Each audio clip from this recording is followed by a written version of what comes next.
Hello, everybody, and welcome back to AGN Finals here in Lubbock, Texas. No, we're not in Texas, but they are playing a LAN event, and they're so far making a very interesting tournament. And this is winner bracket finals. This is the best of the best. And honestly, I gotta be completely 100 with all of you.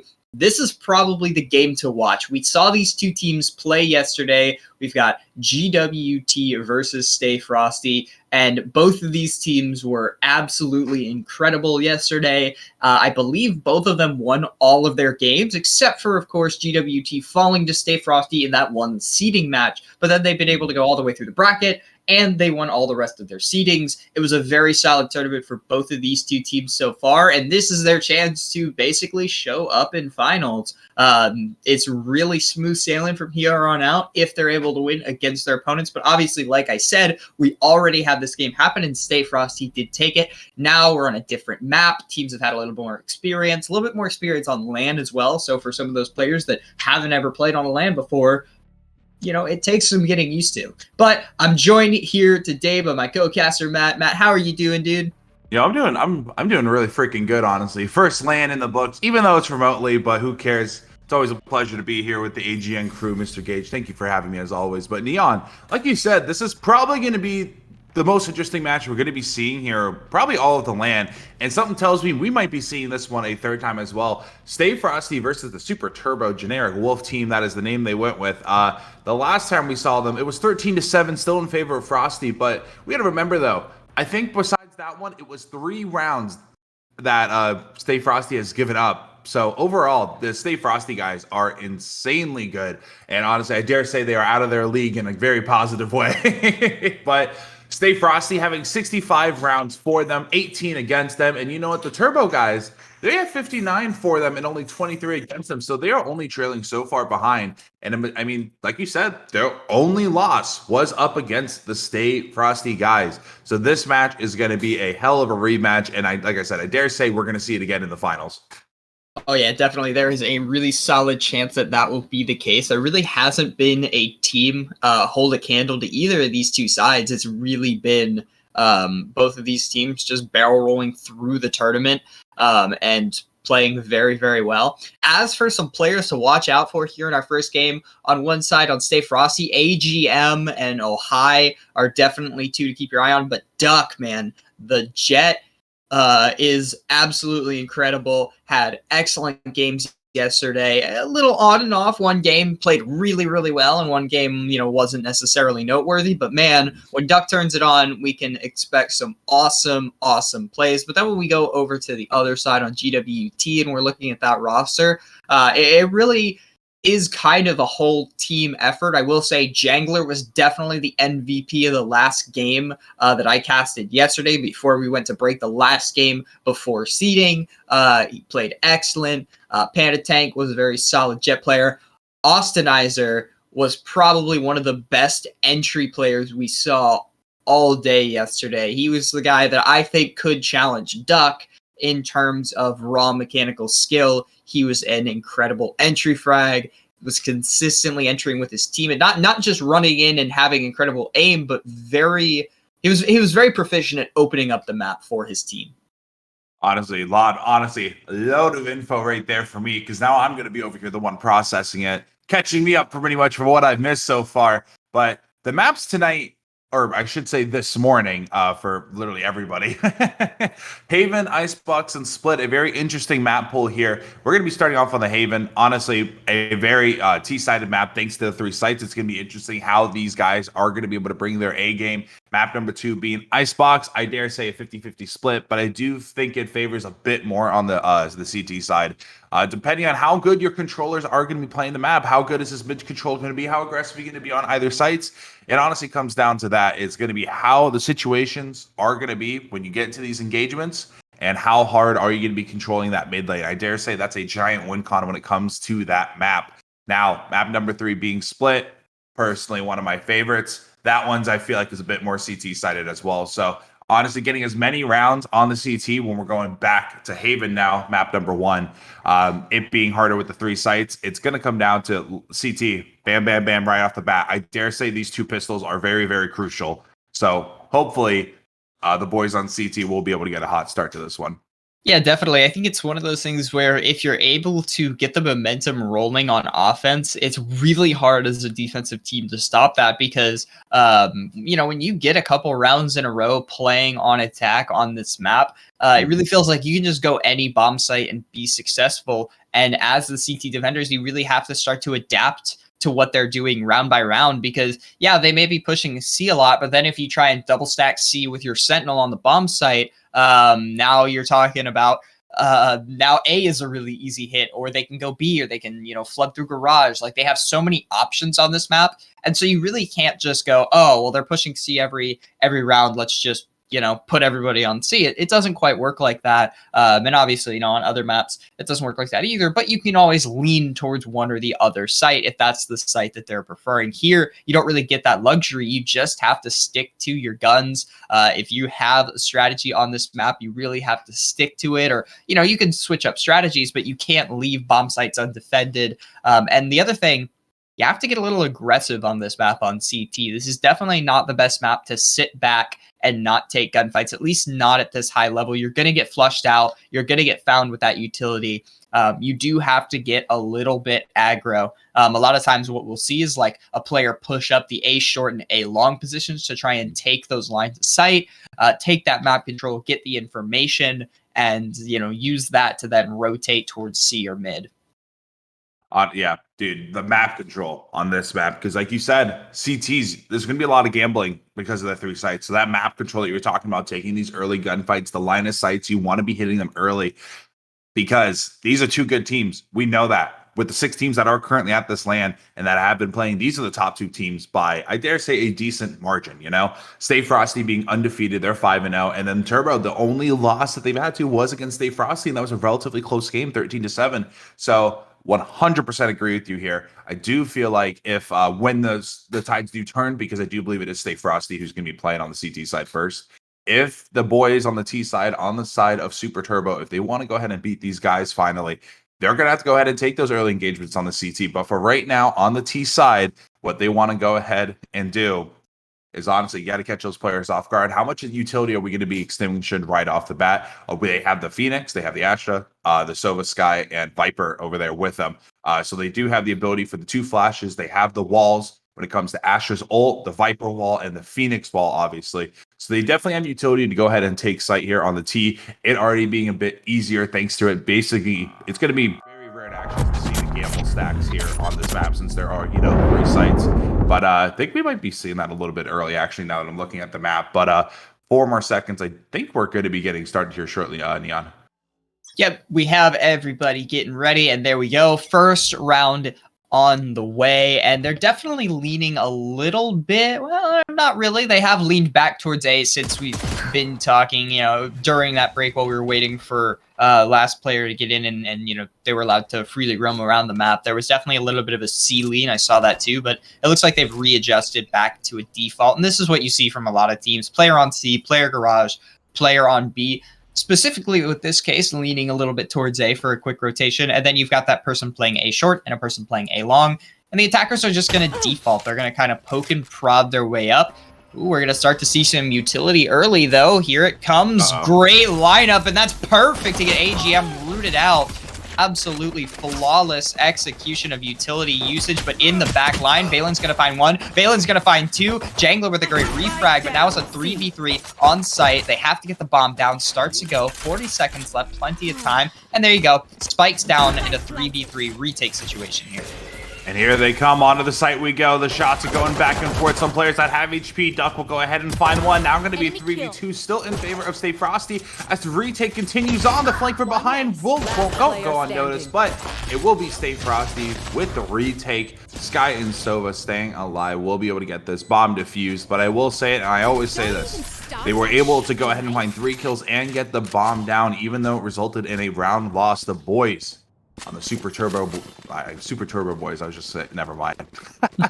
It's still a decent win in their book. Their economy is going to be okay to go ahead and set them up for possibly the round 3 full buy, or unless they want to go ahead and maybe gamble buy here, maybe throw a Spectre in there. I don't think we're going to be seeing that at all, actually. It will just be straight frenzies, CZs, whatever you want to go ahead and call it. But overall, though, it will be the CTs with the 4 Spectres and the Marshal.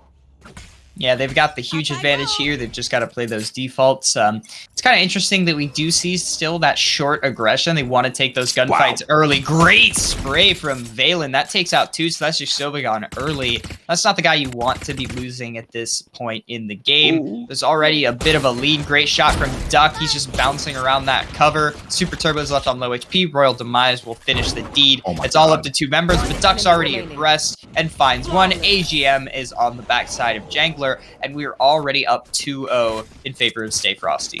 Yeah, there's the aggression you were talking about earlier. Literally Jet completely just running up through sewers, then making their way all the back through CT halls there. They're able to go, or T halls, excuse me, and they're able to go ahead and find, I believe, 2 kills to her name, getting super aggressive, going out in her favor. And now we're going to be seeing a bit of the gamble stack. You're going to be seeing 4 on C, 1 on A, and B is going to be completely left open. You are going to be seeing the split push here. You're going to see 2 guys on the side of Turbo. Gonna peek out here, it will be the Sova and the Phoenix, but will they be able to find the kills? Both teams gonna be able to full buy in a bit of a bonus round, actually, for the boys on Stay Frosty. Having a flawless round there is gonna help them out quite a bit, and if they can win here, their economy's gonna be looking real good. Yeah, right here, they're going for that gamble stack.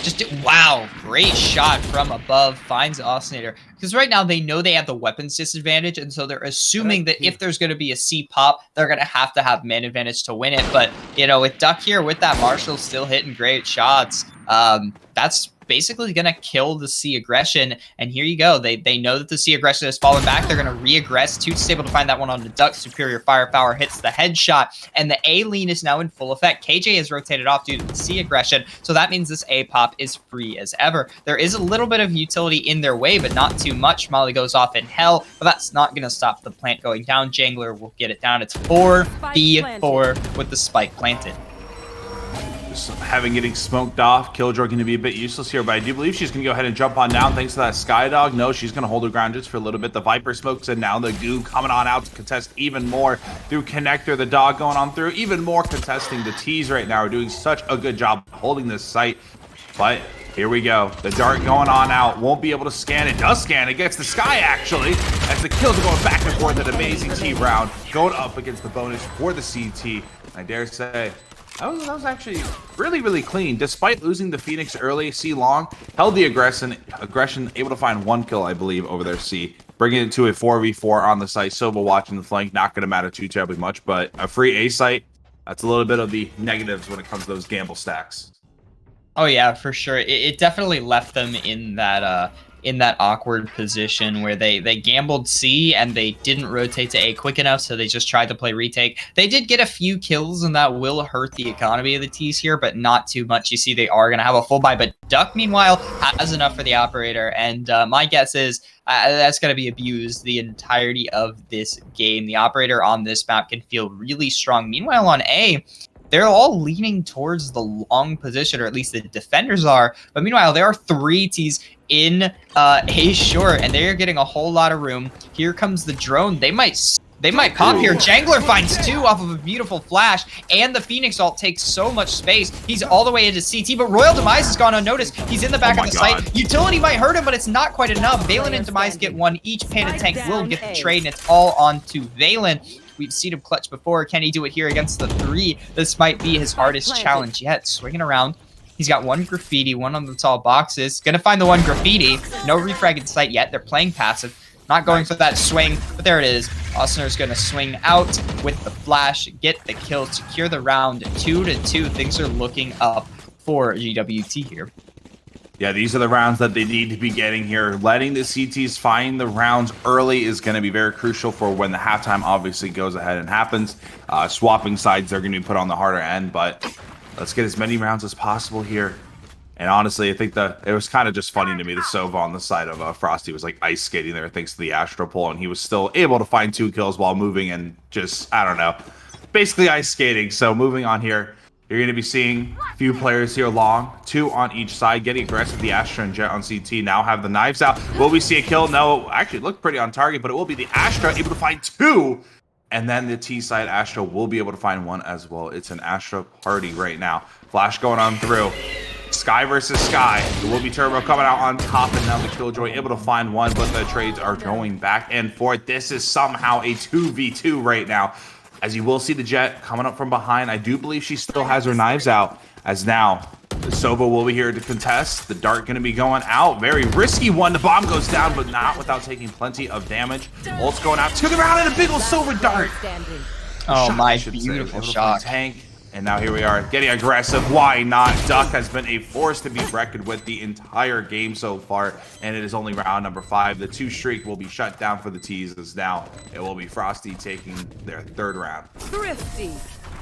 Looking good so far on the CT side. This game is a whole lot closer than it started out last time these two met. Last time these two teams met, Stay Frosty took 5 straight rounds to open up the game, and it was still a close game after that. There was kind of a rhythm of that game where Stay Frosty would take a really big lead, and then GWT would actually close the gap significantly, and then I'd feel like they'd get within like 1 or 2 rounds, and then here goes Frosty on another huge streak of wins. So this map is already way closer than the previous one that we watched. 3-2 currently. Things could go either way going into this next round. Oh, no. Wow, great shot. There you go. Things flipping around. Here comes the Sova ult to contest. They hear the Sova drone, gonna hit the obvious spots. Won't connect on anybody though. It will be everybody on the side of the T's. Here we go. 1 kill. Duck will be able to find him. And I might be able to find the Astra, barely dodging that one, but the Sky will also fall. Duck is a menace on the map, as Phoenix will go ahead and find his 2nd kill. Now his 3rd kill for Mr. Austin, as now onto the site we go. It will be a 3v2, but with that Jet up, I wouldn't be so sure. I do believe the Sky ult was popped. Here they go. The Hunters now be seeking their prey, as now here it is Long with the Vandal, giving away his position. 1 player coming from CT, 1 player coming from Long. It's going to be an interesting one. The flashes are going out onto the site we go. She'll be able to get one, but now it's down to the Jet in a 1v2 situation. Playing around her own smoke, now a 1v1, but guess what? The Phoenix with the 4K will be able to wrap up the round, giving another round to the T's. We saw this yesterday from Austin, I think in multiple different games, where he'd pop the ult just to secure the round.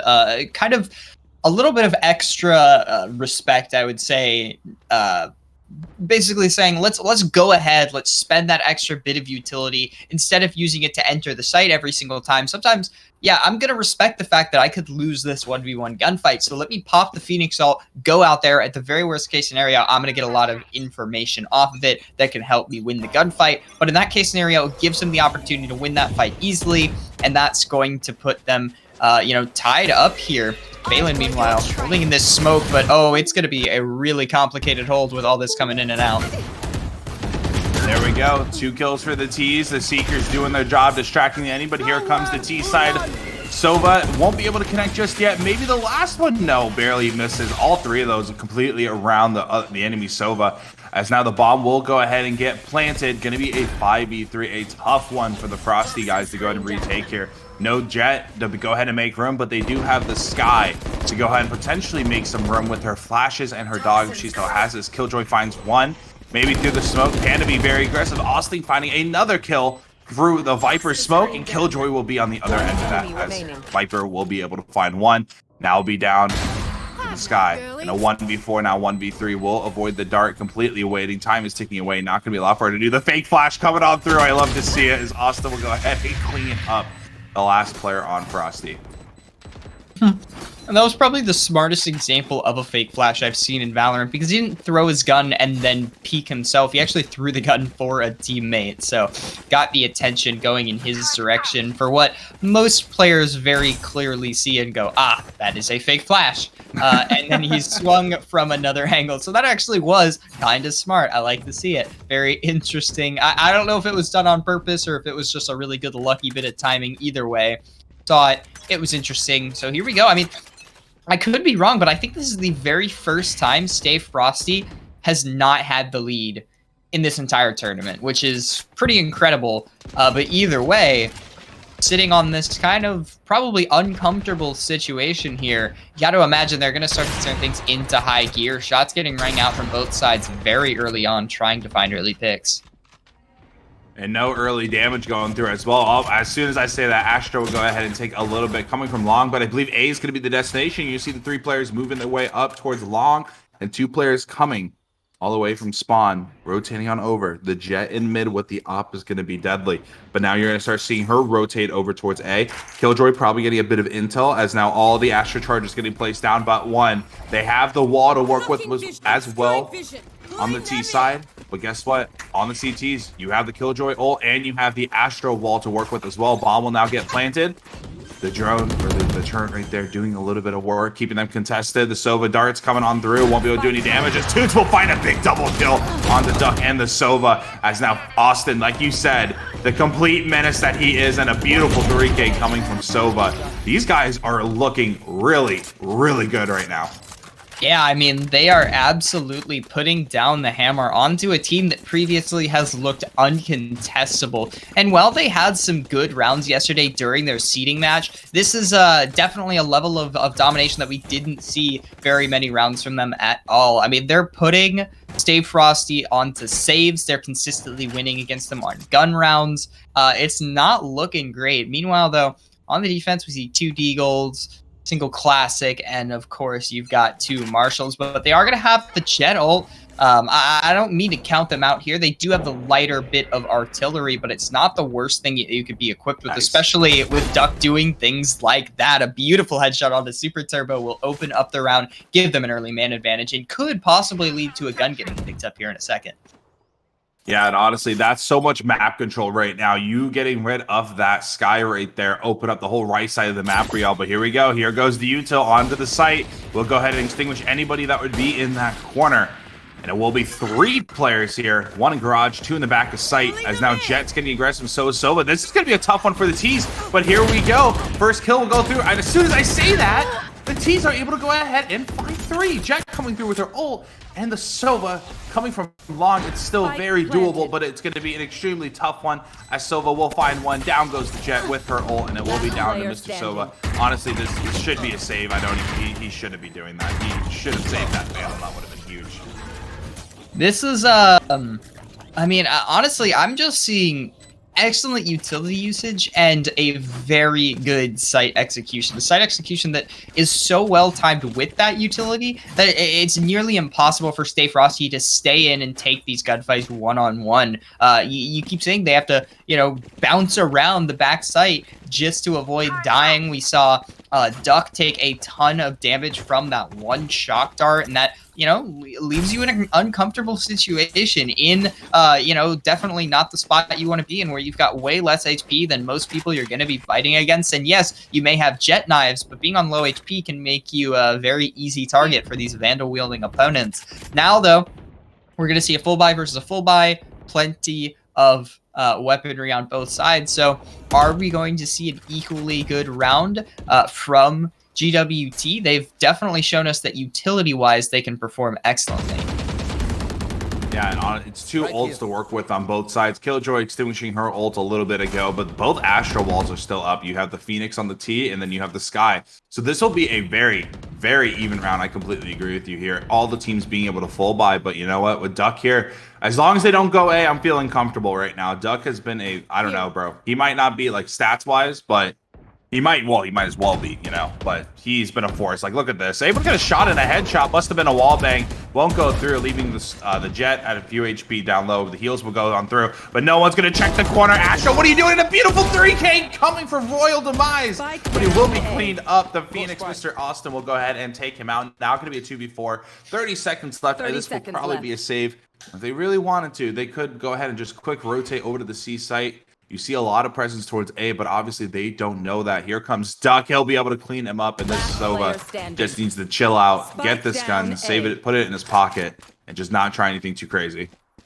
Oh, he goes. He grabs the spike. You only have 8 seconds. This is barely enough time to even plant the bomb, and you're going up against a fully kitted team here. It won't matter too much, as they do have a good bit of money built up, but, you know, it's never a bad idea to take your winnings when you can get them. Save up money for those, you know, rainy days. Because I mean, look at them now. They're gonna get a full buy, which is awesome and all. But let's say they lose in this round right here. Well, now it's 6-5, and your money's not looking too great. Even if you are Toots, you lose this round, you are gonna get a buy, but the rest of your team isn't. That's an opportunity that you could have bought your teammates. It's not a huge deal, but those little things add up. Meanwhile, there's one player that previously I think has been performing really, really well in this game, has struggled a bit, and that's Ohai. Ohai was on the Reyna when these two teams met the first time on Icebox, and to say that he opened up rounds would be an understatement. He absolutely dragged their brains out, but AGN, beautiful utility placement, completely nullifies that ultimate very early on. Yeah, the Astra pull and then the little bot going on down, that's going to be completely just free for them, as now, there you go, Duck will be the first one to go ahead and fall on this TG side. Astra will go ahead and find him. As now we're taking our time, Austin waiting patiently to see if somebody will peek, but here comes the rest of the team. As now, here goes the Sky ult. This is looking promising, and would not surprise me if we see a counter ult here, as a little bit of a back and forth going on here between the two. Did they just kill each other? I know that there was a trade. I don't think it was on each other, though. I'm not sure. It's confusing with all these agents like that, but here we go onto the site. Will get planted. A 3v3. The Sovadart will go through, get the tags, but who did it catch? Won't matter, as there you go, a double kill for Toots and one for Turbo. Just, they look so good on this T side, and I'm really hoping this reflects over onto the next half.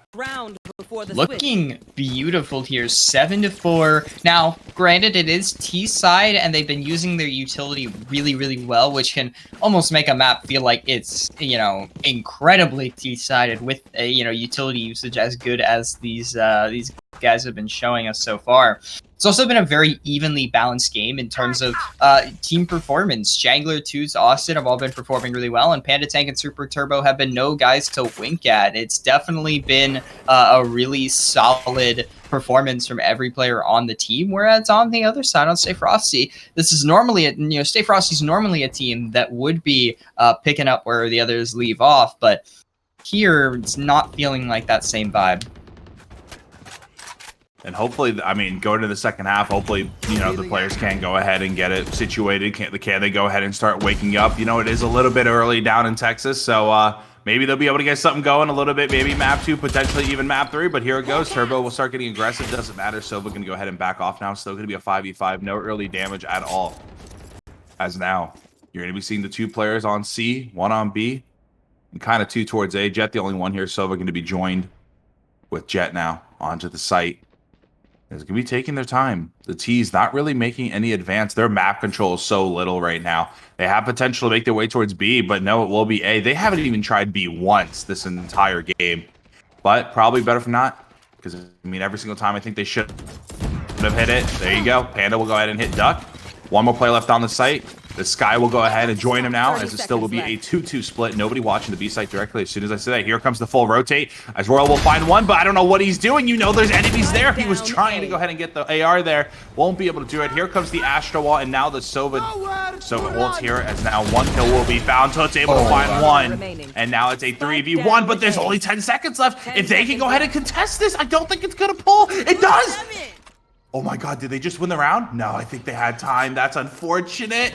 Oh my god, they got it with milliseconds left. Now a 3v1. Astra was so confident she got that.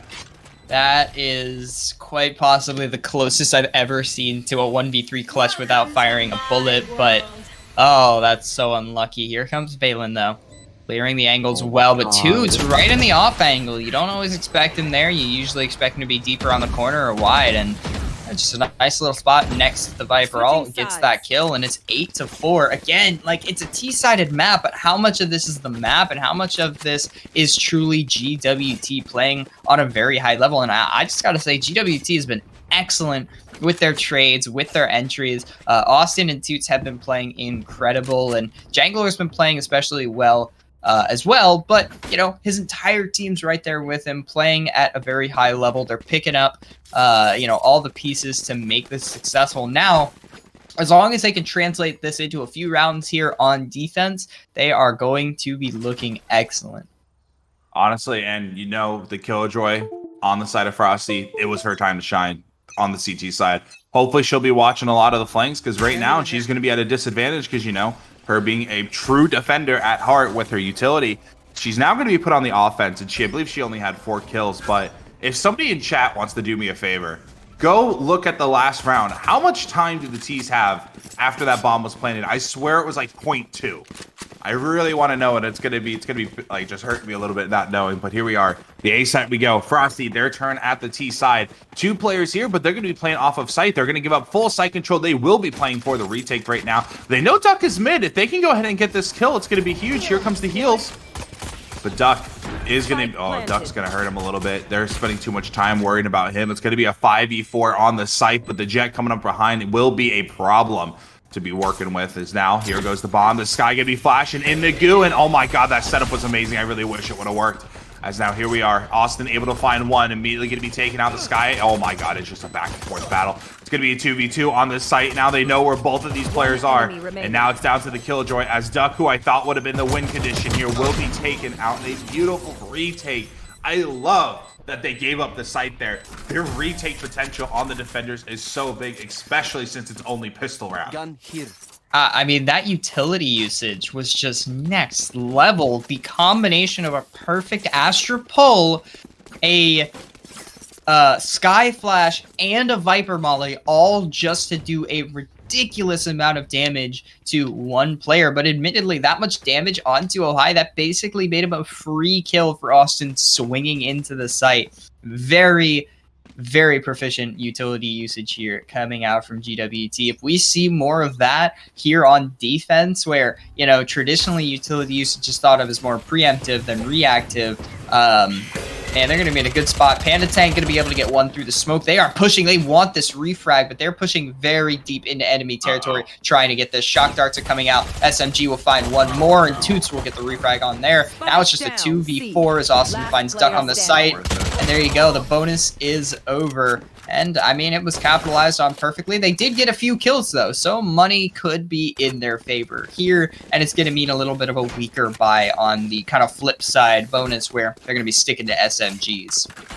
Yeah, honestly, I mean, that early kill from Panda, he was able to go ahead and find one. They got way too aggressive there. You don't have the intel on anybody but that Viper. So honestly, when they went ahead and pushed through Garage over to the hallway there, they were met by 2 other opponents. So it was a 3v3, and guess what? Your 3 opponents, they all got better guns than you. The accuracy wasn't there, and they were only able to go ahead and find the Viper for exchange of the total, I believe, of 4 lives there, leaving the Killjoy all by herself, who was still in Garage. And just really, I don't want to say it was fully worth it. I'm sure they're probably thinking of something that we aren't, obviously, but here we are. 2 players now going to be in window. And AGN will be able to find one. Might be able to find the second. He will. A beautiful double kill, take them both out. As now it will be a 2v4 in favor of the T's, but this is a lot of time to go ahead and come back. This is now the most rounds that Stay Frosty has given up now. As now, they will go ahead. Bomb will be going towards A, full site control for them. And there you go. Duck able to go ahead and find Asher, who's lurking in mid, and now we'll be down to the Viper, and does not matter. Duck will find him. 2 kills for him, now 10-5. Yeah, I mean, this is the most rounds they've given up this tournament, and this is, like, substantially the more than I thought they would be giving up, unless we were going to OT. And I mean, 5-10, this is definitely not the same team we saw yesterday in terms of proficiency. I mean, AGM and Ohio are both near the bottom of that leaderboard, 5 and 7 respectively, for the 2 of them. And I mean, these 2 were standout players yesterday against this very team that they're playing. So I'm wondering if it could be a little bit of lack of sleep here. It is very early, as you mentioned. I know I can feel the tugs of tiredness on my face this early in the morning. But, you know, if that is the case, then I'm just waiting for these 2 to wake up and wait for the rest of the team to start to click, because this is a very impressive roster. They're just struggling here on this Haven map. And you know what? This is a 3-map series. We're in map number 1. They got plenty of time to go ahead and, you know, fix their errors if it were going to come down to it. But Turbo getting the kill on the Duck, that's a big kill to go ahead and get things started. They're going to go ahead and play retake once again with 2 players on the T side on the A site. Sky's here to contest, and I'm just loving how they're setting this up. They've been giving A side up like very, very fast. Very, very easily. This might bite them in the butt later as the Astros go ahead and come down, but guess what? If they can go ahead and get those Astros to be extinguished, like that one right there in window, very early on, it's going to make this retake even easier. And for some reason, here comes the Viper and the Sova. I think we're going to be seeing that combo again we saw a few rounds ago. I think we're definitely going to see a combo of some kind. I think this might be a different lineup. I think they might be going for a different corner. It might look like he's backing up. Great shot from Ohai. Finds the wall bang onto Austin. That's a whole lot of force that you don't get during that retake. I mean, that's your retake guy. Panda Tank's able to get a refrag, but the spray through the wall is great. AGM gets one. Jangler with the trade. Back and forth. 2v3, but Ohai's going to find another. Turbo gets the trade. It's the last man in the smoke. The arrow will go out. Is it going to reveal him? Yes, it will. The wall bangs come through, or not wall bangs. Smoke bangs. Toots will find him. And a beautiful retake that I think, yes, will result in a round. And I really just think that on this A bomb site, the retake is just too good to fail. They really need to start pushing like the C bomb site, or maybe even B. They need to pull something else, because A bomb site is just so difficult to hold. Honestly, and I will go ahead and say this, the retakes on A are insane, but I'm going to go ahead and give props to them as well. They aren't heavy lurking as well. I believe it's only been 2 rounds so far where I think, oh, the lurker was caught off guard, and that was literally 2 rounds ago. The Astro was taken out by Duck, but they're doing a good job not getting overly aggressive. They know they have a Killjoy on the other team, so they know that if they're caught off guard, you know, it's going to be the turret or it's going to be the little bomb drone thingy. As now, here we go, a fast little run here from Duck. He's looking for the first kill, not ready for it.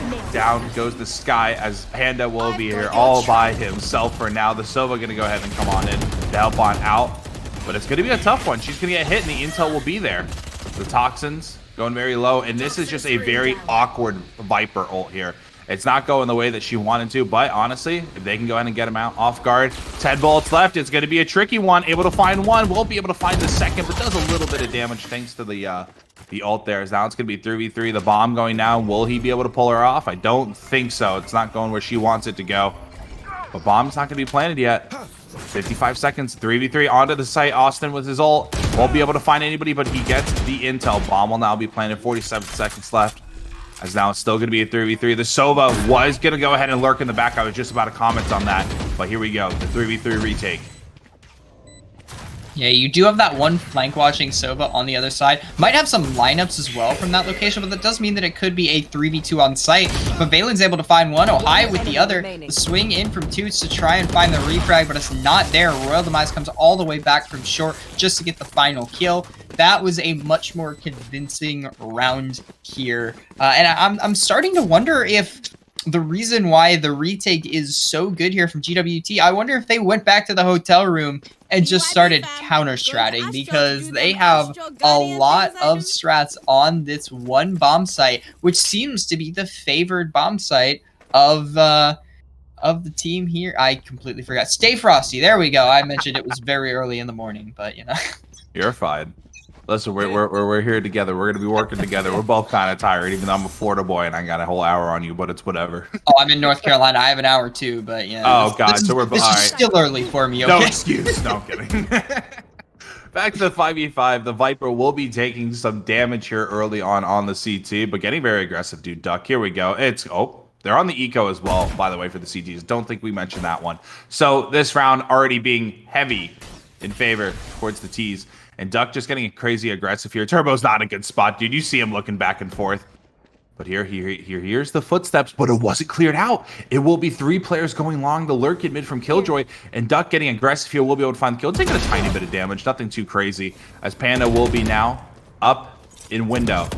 Sky's got some potential. A good little goo getting thrown out there. Taking time. Not going to be a lot for to do. Down goes Phoenix. Now Astra, now Viper, and now it's down to Turbo, who's been sitting in sewers the entire time, literally doing nothing, and it's unfortunate for him. He's stuck in this corner. Look at him. He's like, I don't know what to do, guys. They're on either side of me. Here we go. An engagement, maybe. Will he clear the corner fully? He will, or he won't, actually. I thought he looked. He double-taked it, and it will be a kill. Won't matter. Actually, we'll find the final run. That was just so funny to me. I don't know why. That was fun. He sat in the corner. He waited his little butt off. But either way, I think we are starting to see the gap close. We're sitting at 7-11, which, you know, nice. I do love me some 7-11. Good time of the night. Either way, though, the gap is starting to close. Things could get a whole lot closer, but the difference is one team is just one round away from bringing it to map point, while the other team, they've got a whole lot of ground together. Stay Frosty, they really have to, start to gain some momentum and start chaining these rounds together like they were doing a whole lot yesterday. Great Sky Flash, and that's going to be enough to take out Duck. There is a refrag, but, I mean, losing your entry this early, kind of tough, but you have taken out a Viper. I will say this, though. You have 3 ults to work with on T's. I'm perfectly okay with losing Jet right here. They have a Killjoy, Asher, and a Sova. That's plenty enough to go ahead and make room on the site, on top of the utility as well. So the Jet going down there really isn't a huge deal to me, but I do agree with you. This was a very standard round, no ult. I'd completely agree with you. That Jet going down there is going to be very crucial. But 3 ults to work with. It's going to be a 4v3 in favor of the T's, and onto the site we go. They're going to be playing retakes once again. I wonder if we're going to see the Astra Wall on the CT be played here. As here it goes. There it goes. And here, all the commotion. Sky, this is going to be a big moment for you. There you go. A nice little flick up. Won't matter. A waste of an ult. And they still have all 3 ults on the T side, as I do believe the CTs will be put on another eco round. This could be it right here in terms of them coming back and, having a little bit of a streak put together. Look at the economy, too, on the T side. They just have so much money pooled up. If they're able to win this round right here, that would be pretty massive, not only to the eco, but to the momentum of this game. That would sit them up at 11-9. Very close game at that point. Very easy to, come back from. But you do have the double shotgun on A, and I'd like to mention, I feel like they've gone to A almost every round. Maybe every round. They haven't tried C or B once. You are correct. Every round on the T side has been A. You are correct. Okay, I'm not going crazy. That's good to know. Here we are. This Judge play. I love that Viper Wall. I've used it a few times in my silver lobbies, just to throw him off with my buddy Mitchell if he's watching. Shout out to you. I abuse it every once in a while, but here we are. Taking their time. The T's, they know they're on the eco, but these judges are going to be a problem. That's simple as that. They have the intel there. She's got to move, but it won't matter. She'll get tagged. Sky going through, or little birdie going. As it's going to be I don't know. They're not going to play retakes this time. They're going to be sticking close to the site. The goo going down, double goo going down to contest just a little bit. I don't know. I think the call for the early rotate should happen. We're on the ecos. You guys are really good at retaking the sites here. I feel like getting these judge kills early here with some help from the back of the site, but nobody's going to be here. Good thing they didn't rotate on over, because they're going to be rotating on out. The bomb making its way potentially towards C. Maybe the Astro just poking some fun at the Killjoy right now, as the ult does go ahead and going through. I think it's funny, the first round that the attackers decide to rotate off and go to a different site here on C is not because there's an operator or because they're 4 stacked on site or anything like that. It's because there are 2 judges, and they were like, nope, I don't want to deal with that. There's no time. Yeah, the bomb isn't even there. Oh, just barely on site, but I don't know if... Oh, this is going to be close. No way. I think he got it, though. Wow. No, he didn't get it. What? Nope.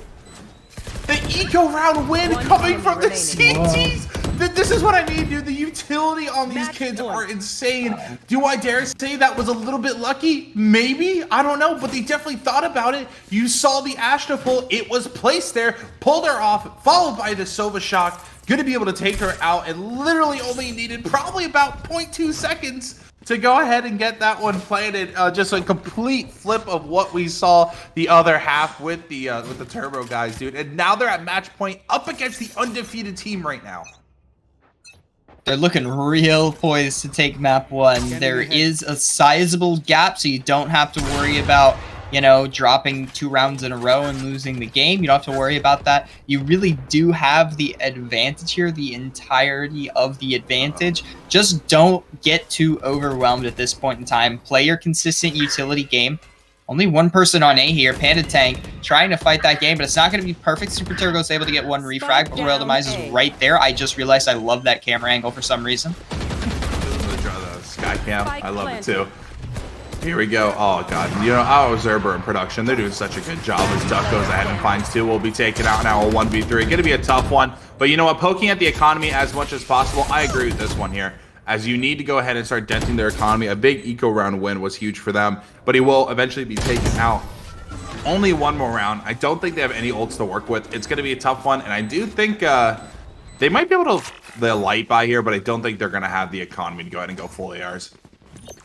Definitely not. You know what that camera angle reminds me of? Not to revisit, it reminds me of those ads you get for like those FPS games on your phone that look really, really bad, but at the same time you're intrigued. Like it looks like I don't know. It looks like a fun game, but you never want to try it. That's what that just looked like, and now I'm interested. Maybe these mobile games have something going on. Maybe that's what Valorant Mobile is going to be. I don't know. Oh my god, the sky cam was that was a good call. But here we go, the judge getting aggressive. Duck will be able to take out one. AGM will go ahead and find Austin, and now this is going to be an open site as the third will be found. This is going to be a very, very quick round, and right now the job of the CTs of Sky and Sova will be just to go ahead and dent the economy as much as possible. The shots are going through, and oh my god, how did he get so many shots on that? I don't understand that. That Astra got lucky, or the Killjoy, I forgot who it was already. He'll went through, so... 2 ults to work with on both teams. This is going to be an interesting one. Only 3 more. Actually, no. If they get 2 more, we go to OT. I totally forgot about that. Holy cow. Oh, man. This is getting a whole lot closer than I anticipated. Now, I will say, other than a 4-round streak that was put up by GWT early on in the first half, we haven't had a single streak go over 3 rounds. So, you know, trying to string together a 4-round, that's what they need, a 4-round streak here to bring this back to a tie. They have 2 already. Can they put these next 2 up? I don't know. This is going to be challenging. Statistics definitely don't favor it, but this team has been playing excellently the last 2 rounds. As long as they can keep it up. And this is going to be the key here. They have to fight that A retake. I wouldn't be surprised if they try and get aggressive here. Try and push into them. Don't let them dump utility into you. Here we go. The Astra Wall coming up. They still have Phoenix. That's going to go ahead and connect on the Sova for a little bit of free damage. Actually, I don't even think any ticks went off. He completely survived that one. But...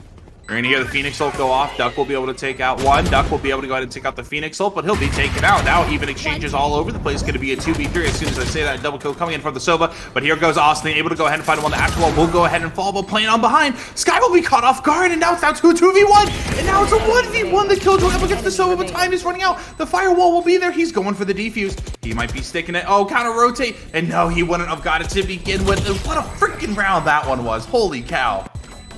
Amazing. I mean, and to be completely honest though, that's the retake force that I was talking about. There is no way they should have been doing that well during that retake, but they absolutely clawed their way back. Didn't end up converting it. Great round though from Austin and Toots on that retake. I just gotta say though, AGM has come up in clutch a few times now, so huge shout out to him for not, you know, he's not top fragging for his team, but definitely playing really strong in these certain situations. But here, this is everything right here. The first half was very slow from him too. Very slow indeed. This is all around right here. This could be for all the marbles, but here comes the ult. That will go down early. The Skydog taking out this kill on the Duck. You know what? If they get this Duck kill first before this, Viper just eats everything. I dare say they could have won it there, but that's going to go ahead and force him off the site now. A 5v5, still at it. Everybody going to be pretty much a full HP. Killjoy, the only one not at the full HP. As AGM will go big and find Austin. That's one of the players you want to go ahead and find. And I feel like we might be going to OT here, as now here comes the Garage. Killjoy ult, and that will force any player off the site. This will be a free bomb play for the T's.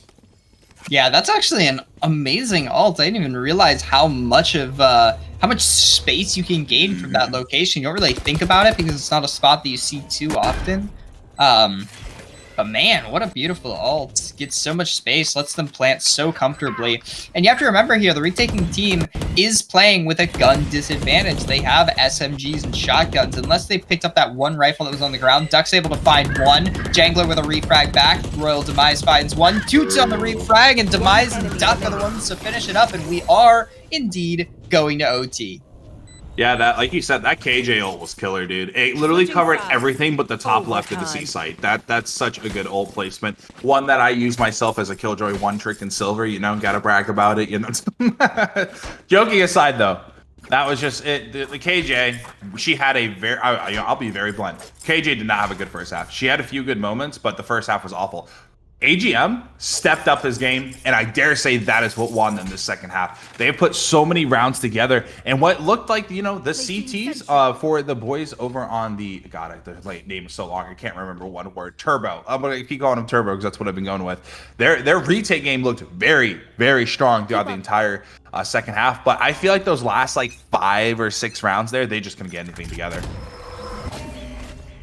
Yeah, I mean, this game really could be anyone's here because, you know, on one side, we've seen Stay Frosty, you know, struggle a bit with these rounds, and at the same time, put up a 4-round streak to bring it to OT. And the fact that they are completely undefeated in this tournament, they have looked unstoppable. This is the first game we've seen them struggle to put rounds on the board, and, you know, this is probably the first map I've seen them play where they were not in control the entire time. The utility usage was just so oppressive from GWT. It's really just a matter of whether or not they can overcome that huge, overwhelming flow of utility. But it looks like this could be the C pop. Jangler's going to pop a lot of utility here.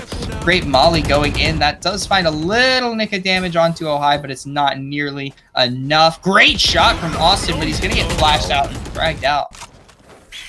Yeah, Austin, that was a good take as Ohio will go ahead and find one through the smoke. Just having no help on the site all by himself, his team was scared to push with him. And honestly, I think that might have been the switch right there. Props to him though, able to go and find the kill, just nicking the head of Astra, but fully blinded by Sky with a smoke behind you and your teammates not helping you push up. That's a very, very critical error there.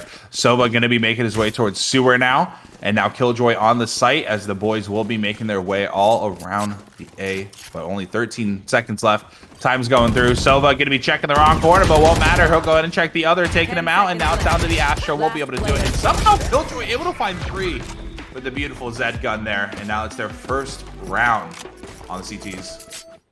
Switching sides. Yeah, I mean, Match point.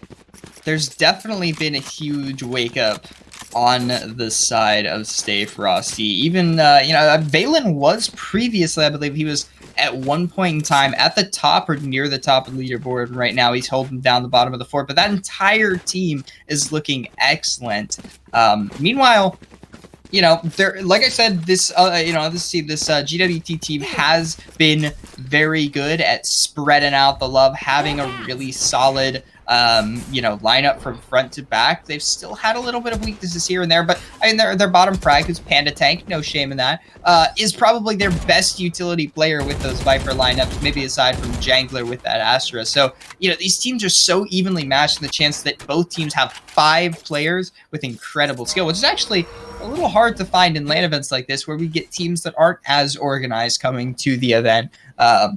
You know, you tend to get a little bit of awkward team coordination. With these two teams, that's not the case.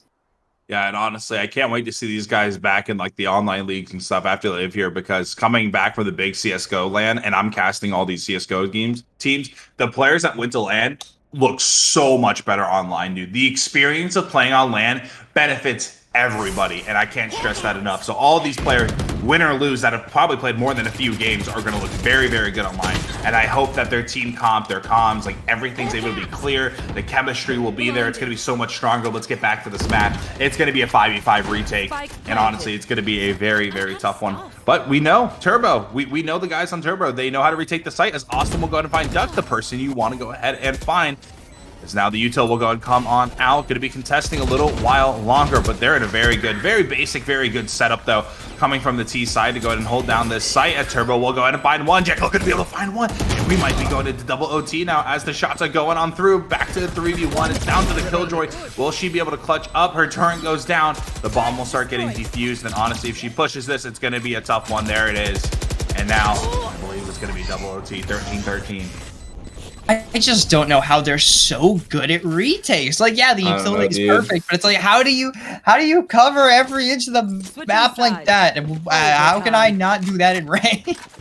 Dude, I'm just serious though. I mean, that is just incredible utility usage, and they've done it round after round after round. This isn't something that was a fluke or, you know, only worked a couple of times. They haven't even really been switching up their style of utility usage on the bomb site too much. They switch up their Astra util a bit, but it's just so good. It's so effective.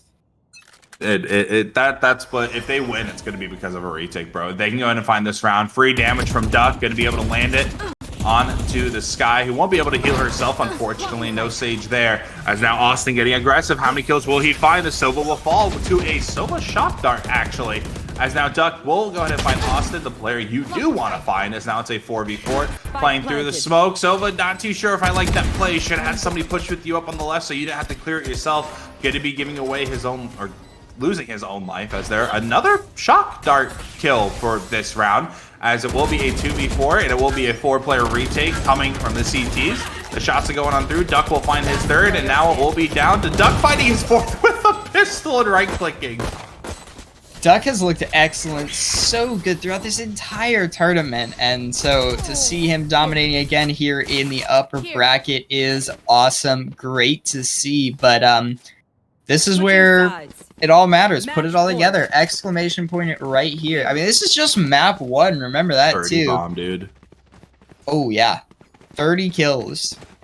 That's hard enough to do in a regular Valorant game, but look at his teammates too. Royal's at 27, AGM's at 21, 13 for Ohio, and 1, I believe it's Val, I can never say it right, 12 for him. So everyone's getting kills, but the fact this is now going into double OT potential at the triple, dude, they're doing such a good job. I feel like everything for this entire game is just excellence right now. We're seeing 2 top-tier teams playing at their best, and they're just looking so good doing it. Uh-oh. Blinded. T side, they have full control of A. Sky, don't be found early, dude. That's going to be a no-go, but he'll be able to find Duck.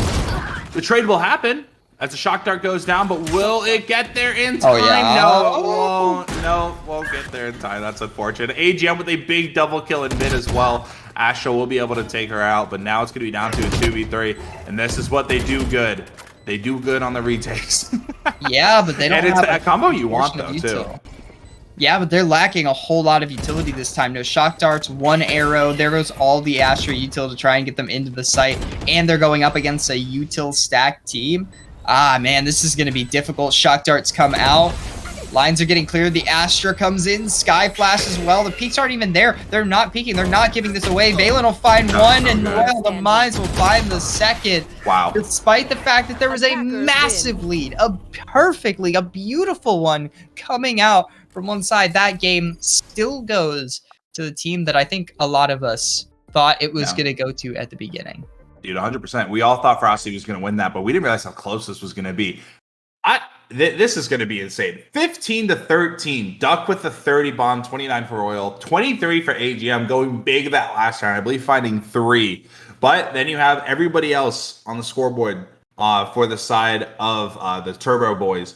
Bam, bam, bam, bam. All right there. 21 for Toots, 19 for Austin, who I do felt like Austin got unlucky there a few times. I talked about it. Entry of the site by himself, having no support. Maybe they were stunned. Maybe they were getting pulled. We do know there was an Astra smoke there. I think that's what truly killed that round for them. I truly do believe that this map could have went in favor of the Turbo guys because of that one error. They were at match point for a few, and honestly, a good showing from both teams regardless. Stay Frosty, the team we thought was going to win, and went ahead and won that, as now we will be heading into Icebox. So this one's going to be interesting. The controls, will we be able to see the Killjoy again? Are we going to be seeing the Astra again? Are we going to be seeing the Viper again? 3 very popular players or controllers, whatever you want to call them, on the Icebox map. So it's going to come down to these entries and helping the support once they get themselves on the site and create all that room.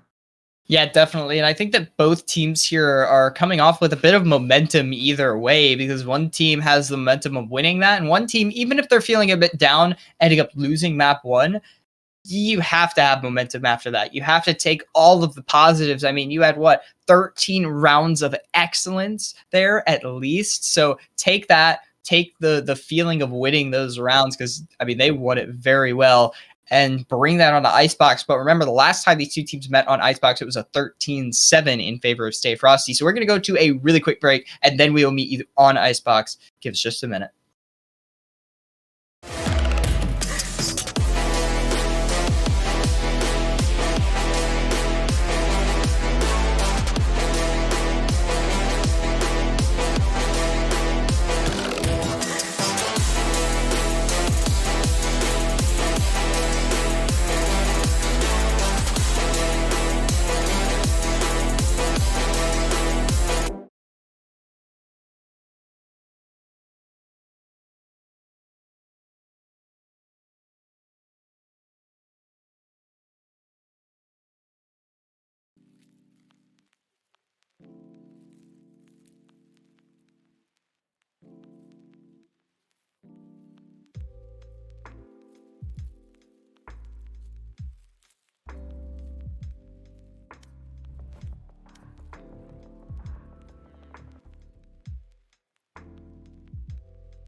Hello, everybody, and welcome back to AGN. We're continuing our coverage of this amazing game between GWT and Stay Frosty. These two teams have been at each other's throats. Last map went to double OT, was incredibly close, and ended 15-3 in favor of Stay Frosty, which is a very different outcome from the last time we saw these two teams meet. They were 13-7 on Icebox, with Stay Frosty taking that win, but it was a not nearly as close of a game, but now we're back on Icebox. A little bit of a chance for revenge here for GWT. They've looked excellent in this tournament. Can they finally bring it to the big boys up top? I'm joined here by my go-caster, Matt. How are you doing, man? I mean, honestly, after that map, it was a very long one and a very long and entertaining one at that. We saw plenty of good stuff coming from both teams. And two very close, well, I dare say one extremely close bomb plant and one almost bomb plant. So honestly, just those little things always get the crowd going, always gets me going. Super fun to go ahead and see here. But honestly, a little bit of a switch up to the formula we'll be seeing. You're going to be seeing Duck still chilling on the jet. But like you said, I do believe at the beginning of the broadcast, you said Austin actually played Reyna and not Phoenix. Now going back to the Reyna for the rematch where you saw him last. And we're going to be missing a Sova on the side of the CTs as well. One of the other things that'll be swapping, they're going to go ahead and go two healers, Sage and Sky this time. No Sova, but pretty much you see that you're going to see the KJ, you're going to be seeing the Viper, and you're going to be seeing that Sky for the Turbo Squad. Definitely going to be a little different from the last time they met. On the flip side, though, there is no Reyna from Ohio, which we did see the first time that we saw this team play. I'm not sure if they actually played Ohio on the Reyna when they played GWT, but I do remember Ohio being on the Reyna for Icebox. But already a very quick bomb plant. They're into sight so swiftly.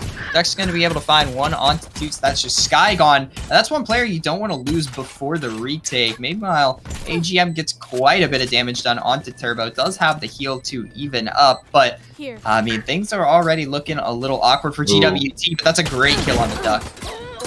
And here we are. First opening kill will be there. Sage going to be extremely weak. He'll be taken out super fast, as now it will be a 1v4. Nothing for Austin. Go ahead and do a very quick round, like you said, giving up the site completely. A very quick little bomb plant. Only losing the Duck because, you know, it was a 3-on-1 at one point there. And not going to be a lot for him to do with that revolver. But now back to the 5v5. Buys will go ahead and come on through for the T side. You're going to see some Spectres. But other than that, it might be just a straightforward, we might be saving for an op here early, which I think should be a good call. We didn't get to see too much op action coming from Duck, who I do believe was their opper last round. I think we saw him pull it out twice and maybe only one kill in total.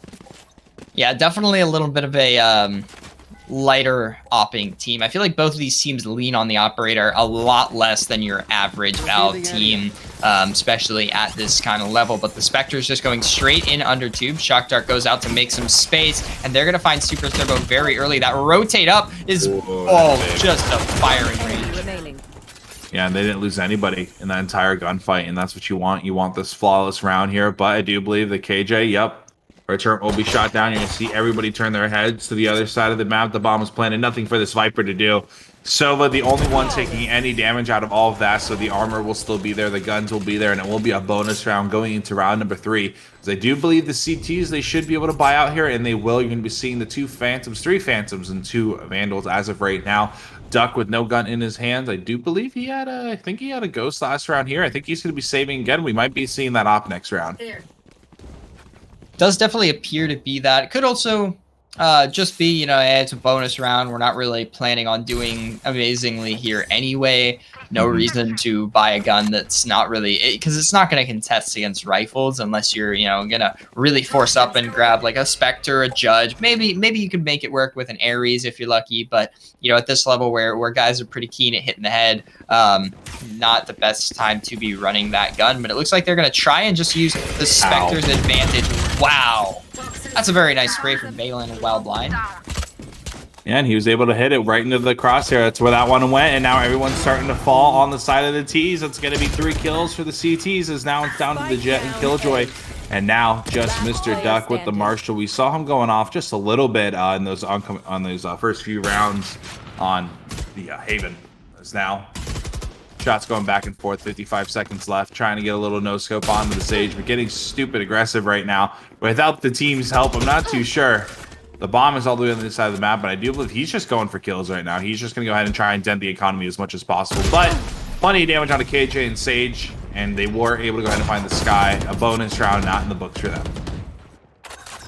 Yep, it's just going to be a 2-1 start here for Stay Frosty. They're looking good on what I would say is, so far, you know, based off of the tournament, one of their stronger maps. I would assume that they have another map that they might be playing better on, just, you know, due to that, how the map bans are going. But they are very proficient on Icebox, so this could be the 2-0 victory in this best of 3, which, to be honest, I feel would not really do these two teams justice and how hard they fought against each other and how close this game has been. But I think you said it yourself. This is probably going to be a team that's going to see each other for a third time at the end of this tournament.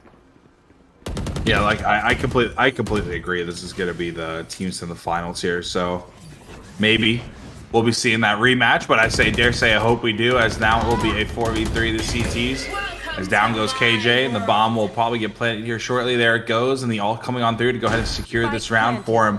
But it's not over till it's over, so I won't say secure completely. The blind going on there, into the smoke we go. The Sage ball, she was able to get around, and not going to find the kill, though. That would have been huge.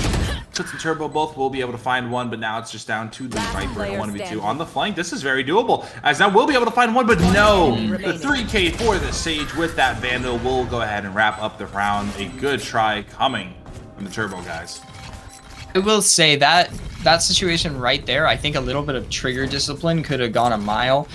You peek the Sova, you see that he's there, wait a second, continue to wide swing. Oh, now there's Sage. Yep, let's go ahead and, you know, take out Sage, get the free spray down. By the way, a little update on the other game that was going on off stream. The Eagles did indeed 2-0 their opponents of Monolithic, so they will be moving on. That will be the team that I believe the winner of this game will face.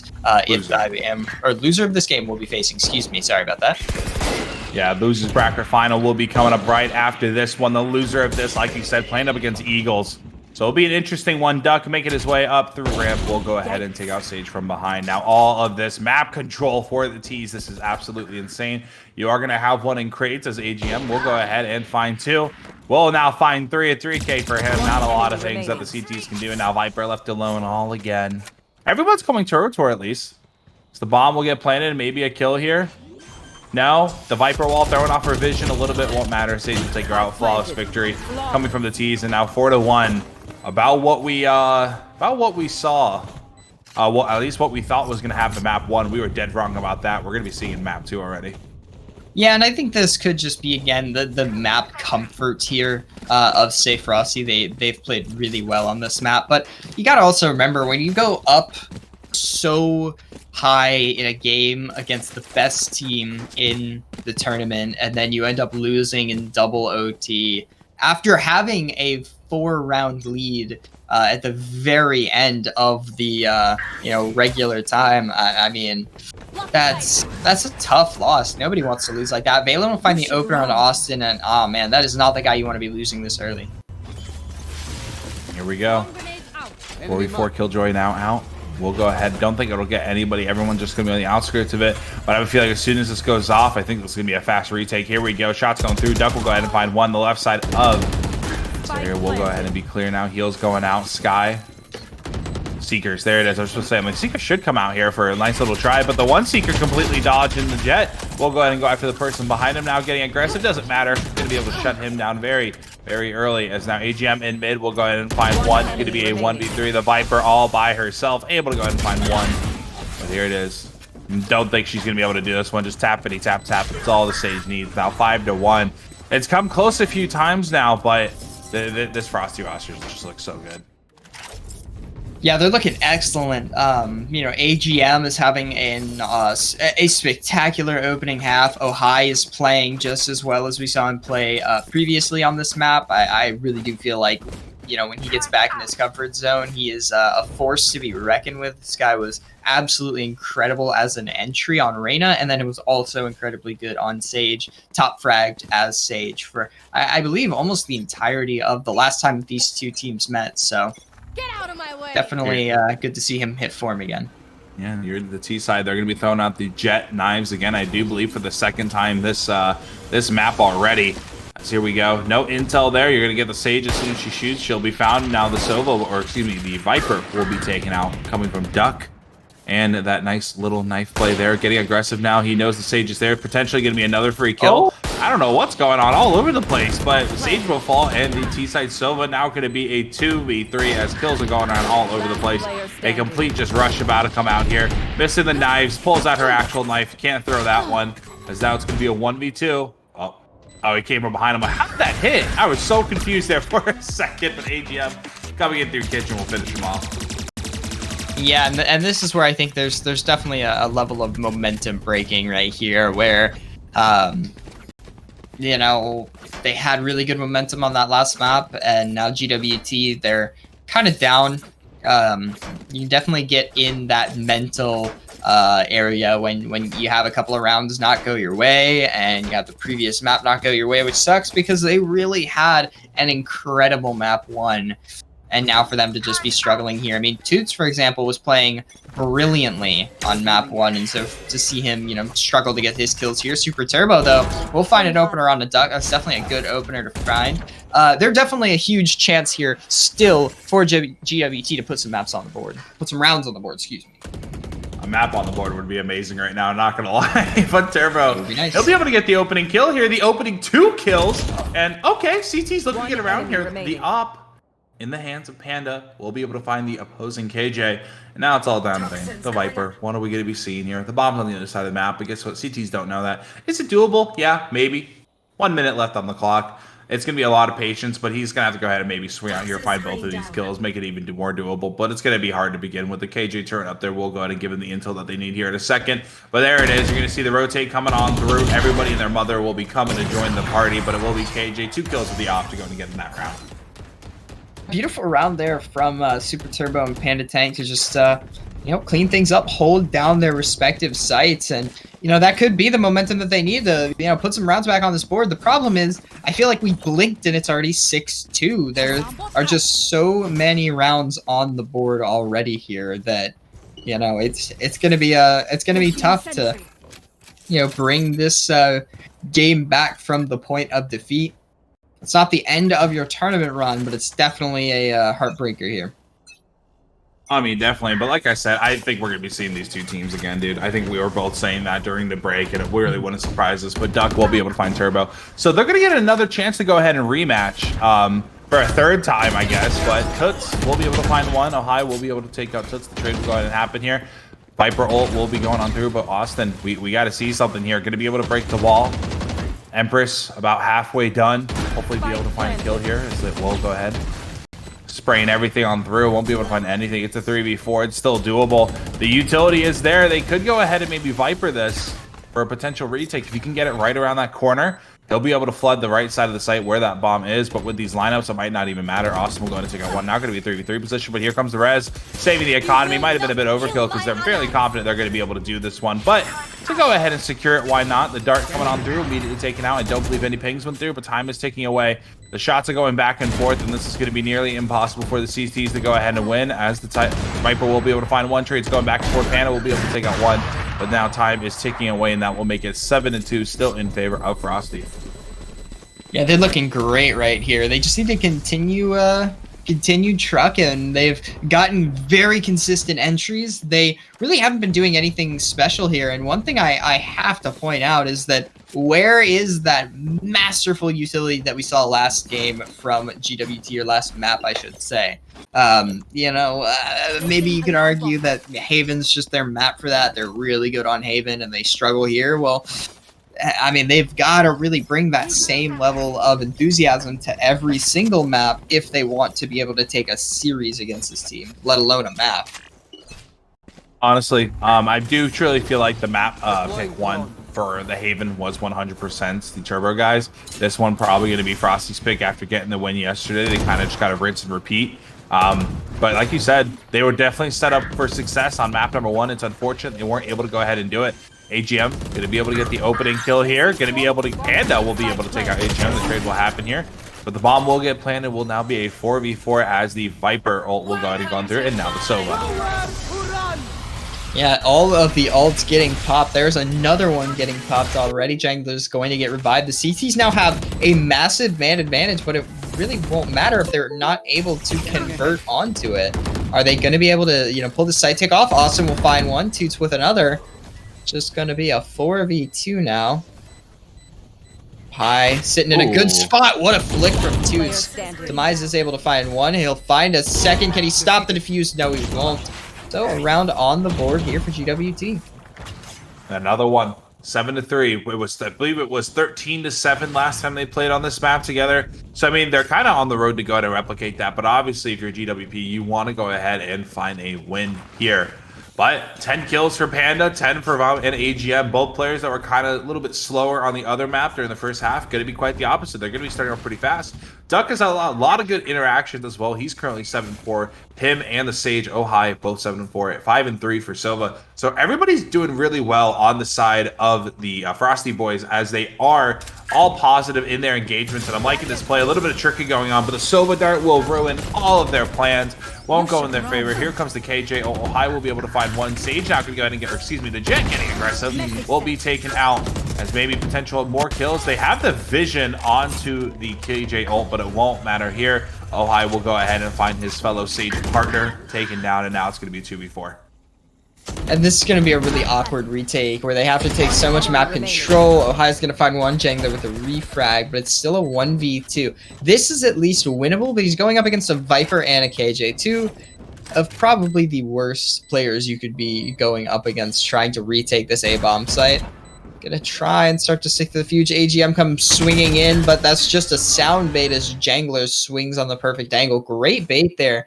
We're going to be sitting at 8-3. Will it be an 8-4 half or a 9-3 half? That is the question. And right now, just based off of how things have been rolling, 9-3 just seems so likely. Even the economy, dude, look, they're not going to be able to buy full turbos, not going to be able to buy anything that he really wants. It might actually be a shoddy that he might have to go with here, and maybe a Spectre. Don't even know. He's buying something, and definitely it's not a weapon. But I don't know. The CTs, going to be a tough one for them. It's going to be tough. I don't know. I really couldn't tell you with the ults going in favor more towards the CTs. Maybe they'll be able to go ahead and capitalize on it. Shots are going to go ahead and go on through. That was the chance for Toots to find a kill, though. I know, and that was a complete wasted ult as well. That stinks. Just taking their time now. In mid. Getting control in favor of the Jet. They know he's in there. But guess what? All that control will be in favor of the T's. Toots will be able to find AGM. As now will be a 5v4. A weapon down for potentially to go ahead and upgrade there. Knowing there's a player here. And putting the Viper wall down. What a good play. Beautiful. Oh, the call was made by Duck. Won't be able to get the kill. Now going to be a 3v3 as everyone just falling now. 2v3. And a res going off now. A 2v4. Oh my god. Holy cow. Okay. Jangler. Beautiful double kill. I believe catching the player off the res there. Now going to be a 2v2. Now taking their time in kitchen. Toots is there. And followed by the fellow Viper as well. This is going to be big. Swing together. Oh no, that's down to a 1v1. Having to find 6 kills in total. The CTs thanks to that res. It's going to be an interesting little 1v1 with 30 seconds left. But that bomb will go ahead and go down. Rotating around, trying to get the plant down on the A bomb site. Gonna get it down in a very outward position where he's able to hold it from a distance. Now he has to choose his position to post play and hold. He's actually going to play close in elbow. I was expecting him to fall way far back, especially with that Sova utility. You have drone and recon and then that single shock dart. But he's on low HP. He might have to rely on catching too tough guard. He can't take a 1v1 engagement at range. There you go. Oh, wow. Very Both nice being shot. caught off guard. Beautiful shot. Yeah, there you go. The 3-9 half. Good job, though, on the side of the Turbo boys. They were able to go ahead and, you know, find 5 kills, actually. If that stage res didn't go off, that probably could have been a whole different road. But you know what? I wish they would have swung the opening there into the open area together. But I did believe it was the Viper that life was costed. But moving on from that one, a very good half coming from absolutely everybody on Frosty. A little bit slow coming from Austin, not what we're used to, but now he's going to be put in his element. Now he's going to be on the T side. Hopefully here, I dare say these 2 pistols are going to be crucial for this side of the Turbo boys. They've definitely got to do something, and they've got to do something early. There's no space for them not to mount a comeback right here, right now. Anything less than a beautiful round right here means, well, you'll see them again, hopefully. You're going to go play the Eagles, and if you can win that game, then you'll be moving on. But they have proven themselves earlier before against the Eagles, so should be a good game. Super Turbo, though, able to find the first. This could be the round pop they need, but there's already 2 players rotated to B. Here we are. Bomb hopefully going to go down here. Turbo will be able to get it planted. As 3 players will be here directly on the site, and here comes Sova in the back. As soon as that Viper wall goes down, it's going to be crazy. But Turbo getting aggressive here. We'll be able to find one. Looking for the second, I do believe he ran out, trying to do something about it. I think he tried to heal himself. But now playing in the back of yellow will be 2 players and Crate's the other. The Killjoy turn, able to do some damage, very little, trying to get rid of that. But look at that bait and switch. That's a Killjoy player, and I know it.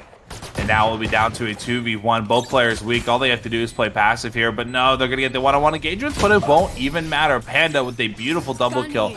Beautiful play with his KJ turret, and I truly do love seeing that. Yeah, you do love to see it. It's such a nice performance there. I will say Panda Tank, who's, I don't mean this in the wrong way, but has been consistently holding down the bottom of the fort. And, you know, usually it's not too bad for this team because they're all performing very well. And so he's just kind of the support player on the bottom, but he's actually leading the scoreboard right now at 12-9, which is very impressive, especially against the team that he's going up against. Here we go. Another round. It was close. I mean, they were able to go ahead and get the opening pistol like I wanted, despite Austin being found there early. Spectre going to be in his hands, but we'll be towards B. And the gamble stack on A. I wish they knew this because here they come down mid. It's going to be KJ with all the action here. As now, free. Like I said, that free sight. Jet's going to make his way on over. Might be able to do something. It's going to be the shorty in hand. That's a nice little camo. I believe, yep, the double wall going down. Going to be decaying. Won't be able to get the bomb, or the bomb planter off guard, as it will be kills after kills. Last 2 players in the back here. It's going to be Toots in a 2v1 here for a few more seconds. But guess what? Now going to be a 4v2 as the rest of the crew makes their way on over. Toots will be able to find one. The last nice little headshot will hide denting the economy. If only he had a bullet. I really felt like he had that kill. There you go. Another round for the T's. 2 in a row. All right, they're looking good. They've got some economy going their way, but here we go. This is the round that will matter because this is the bonus. This is where it's either going to be a 6-9 and a very close game all of a sudden, or because of the fact that they're on that lighter artillery, it's going to swing to 10-5, and then you've still got a huge path to walk. But they did what I said I wanted them to do. They had to go ahead and find those first 2 pistol rounds, you know? Now they're going to be going on to a bonus here. Turbo's going to be bringing out the Sheriff, the 3 SMGs, and the 1 Marshall. We'll be going up against the 5 ARs on the side of Frosty, so it's gonna be tough to begin with. It's gonna be very, very hard for them to find something. But I'm getting almost able to go ahead and get a free headshot as they rotate onto the A site. Will go ahead and happen. Both Viper walls will be there, and Panda finding Duck early. That is huge for the side of Turbo as kills will start going through. Boyle will be able to find one, now a 4v4. And I dare say, last map, it would have been that's the man you want to go ahead and find, but Austin's not having too great of a map right now. He needs to go to get things early, but here comes the Sage Res. Going to be back to a 5v4 on this bonus round. They will go ahead and have they will have Duck's AR if they can go ahead and find the Doobie was up top. But now, here we are. Everybody in the lobby except for Duck will be here. in a 5v4 situation. Revealing area. Things are heating up. Turbo's going to be able to get one great shot from Royal Demise, but the wall screws him up. Panda Tank and Toots will be able to find two more. AGN was able to get the trade, but Panda Tank was right there for the 3K on the round, and now we have a close game. And that was a bonus round as well. They were able to upgrade 3 ARs. That is huge. And honestly, they're finding the first 3 rounds, and oh god, dude, these Turbo guys, I think you're right. I think they went back to the hotel, they went back to their Airbnb, and they went ahead and they counter-stratted. Their T side looked so good. That was the first, it wasn't even like an even round. Like, that should have been the T's round, just looking at the economy alone, what was bought. But now we're going to be seeing the CTs. They're going to be on a bit of a split buy here. I believe I saw Marshall there in the hands of Duck, and I think I saw an AR or two. I'm not too sure. Either way, they're going to be a little down worse for wear. Panda Tank and Super Turbo are both going to get a kill respectively, and just like that, they have a huge man advantage. And, you know, on an eco like this, they're basically going to go out and get some kills, but Austin's going to be able to find one on an AGM, and they should be able to just walk onto A site and get a free execute here, especially with 2 players, you know, walled up over on B, just waiting for the push to happen. They aren't going to start rotating back until, I would assume, it's going to be way too late. I imagine this flash could turn them around. Okay, there they go. They're finally starting to make the move to rotate, but it really won't matter too much.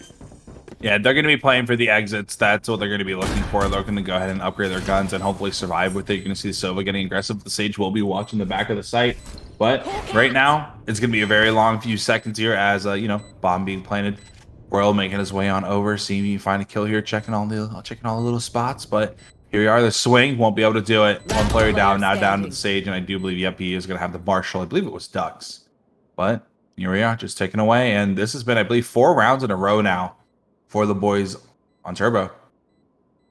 Yeah, they're really starting to pull things around. Things are starting to go their way. I think they're starting to get some of that momentum back that they lost from last map. You know, it's tough to take a loss in those circumstances. They're going to get a flawless here, but they're going to be able to keep all of these assault rifles as long as Ohio doesn't come mess that up. He's running in with the knife. What? He's going. He's running. Okay. We do a decent amount of trolling right now. Maybe he really wanted to die to get that economy so he could get a weapon, but that was funny. I think that's exactly what happened. I think that's exactly what he wanted. And you know what, Turbo, they fall right into his trap. Not really, but don't do it. It's not worth it, Ohio. No, really, I don't know. I'll let the players decide that. They're you know, they're a tier 2 team for a reason, you know. So it's whatever. So now 7-9. Going to be a good one here as you're going to be seeing the boys on Turbo making their way towards B. We'll be fine over here with Killjoy. Now we're going to be backing up. They're kind of giving up sight. Not going to be playing directly on it. Going to be playing a little bit more passive than usual. It's 2 players on A as well. Taking their time. Here we are. Oh, don't think no. He didn't get it down in time. The bomb will go ahead and get planted. The Sova ult as well. The bomb actually didn't get planted. Got negated. Very smart play there. Just shoot down the wall immediately and get that molly in there where it can deny the plant. And Valen's in the perfect position to clean up Toots as he's trying to rotate back to his teammates. They are going to pop the attacker KJ though, and this should push things significantly back, give them some room to operate. But they're not really pushing up to capitalize off of the players that are rotating because of that KJ ultimate. In my opinion, they probably should. Oh, never mind. Oh no, that was their ultimate. They could have dropped that ult or dropped the wall, excuse me, and gone ahead and peeked ahead. But now they're in post plant position. They do have a man's disadvantage, and the wall is going to go up for the defuse. It's already half. The swing from Austin is going to be enough to pull them off, but I don't think it'll take them too long to hop back on it. The wall's been broke. One push. Austin will shut down. Able to get not another as Royal Demise cleans up Panda. Got him very low, but it's not quite enough. Austin, I think, was just bouncing around cover too much. I think he was struggling to commit to a gunfight. Maybe a little bit of worry on his side, but he had a couple of those where I just meant, hey man, just pull the trigger, just win that gunfight, and he eat away instead. Tried to get to a better position, and it left him in an awkward spot. I won't comment on that, Viper, but I knew exactly what he was just doing right there. But honestly, I think that might have been the killer right there. I do agree with that Viper wall staying on. That should have been, as soon as that KJ ult went off, maybe wait a few seconds, bam, pull it down. Because you know there's going to be players retreating off the site, and you could have caught that KJ AGM off guard through it. But nonetheless, it was a very good try. Austin turning up there for a little bit in that with the ult, and then obviously playing with his abilities there. Looking very, very good. But here go, maybe some early damage here. Turbo going to get aggressive here, back and forth. No damage, though. Going with the one-way smoke as well, as everybody will be stacking up towards B site on the T's. Let's go ahead and see what happens here. By the way, I would like to shout out our Twitch chat for being very positive today. They're very positive. I like that. They're being very nice. They're all working. They're all here cheering for the Turbo boys. I see nobody cheer on for Frosty. They're the real ones. That's all I gotta say. They're very positive. I was. Oh no, they are. It's great. They're not toxic. Very positive boys. Yes, I enjoy a nice positive Twitch chat. Always good to see in the community. But yeah, here comes the execute on bomb site. 7 and 2. Okay, Austin. Okay, that's a nice shot. Was it a good shot based off of skill? Maybe, but mostly that was luck. Great shot either way. Plant will go down, and the defender KJ out will pop. That's actually a really good ult. They might have to push this because they have nowhere to fall back from, and I think the defenders know this. They're just going to hold fast. If this pops, yep, that's going to be it. Doesn't even matter, KJ. Dude, the jet was in the back as well. There's literally nothing they can do besides push. Beautiful. That's really well played right there. You fail. Oh, my apparently is cheering for Frosty. I misread the situation. I don't know. I heard my made it sound like he was cheering for the Turbo guys. Maybe it wasn't him. Maybe it was somebody else. Too many M's in chat. Mine, Medic, and Matt, bro. Even I'm talking to chat every once in a while to say, a little reply. But 7 to 11 now. Your favorite numbers. Man, I really just have been seeing good teamwork though from both of these teams. They have that kind of common understanding of each other that really flows well in game. But on one side, you've got guys like Duck who are just mental with their aim and they get aggressive. Duck is always playing nice and aggressive here, which sometimes works out to him being in the grave. But man, does he put the pressure onto this defensive or on this attacking front. They feel like defenders at this point with how hard he pushes into their spawn. He's really putting them on their toes. You know that this is a team that can contend with him, but he doesn't really care. Yeah, he's taking respect in his gunfights. He's jiggle peeking. He's not just wide swinging like a maniac, but getting aggro like that is so strong and so disheartening. Royal might as well be able to find another. Valen will find one, but Jangler's right there for the refrag. 2v3 still anybody's round here, but it's definitely leaning in the side of the CT. The rest coming on through. Like you said, leading in favor of the CTs. We'll go ahead and maybe solidify that one.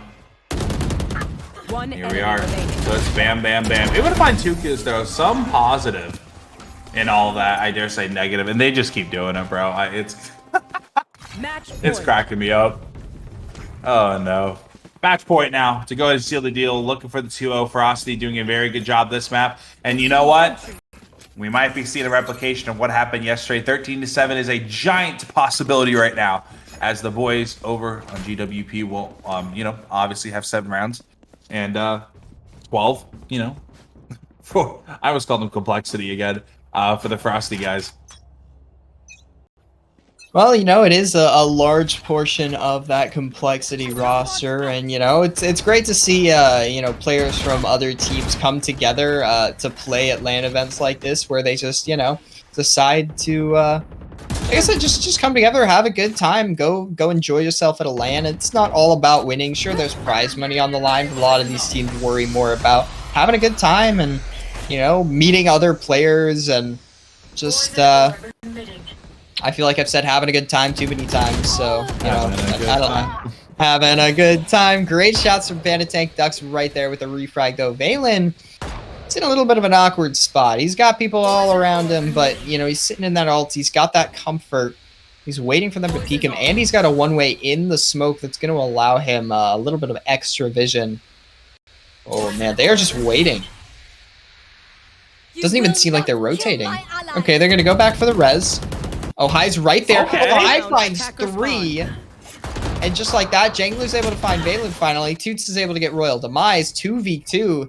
this round has shifted every way possible, but the difference is now CT has control over the bomb. The flash comes out, Duck with an excellent shot, but things are back and forth. He will hit the shot finally, and the game will end like that. Congratulations to Stay Frosty as they move forward in this bracket. We will be seeing the other team. We will be seeing GWT again in losers finals. That'll be coming up in just a little bit, but gotta say, man, they played excellently. Not only did they break the kind of standard of they put the most points up on the board against this team, not once, not twice, but 3 times. They put up 13 rounds, they put up 7 rounds, they put up 5 rounds. That is the most against this team, which is very impressive. Very proud of them nonetheless. But you gotta hand it to Stay Frosty. They were on point. Excellent, excellent roster from front to back, and they played good this entire series.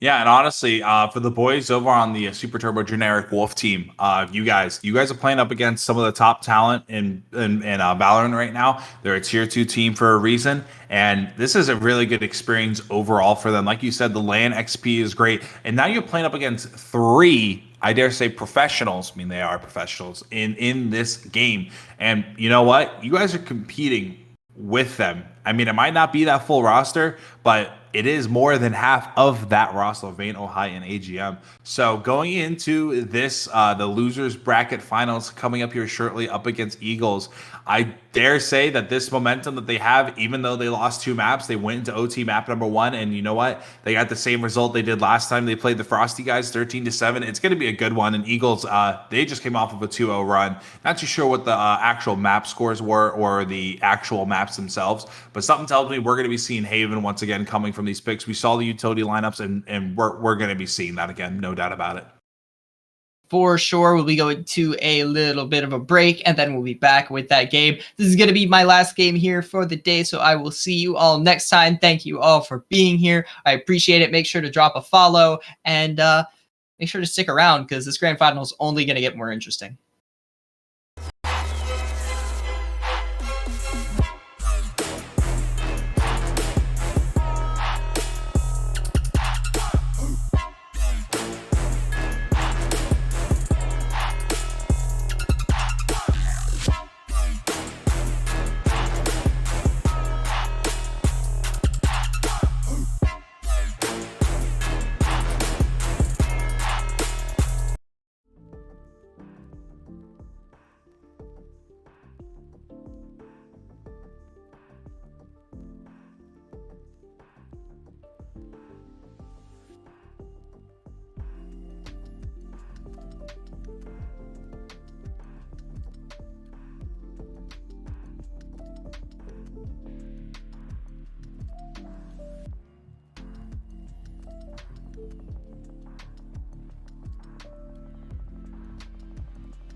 Last week, the offense was a little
The first touchdown of week 2 on Sunday.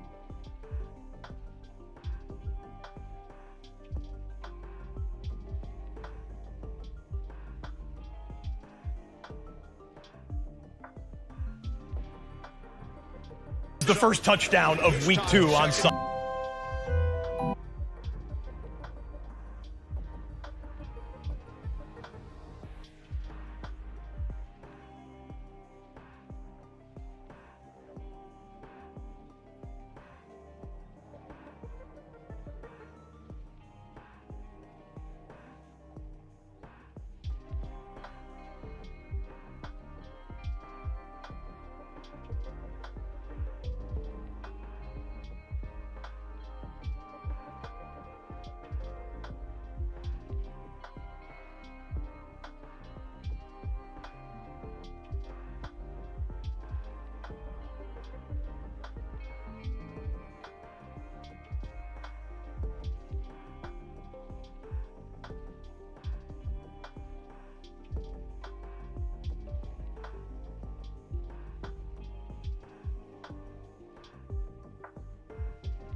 Alrighty, guys. Thank you guys so much for patiently waiting. We are back with the losers bracket finals. Eagles coming off of a 2-0 win.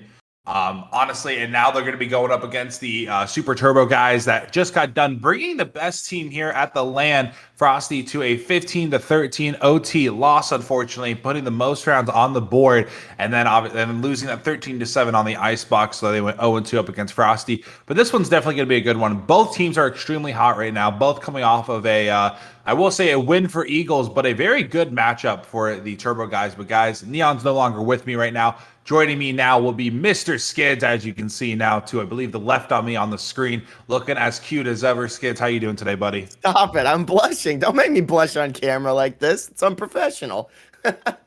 How we doing today, guys? We are excited. We're going to be starting off with Icebox here. We do have Turbo versus the Eagles, man. I'm super excited. This is my first match of the day, so we're gonna get warmed up. We're ready to go. Had a great couple of matches yesterday, and excited to get back into it with Matt for the first time in the booth. Yeah, I would say this is between COD and everything. I think it's the first time we've casted together, actually, even though we've both been a part of AGN for some time now.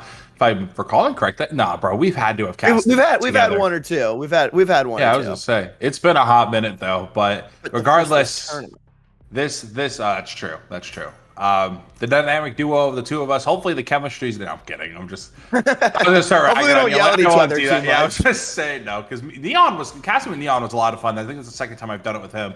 And then obviously you're high energy. I can't get high energy, but I'm pretty monotone for today for some freaking reason. But Icebox again. Don't worry, I'll bring the energy. You bring the analytics. It's perfect. Oh man, I want to count on. No, I'm kidding. I don't count on that one. But Icebox will be map number 1. Then Breeze, surprisingly, that got through, and then Bind for map 3 if need be.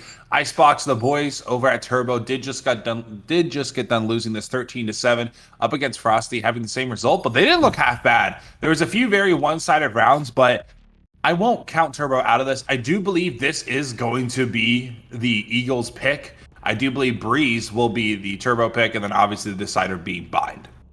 Yeah, it's very interesting that Breeze did not get any sort of bans. I actually casted Breeze for AGN for my first time yesterday, and it's typically the first insta ban that that comes out. But I'm excited to see it again. We had a lot of really fun plays on it, and then Icebox here, not the most commonly picked map, but super interested to see as the agent selects are looking pretty similar across the board.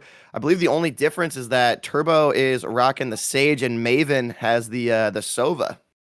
Yeah, so this is going to be the exact same setup coming from Turbo that they had up against Frosty. But like you said, literally only one difference. They went double healers. They made good use of it with the Sage wall. Didn't see too much action with the slows, but definitely a lot with the heals and the wall. So it's going to be a very, very good one as Turbo will go ahead and start out on the CT once again.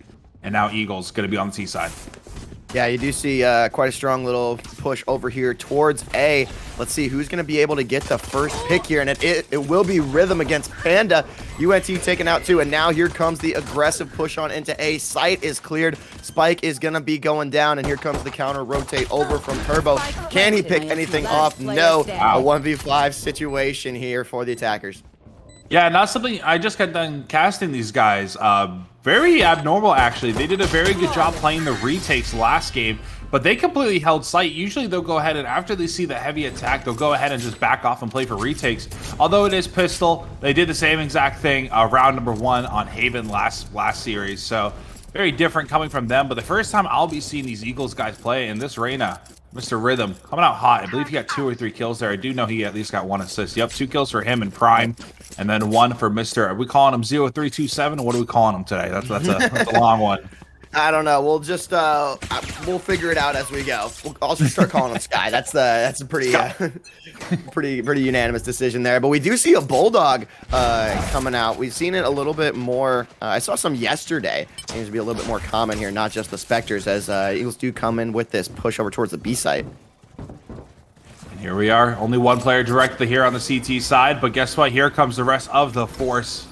As now all 5 players will be here. Viper in the back. I feel like she's just kind of watching mid right now, watching the flank, as it will be Viper being able to find the first kill. Mr. Jangler will find Rhythm, but now We'll go ahead and find one. Maven going to be able to find another. Now going to be a 3v4 situation now. Heals are going out. Everyone going to be at decent health on the side of the T. Sky's the only one that won't be getting any heals thanks to her not being able to heal herself. But here we are trying to take this site. All 3 players here on CT. Viper is still watching the flank. If she could come help, that would be great. But little does she know, there's still one player MIA, and I don't think they know the Reyna is here, actually, or the KJ. They don't know one of them are here. So she'll be sitting tight watching that flank for now with 40 seconds left on the clock.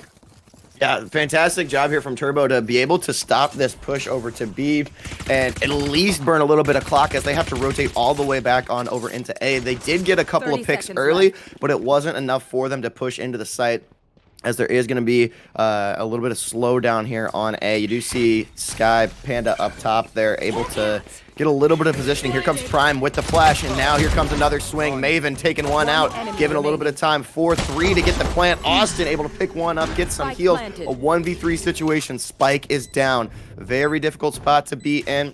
I believe he just has a classic as well, but Steeman ends up taking him out there. That is going to be 2 rounds for Eagles right here. Yeah, and I want to go ahead and say something real quick about the situation with these two teams right now. They've played each other once already. It was actually the Turbo guys that sent Eagles to the losers bracket, winning 2-1 on that one. And then also in, I believe, the group stages, they went ahead and won 13-3 in the just one map they played. Not too sure what map it was, but overall, though, I mean, they're currently, I guess you dare say, they're 3-1 against this Turbo, or they're 1-3, excuse me, up against the Turbo team. So this is going to be another rematch in the making, and a bit of revenge, because Eagles, like I said, getting knocked to the losers bracket, have a chance to send them home now. Yeah, it's hard to beat the same team so many times. You know, they're going to learn eventually how to end up playing it, and the Eagles are coming out really strong here, but we do see a full buy from Turbo and Squad, as 3 is going to push up and try and get a pick here on the stage. Does not. Super Turbo taking one out. Here comes Panda for a little bit of help. And now that they have some guns in their hands, they're able to stop the counter attack. Lurking on around, gonna have a gun next to him, but it's gonna be that Spectre. There's a Bulldog in front of him, I do believe, as the 5v3. First time it's been in favor for the Turbo guys this game thus far, but now all those shots are going through. Nothing's gonna connect on either team. As I'm saying that, Panda will go ahead and take out the Reyna. Now it's gonna be a 5v1 as Panda finds another. Toots will go ahead and clean up the Sky. And for their first round now, going up against these boys, 1-2 now. And I do believe that was a bonus round coming from the T side of the Eagles. So you're going to lose that round 9 times out of 10, but you know what? We've seen some victories on their bonuses. We saw it last game 3 times, I do believe, actually, the last series. The Frosty guys were able to find 2 bonuses, and then the boys on Turbo were able to go ahead and find 1, and that obviously helped them out quite a bit. But for this half, we won't be seeing it. Yeah, and you would at least get 1 or 2 picks there, try and force 1 or 2 guys to purchase a gun the next round, but a full eco save, being able to keep all weapons across the board. And now we're our even strength here, as we do see an aggressive push on into the A site. See, we do get 1 pick here. Prime taking down Toots as we are moving on into the site. Here we are. Prime will be the first one onto the site. Not an entry fragger, but who cares? Panda's going to take him out. Now going to be a 4v4. Both Skies are now down, as Austin will go ahead and get the heck out of that one here. Now Rhythm getting the heck out of there as well. Both Reyna's backing off. They got a little bit too aggressive there, as the bomb will be rotated on out. Sage is kind of watching mid now onto the site. But guess what? This bomb's now going to be, and the rest of the players will be on A. It's going to be a tough little retake, seeing that they only really have a Viper and a Reyna to go ahead and do any sort of damage on this retake. You can have the Sage cut off maybe a line of sight or 2, but honestly, Sages on retakes are very meh. Yeah, but it is nice having both of the Vipers up in case they do want to get any sort of smokes or walls. But I believe both walls are already placed here on the map. But now Maven is going to hold down with Steeman behind the crates.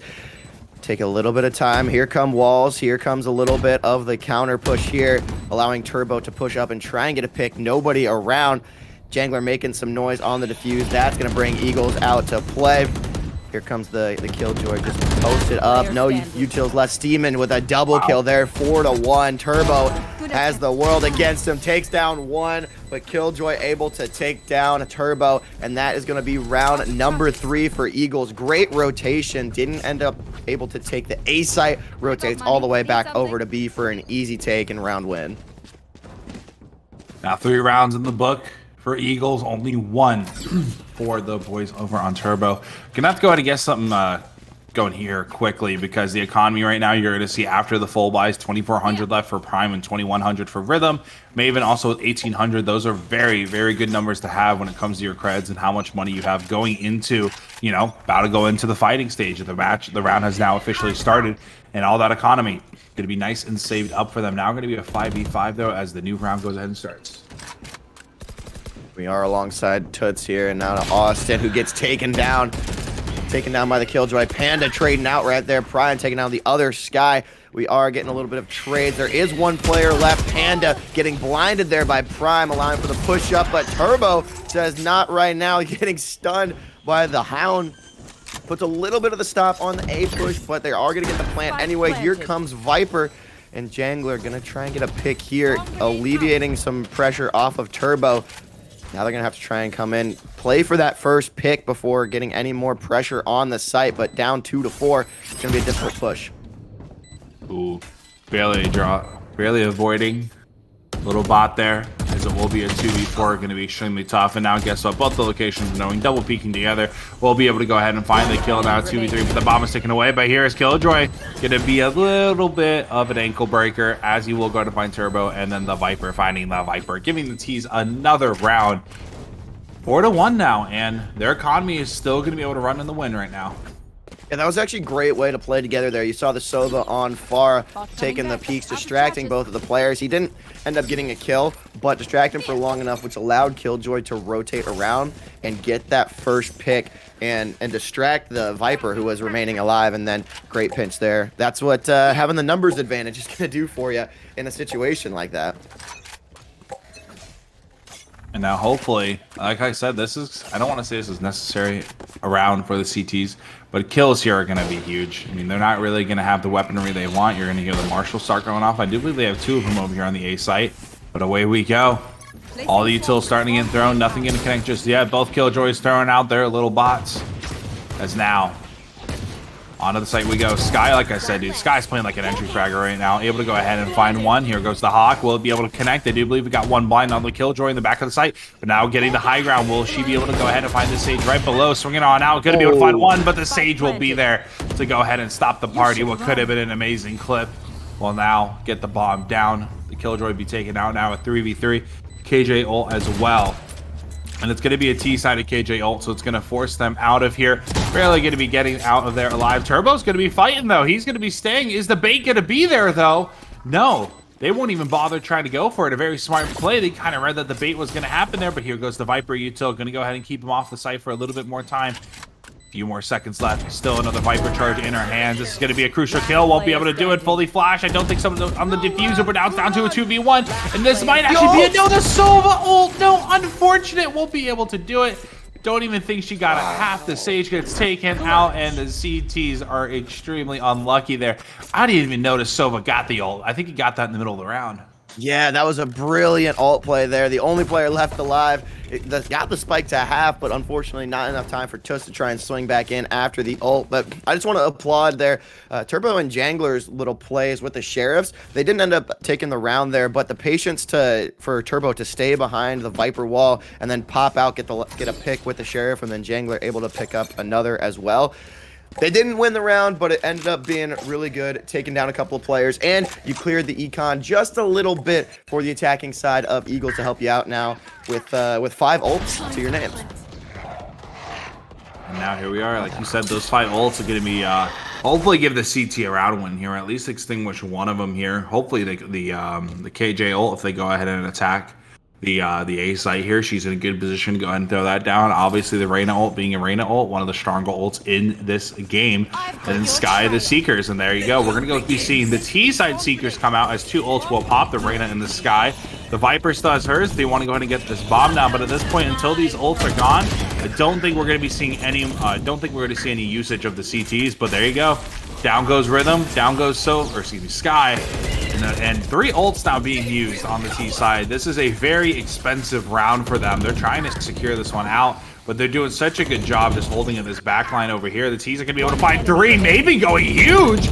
And now Oh, yeah. Steven, a complete turn of events. What was 100% in favor of the CTs completely flipped, and the T's will go ahead and take it. A triple kill from Sova.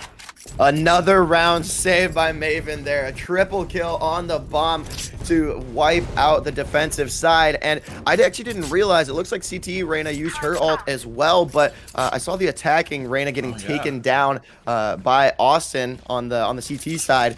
I did not realize that Austin also burned his ult there. Probably ended up getting taken out by Maven and all of that mess, but that's absolutely brutal there. Not only did you end up losing the round with control of sight, you burned 2 ults on that side, but the attacking side, Eagles, just no holds barred. They went all out for that one.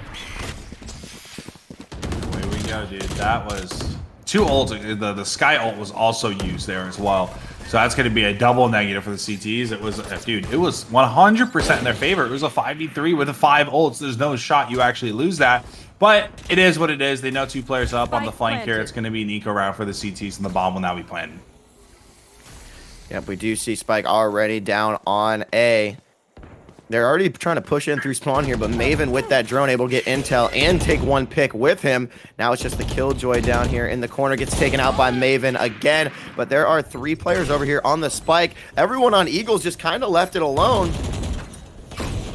Now it's taken out by Maven. I don't see any defuse going down. There we go. Yeah. They did start the defuse. They must not have known that everyone was gone already. Here's 3, not with an angle, trying to shoot through the wall, but here comes the defuse. And oh my god. that was an interesting movement there from Eagles. Everyone going down towards bottom A to stop a counter push of sorts. Yeah, it was the KJ had her little bots down there to go ahead and activate whatever she wanted. And the funny part about all that was I don't know if you saw him, but Austin was putting on a little dance right there. The movement, yeah, he was ultra instinct. Those bullets all around him. So that was a good little show and a very weird round to go ahead and win. I'll go ahead and say that for a fact. But now 6-2, the T's still in the lead and still 3 more ults to work with on the CTs. And the Sova ult is back up for the Eagles. Yeah, we saw that Sova ult be so crucial in a round win just about 3 or 4 rounds ago. So if they do get the Spike down on A here, drop Sova back and have him play defensively with that ult, I could see them clutching up this round here. Yeah, the Sova is actually going to be the one, the bomb in his hands, playing way in the back as 03 will go ahead and find Turbo. And the bomb making its way all the way around towards B. They think the site is clear, but Jangler's here. But guess what? KJ is also on site. So this one might get a bit annoying here for the CTs here in just a minute. It's now pushing far and aggressive here. Just could not land those shots. Now going to be a 3v5 stuck in a hard situation. Jangler won't be able to find one, but he will be able to find one of them. Will be able to find the KJ. 03 will be able to find the fellow KJ, and they're dropping like flies at this point. It's a 5v1. The Reyna, Mr. Austin, you got to go big here. As we saw in the first map of today, he had a beautiful game, but lackluster second map, and it was also an icebox. He is going to be able to find one, but nothing he can do. He'll sit in the corner and take his fate. Yeah, 1 pick is not going to be enough. You got to get the other 4 right there, buddy. But, you know, a 1v5 situation, not much you can do there. And just taking a look at the scoreboard here, Rhythm only at 3 and 6. The only player for the side of Eagles that is negative, but I guess it doesn't really matter when the rest of your team is doing super well. I mean, on the side of Turbo here, 6 and 8, 5 and 8. They're not ended up winning some of these gunfights on site. They're getting taken off early, and that's just allowing for these aggressive attacking pushes. Let's see if that changes here after a couple more rounds on the defensive side, and I'm interested to see what they can do on the attack here after round 12. And hopefully they're going to be able to do something positive here. The CTs, they got to go ahead and get something going here, because right now it's been a lot of iffy things, but it is going to be an eco. So just like you said, just they got to go ahead and find something here, whether it be 1 or 2 kills, dungeon economy, got to be something, because right now Eagles are just kind of running with the money. Jangler will be able to find one, and now Toots will be able to find another. That's going to be a gun down. Rhythm will go ahead and take out Jangler, but now it's going to be a 4v3 with, I do believe, a few subs and a Phantom now in their hands. Unit looking to go ahead, or 03, excuse me, looking to go ahead and maybe put down his ult, but I guess they decided to go ahead and save it. Now it is a 3v3. Toots will go ahead and fall now 3v2. Dude say it's pretty good not grabbing that ult or using that ult there on KJ. Yeah, Panda last alive here in 1v3 situation. Spike is down. You see the other Killjoy underneath. Who's going to peek it first? Killjoy on Killjoy. No, turning around, getting rhythm. That's going to help out quite a bit here. Can he see the second one? No. 3 able to take down Panda as well, and just making a little bit too much noise after that counter there. Another round for Eagles. Oof. That's the one thing I can go ahead and describe how this game is going. With it is Turbo. I know that Icebox is not their map. I can go ahead and say that after watching the last match, and this one's actually kind of hard to watch too. But they did go ahead and turn things up when they got on the T side. Their CT on this map isn't very strong, but their T side, they were actually able to go ahead and do something here. So they can win out these next 2 rounds, get a 4-8 half. I dare say the comeback is very possible, but like I said, their CT just isn't too strong. Especially since the T side on Eagles though is no slouch themselves. They're doing a pretty good job so far, taking these sites and using their ults to the utmost ability, and able to go ahead and contest the bomb as soon as they get it down. Look at this double Killjoy ult action here. Everyone get out of there. Nobody is safe. Sova is popping it all here. Maven unable to pick anything up. Defender Killjoy pop. Attacker Killjoys finishing up right now. 3 is able to get the spike down with a full control of this A site. That's going to allow Eagles to set up as Jangler's trying to push in. 3 cannot get a pick through the smoke, but Viper's blind right there is actually doing a phenomenal job of walling them off, stopping this push from Turbo. Yeah, this is getting super hectic. There's 3 ults currently popped on the map, and Viper still can use hers as Austin finds one. Austin almost able to find the second, but won't be able to actually land it. Now going to be a 5v1. Will they be able to go in and turn things around? Maybe, quite possibly. The bomb's getting defused. Giving away the position, though, won't be able to do it. There is one more round. I think I actually said there was actually one more left, but I don't remember what I said, because there's actually one more. If I'm doing my math right real quick, my brain just completely farted, bro. It's all right. I don't know what you said half the time either. I just go with it. So honestly, no, it's perfect. We're on the same page here. We do have one more round. You did say that that CT could pick up 2 rounds and bring it to 4-8. So that is what I do be right remember here. saying that. Could be right here. That's going to be huge for them as well. But I want to point out something that that happened. Actually, I don't think I caught it in the moment. I don't think you did either. The Sova used his ult on the defender's KJ to go ahead and get rid of it. I'm like, this guy's really whiffing his shots. He's not shooting in a very normal spot. And then I realized, I'm like, oh, he was shooting the KJ. That makes sense. So that's why nobody got detained there. I was going to say they're all inside the circle. I didn't catch that either. But now that's why these guys are on that side of the booth, man. And we're over here at home casting. Exactly. As Rhythm is going to get the first blood of the round, taking him off of the A side. But a couple of Killjoy traps are down before he gets taken out. Turbo on bottom here, trying to get a little bit of a peek, but Maven's going to push up behind his Killjoy's pupper. Cannot get the pick there on Turbo yet. Turbo peeks it one too many times. Maven takes him down, and that allows Spike to go down. There you go, like you said, gonna go down the bomb, as now it's gonna be a 3v5 with the Viper ult in favor of the T's. It's gonna be a tough one, but Austin will be able to find one. Still has 2 flashes to his name to maybe be able to do something here, and Toots still has his heals. They're getting aggressive. Only gonna be 1 player here, and that's gonna be the Viper, and now it's down to a 2v3 as the Sky goes ahead and takes out the Viper. A little bit of back and forth. Austin going huge here. This is what we've been needing the entirety of this game, but 1 player still behind them. They have no idea the KJ is here, as we'll be able to find one. As now, there it is. The T side will be able to win it. Man, Austin almost had a chance there, but I think he went for the bait on the defuse and maybe just a little bit too early, not realizing that 3 is just next door on the other side of the crate there. But great patience by 3 to hold down the spike and get the pick there. Now up 9-3, Eagles on the defensive side. We did see a super heavy attacking round there, and you mentioned how Turbo's group may not be as strong on the CT side on Icebox, but do you think they're gonna be able to string something together here on the attacking? Maybe at least a couple rounds here off the beginning. I honestly, I see him winning. I can't really say that because pistols are always 50-50. If they can go ahead and win these first 2 rounds and get the bonus, I'm going to be very comfortable with them. They're going to be chilling a nice 6-9 to go ahead and get things started here, which it's always nice to go ahead and honestly, it's. I don't want to say they necessarily need it because I think they lost the opening pistol. They lost the opening 2 rounds last map. They played Icebox and they were still able to go ahead and string 4 together. I mean, they lost it 7-13 anyways, but I'm confident in the abilities of the Turbo squad here on the T side. Yep, I like that right marked as well. Let's see, we got everyone over here on B site. I love looking at these lasers, just eyeing down, looking at where everyone is. It's a nice advantage of the spectating client. We do see 2 walls going down and make that a third because Turbo putting down the classic B wall, but Maven is just up there with the shock darts to cause some damage. Drops down as Turbo is going to try and get spiked down.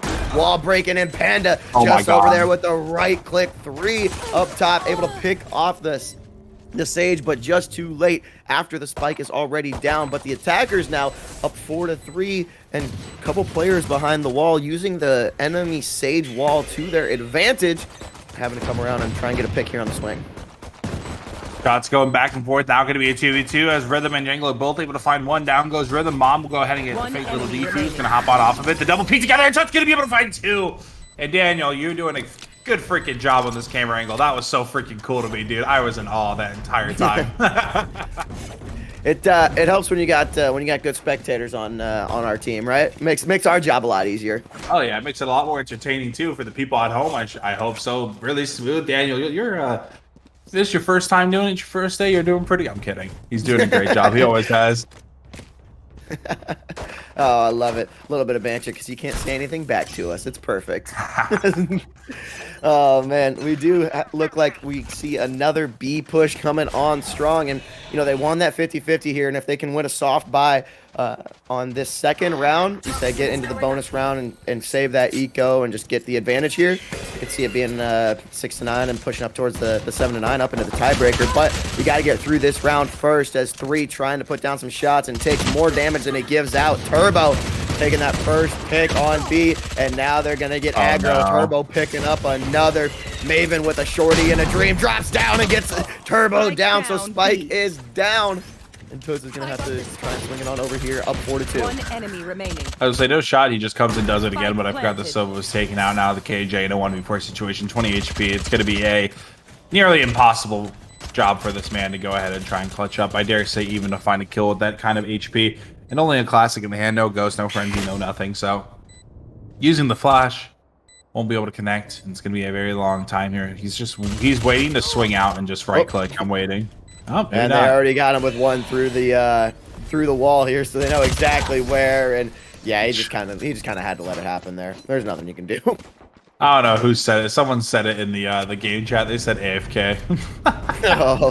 He was acting a little AFK there for a bit, I'm not going to lie. But honestly, there's nothing he can do. The T's able to go ahead and find the first 2 rounds and now on to a bonus round. I do believe Sage was the only one to die last round. And the Spectre will get thrown. The Marshal will be bought. No point in upgrading there. They're going to go ahead and take this bonus round to the max. If they can go ahead and even, dude, I dare say find 2 kills, survive the ARs, it's still a W in my book, even though they lose the round. But nonetheless, the 4 Spectres, they just did it. Maybe will they be able to do it again? But this time they're going to have a lot of resistance here as now they have ARs in their hands. Yeah, and now that they have a little bit more weaponry on both sides of the ball, we are going to see this A push here. Rhythm, he sees the ponytail from Turbo. He cannot get it taken out. And I was actually watching Kaide's watch party before this, and she's talking about how Tenzi always complains about Sage's ponytail, like it's not a part of the hitbox, and it's just peeking up there. Rhythm couldn't get the shots down. Toots taken out too. Now Turbo is last alive here, putting the spike down. A nice wall gonna stop a counter, but there are so many different angles they can come from. You see, looks like 3 is gonna go up, and they gotta coordinate this push together. Swing from 2 sides, and you can't get both of them, right? Yeah, I mean, this is very doable for the Sage. As long as they peek at separate time, it's going to be able to flick up. No, we'll do some damage, but getting the bomb down and finding 3 kills is still a good T side, especially for a bonus. It's unfortunate, like, you won't get the round with some additional, you know, ARs to go ahead and win and all, but I think they're going to go ahead and feed into the KJ ult here a little bit to go ahead and get her that extra little ping, but nonetheless, a decent T-sided round. The bombs planted, the kills, plus. The only negative is that you kind of, you know, you lost the round. Can't be all sunshine and rainbows, right? Exactly. Yeah, so we are going to see ARs across the board for both teams, and a couple Phantoms, but mostly Vandals here. Everyone on Turbo's picking up the Vandals. I've always been a Phantom fan myself, but also I don't really play this game that much, so don't listen to me. Bulldog supremacy, dude. I'm telling you. Freaking love that thing. I saw yeah, we saw the Bulldog here in round 3, and then saw quite a bit yesterday. So maybe when we get to Breeze next map, we'll see a little bit more for you. Down, B. I'm hoping to. Bulldog's great, but there you go. Viper will go ahead, find the opening kill. Gonna be a 4v5, and I dare say this is gonna be one of the necessary rounds for the T's. They have to go ahead and start denting this economy. And right now, I mean, they still have some money left over on the T side, but they're gonna be able to buy next round. But it's gonna come down to the CTs. This map being very, very, I won't say very CT sided, but with the Viper, the KJ, they open up so much room for these players to go ahead and just kind of play around the sites, and especially if they're on the site together, they're just able to lock it down with ease. But that being said, the B site will have both of them and the Sky, as Steeman will go ahead and find Austin a good opening kill there. Price going to be giving away his position a little bit right there, as Panda now going to be his whereabouts will be known as the security turret will go ahead and be found. Yeah, Austin got taken out there by Steeman at just the right time, half a second before the Viper wall comes back up. So super unfortunate there for Austin. But now you see Rhythm, the only one over on A site still, does not rotate it around to B. That's just great composure to hold it down without raising any alarms. And now Maven gonna try and hop up into bridge and see if he's got anything, but here comes the rotation on to A. Panda taking down Maven there. Rhythm unable to get the trade. Now he is getting pinched. Can he pick up Panda? No. Panda takes him out. 9 seconds left. If you would have held him for a little bit longer, it would have been nice, but they are gonna get the spike down. 2v3 situation here for the defenders. 3 cannot get a pick here, and here comes the attacking Viper ult. Ult now going down, going to be 3v2. And I do believe this will go ahead and be a save. They're going to go ahead and drop back, pick up the Vandal. And honestly, I think, I mean, Unit's gonna try. No, they're actually going to try for this. They're not going to be saving. As Killjoy will go ahead and give away his position now. Get one. Steven able to get one. Oh, they got the second. Can they get the third here on Django? No way. There's not enough time anyway. Oh, in the wrong corner. Man, so not only did you not get the round there, you ended up dropping a couple of your ARs, unfortunately, but they almost had it, just too little too late. Yeah, I mean, a good round, though, for the T's, though. I mean, I won't complain, if I'm being honest, but CT's bringing that extremely close. They won't have the economy going to be put on the pistols, and like I said, they needed to go ahead and put a stop to that early. Despite losing Austin super early, they were able to go ahead and get that bomb down on the opposite site over on A, and then, you know, the T's going to be able to do what they want to do and get that bomb planted and get the round win. 6-10 now, inching closer and closer to even up the game, but guess what? I mean, Eagles, they only need 3 more rounds. So, I mean, they can go ahead and mess up a little bit more, but they're getting to that point where it's like, all right, guys, we need to, you know, kind of start winning, because they're bringing it back, and it's going to be super close, because, I mean, they're going to be on eco now. They're going to be able to buy next round. And if they lose next round, they're going to be put on another eco, and now it's 9-10. Yeah, that's, I love how you can just calculate out with Valorant. I mean, you're down 4 rounds, but who knows, if 2 things go your way, then all of a sudden you're only down by 1. It's just crazy how far down the line you can think with these sort of things. But maybe Rhythm and his Sheriff have other plans. I'll say, bro, after you cast CS for so long, you kind of learn how to read the economy. It's great. And Valorant, it's a lot easier, in my opinion, too, because it's a lot more expensive. Yeah, that is true, especially because they keep nerfing everything, and soon you're only going to be able to buy one util every round. Oh my god, dude, imagine. Yeah, you either get a healer or a Sage Wall here, but it will be a 1v3. For the KJ, she's going to be able to find 2, and I actually don't think there's... Yeah, there's no time. That was a nice little play. I didn't realize what was going on. I really thought the CTs were kind of going to retake that and win, hence why I kind of, you know, went with that conversation, but that's whatever. Somehow KJ able to win that one. Taking too long. Yeah, wow, I'm actually very surprised. You got the numbers advantage there. It just took too long. Maybe they just didn't know where Panda was at the right time and Panda able to pick up both. That was impressive. That's all I can really say. I mean, like I said, I started that conversation because I'm like, oh, okay, CZ's gonna retake this, so win. It won't be anything special, but I was wrong. Panda going big. Able to hold it down all by himself. I mean, and wipe everything out there. Only one player on CZ able to keep a weapon. Oh, there's a Bulldog, baby. Here we go. Took this guy your Bulldog for you. Let's see what he can do, brother. And he's also going in now on the dog right there. And Steeman find literally the last bullet in his mag. He'll go ahead and take out Jangler. A big kill there, but he also does some damage onto the Reyna, I do believe. But now he's going to go ahead and back off. His ult's going to go ahead and go away here in a second. Here comes the res. They now know where the Sage is, and they now know where the Sky is. That's 3 players. They know where they're at. The only 2 they don't know, I do believe, will be the Reyna, and I don't know where that Viper is as well on the side of the T's. But guess what? Still going to be holding it strong here over in green, making their way now out. You're going to see Maven watching mid, and time's ticking away. You have 50 seconds to go ahead and pick a site, and everyone's kind of in really, really good positions to go ahead and hold down on the defense. Oh, Maven is hungry for something right here. He's not going to get the chance to get a pick here, but he wants it so bad, and now they're going to start rotating on over towards a Rhythm. It's probably, yep, Rhythm hears the footsteps, and here comes the parade. You got Turbo, Austin, Jangler, and Panda. Panda getting taken out there. Can Rhythm pick up a second one? No, he gets the heal and runs away. Gets to safety. Austin trying to make something happen here. Blinded. Rhythm picking up Turbo for the second. Great defensive stand right here. Rhythm on a third. Austin taking down Prime. 13 seconds left. It's not going to be enough time, I don't think, for the spike. Austin putting it down, though. Now it's either now or never. 3v1. Austin's not gonna be able to pick it up here. Oh, he takes out one. There's Rhythm, but not enough time. Having to back on out. It's Rhythm almost had a 4 or 5 piece there, but Austin able to put down a little bit of a fight. Oh, so yeah, he's able to go ahead and find the kills. Going to help his personal economy out quite a bit. But the T side, they're going to be probably 4 pistols. You can see the Sheriff, you can see the Ghost come out in 2 classics, and the only person with the weapon will be Austin. That round kind of boosting, I mean, I dare say his KD and his economy. They're going to be able to help him out quite a bit. There will be 2 on A, 2 on B, and I do believe the KJ is going to go ahead and watch over mid here, but it will be a mid stack. I don't believe we've actually seen this yet coming from the Turbo boys is now. The head will be there. Austin, that's a crucial kill. I'm a little upset he missed that one. But barely going over the head, probably just hitting just, you know, a little beanie that KJ has, kind of like that ponytail with Sage we were talking about earlier.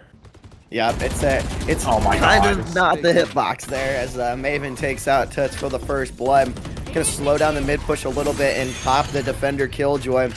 That's going to cause them to rotate all the way around. But attackers do have a Killjoy ult that they can, if they can get Spike down here, they may be able to get them off of the site. But it looks like they're going to be rotating on over to B this side with Reyna just holding that mid, seeing if anyone's gonna peek. And right now, it's going to be a tough one for the T's here as they go ahead and make their inch of the way forward towards B. That'll be their destination. 2 players directly here on the side of the Eagles. So now here we go. The attack will happen. Double Viper wall and the goo getting thrown as well. Maven still watching mid. Won't get any action just yet. As Steeman will go ahead, take out Turbo. Gonna be a 3v5 now. Killjoy not gonna be able to get a kill in here. Being very scary. Jumping right back. Steeman gonna be able to find another one. And now Prime might be able to find 1 or 2 here. He'll find 1. Steeman with the 3K and the flawless victory to go ahead and throw this now to map point. And the Eagles are looking very good. And if they lose, oh boy, they're 0-2 on this map. The Turbo is, and both of their losses on this map were 13-7, at least to my knowledge.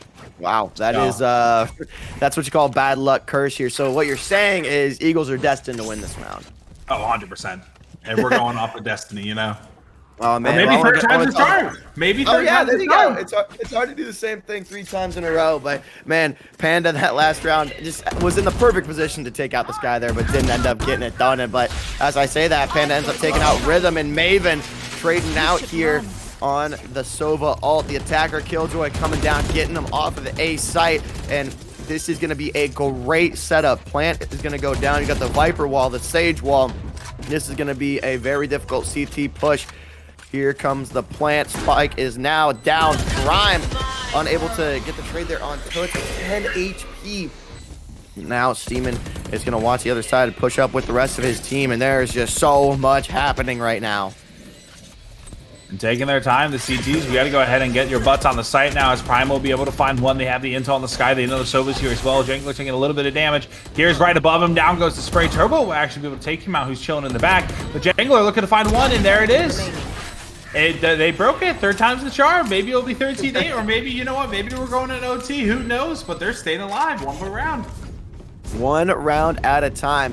One round and every ult at a time, basically. That was now or never. They had to burn everything, and we are going to get a timeout to allow for an extra minute for them to kind of strategize here. It's going to be a fresh start for the attackers. They don't have a whole lot to their advantage right now. They do have the eco advantage, I believe, after wiping, but yeah, are we going to see a save round here for Eagles to try and build up for the next round?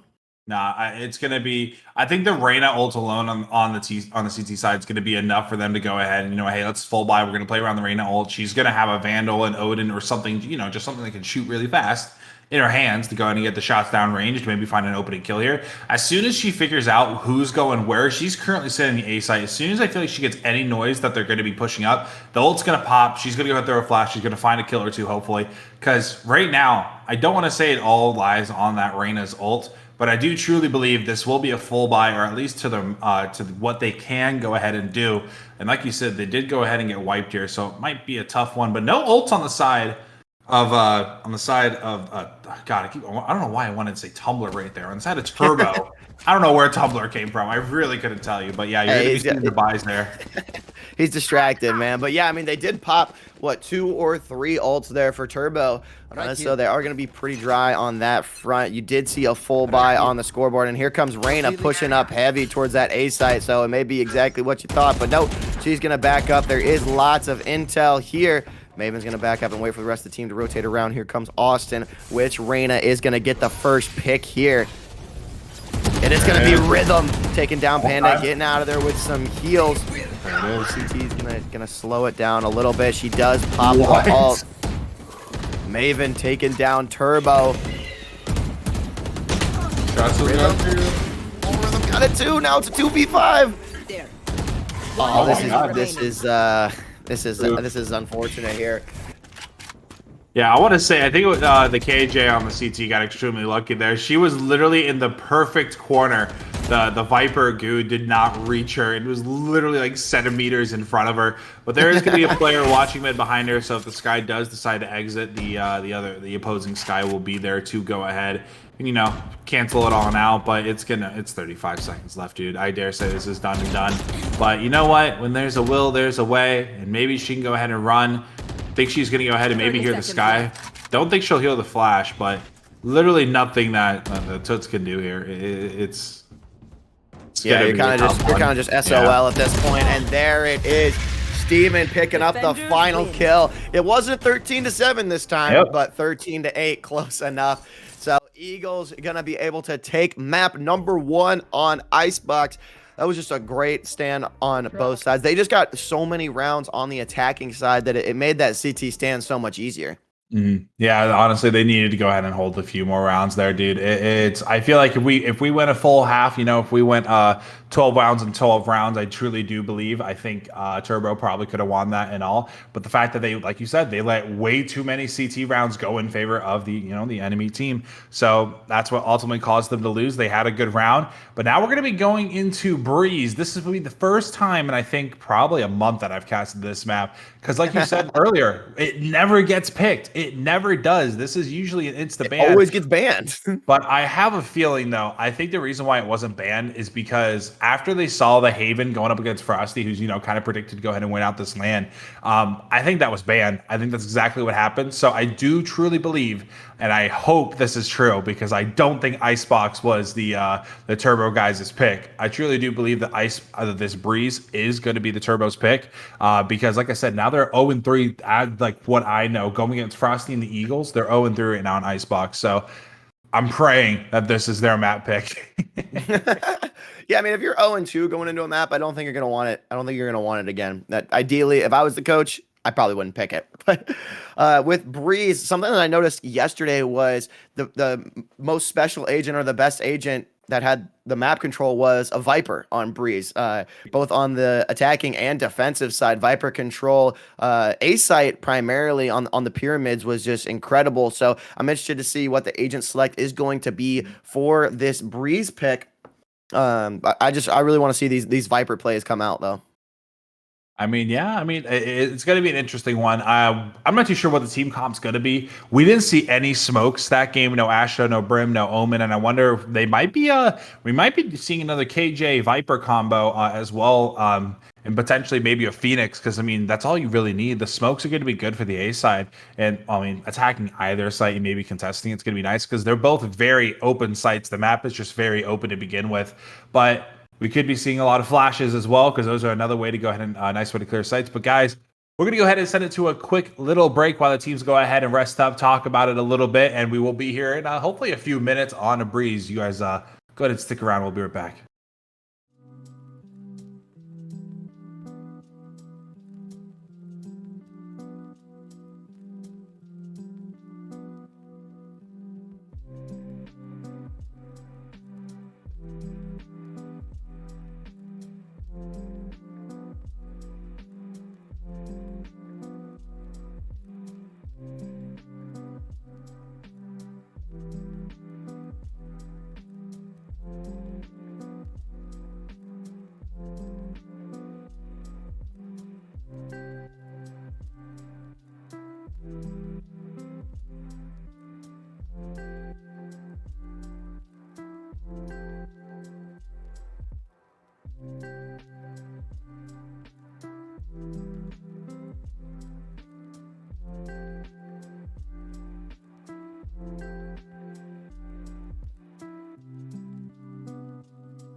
up right there. I am your host, Skits, joined alongside my co-host, Matt, and we are going to be loading up into Breeze for map number 2. The winner of this matchup will be moving on to the finals. And we are we going to go into a map number 3, or are Eagles going to take this Breeze pretty handily? I'm honestly feeling the map number 3. Like I said, I really hope the Icebox wasn't their pick, and we still kind of don't know. But this map being a big utility-heavy map, and honestly, there it is. Yeah, I believe the attackers. Yeah, it'll be the Eagles. Oh, we got my Viper. I said before the break, I want to see Vipers across the board. We got one on the attacking side here with Panda, but I don't know if the defenders here are going to be doing the same thing. Oh, there we go. Come on, Steeman, lock her in. I saw you on that Bram. Come on, switch it over to Viper. I know you can do it, buddy. Yeah, we're so far no smokes. We're going to be getting the Cypher. And oh my, wow, this is I'm not sure if I'm not a fan of the Eagles setup, I'm not gonna lie. Huh. The Sova's good for intel, the Viper Flash. I don't know. Maybe they got know something I don't know. Like we said earlier, there's a reason why they're in Lubbock and we're at home casting this, but I personally probably would have went with a Cypher Viper combo like the boys over on Turbo's doing. And giving up that duelist, I really felt like that kind of should have been the way. But they got the 2 flashes, and they got the 2, like I said, the Cypher intel is going to be huge. And they're pretty similar besides just the Cypher and Jet. That's really the only difference that we see here. I don't know. Yeah, I'll like I said, it is the Turbo guys. They're the ones that are picking up the that extra duelist compared to the like the extra controller or whatever. But nonetheless, like you said, pretty similar teams there, Skids. We did see Eagles last map winning a bunch of the attacking rounds. I think it was 9-3 or 8-4 after the attacking round here, but Eagles switching on over to the defensive side here. Completely different map, obviously, but do you think it's going to be Eagles going to pick up the first half on the defensive side this time, or do you think that Turbo and Co are going to be able to run it on the attacking? Based off of just the selection, I do believe the seat. I think both sides are on their stronger side, just based off of agent selection, right? You have the 2 duelists on the T's, and you have the 2 controllers on the CT. So it's honestly, I feel like this should go 50-50. But the way that Turbo they were heating up at the end of last match, I'm hoping that the little break we took didn't go ahead and put the ice on their hands instead of the veins, cooled them down a little bit. Maybe that's what they wanted to avoid. But Turbo will be the first one to go ahead and fall. Now going to be a 4v5 as Maven trying to find something here, but Jangler will go ahead and find 0-3. Toots will also fell. Now it's going to be a 4v3 in favor of the defenders, as now might be in a good spot. The Sova, the revolver going on out. Ooh, coming from behind. I did not even notice that. And a nice little 3-piece for Sky coming up on the flank. Yeah, Sky had it nice there, and the defenders being able to take the round number 1 pretty handily there. A nice quick attacking push. I do like to see that aggression coming through, but unfortunately they just weren't able to get the picks needed to hold out that round. And defenders coming out on top here. Eagles taking the first round. And a very good first round at that. Still 3 players up. Not too sure how much utility was used that they went ahead and bought, and same with the armor situation. So the economy should be somewhat decent, but the T's able to go ahead and find 2 kills and get the bomb down. The bomb down is really what you're looking for, is that economy boost here. But look at that, the Bulldog in the hands of 0-3, the Ares in the hand of, I do believe, who was that? Was it the Cypher, I think? Yeah, the Cypher had the Ares in his hand, so that's going to be a nice little one to go ahead and check out there. But double Marshall, triple Marshall coming from the attackers here. This is going to be a nice little swing here onto the B site to get things started. But it will be Mr. Viper Steeman. He's going to be chilling in the back here as the attackers make their way towards the B site. Yeah, I mean, with such long lines of sight here, the Marshall definitely makes sense. And eventually we're going to see the Jet with an op in her hands. But until then, we just get the Marshall, the younger brother, to try and get a couple one-taps here as Prime holding mid here, mid-top and through the elbow. Is he going to get an engagement here? Prime taking one down, Steeman taking down another. Numbers advantage already in the favor of Eagles. Rhythm just shooting through the blind smoke. Doesn't see anybody, cannot connect with any of those. Ooh. And Jangler with the first Marshall pick of the round. Intel there now. The marksman rifles, you hear them all going off right now. It's a complete little gun show going on. Toot's going to be able to dodge the flash, but Sky won't be re-peeking it. She's going to go down through mid, and she's probably going to go ahead and try and flank here again. Cypher is still on the A site, holding strong, but the intel is here. I think they know that 2 out of the 3 players are here now. Actually, they should know that 3 out of 3 are here because they hear the double marshal and they know that there's one. Toots going to be able to take out Maven. Now a 3v3 situation. Sky coming back to the site, and now Cypher finally going to be joining in the party with 30 seconds left. Yeah, Cypher decides that he wants to be a part of something special here as Prime takes matters into his own hands, picking up a double there. And now 1 player remaining, just Toots. He's going to need at least 1 more pick before trying to swing in, but Prime taking 4 names that round with the Spectre is going to be absolutely lethal, keeping 3 players alive, saving a little bit more eco, and let's see if they can pick up a bonus here. Honestly, that was crazy. Just the 4K coming from him. I mean, he's over here exhausting all of his utility, getting all the intel he needs, and he's going to be able to do a 3K coming up with the flank round 1 and now a 4K. His economy is going to be crazy, and he already has his hunters, his seekers, his dogs, his lions, whatever the heck you guys call them, here in round number 3, and that's going to be huge. And Daniel, I hate you, bro. Daniel, I love you. Don't listen to him. That's the best part of Breeze, man, is just all the animals and cute little Easter eggs here. The gameplay is cool, too, as we do have Maven holding down on one side of the wall, and here comes the army. Can't get to the other side of the Viper wall, and that allows the attackers to push on through. A couple Cypher traps, rather, going down, and 3 picking up the Bulldog kill, but getting traded right away, so no more Bulldog action this round for you, unfortunately, but we do have the attackers putting Spike down, and now it's on Prime and the Viper to push back through. We're going to need at least 1 pick here from Prime before he can peek too much.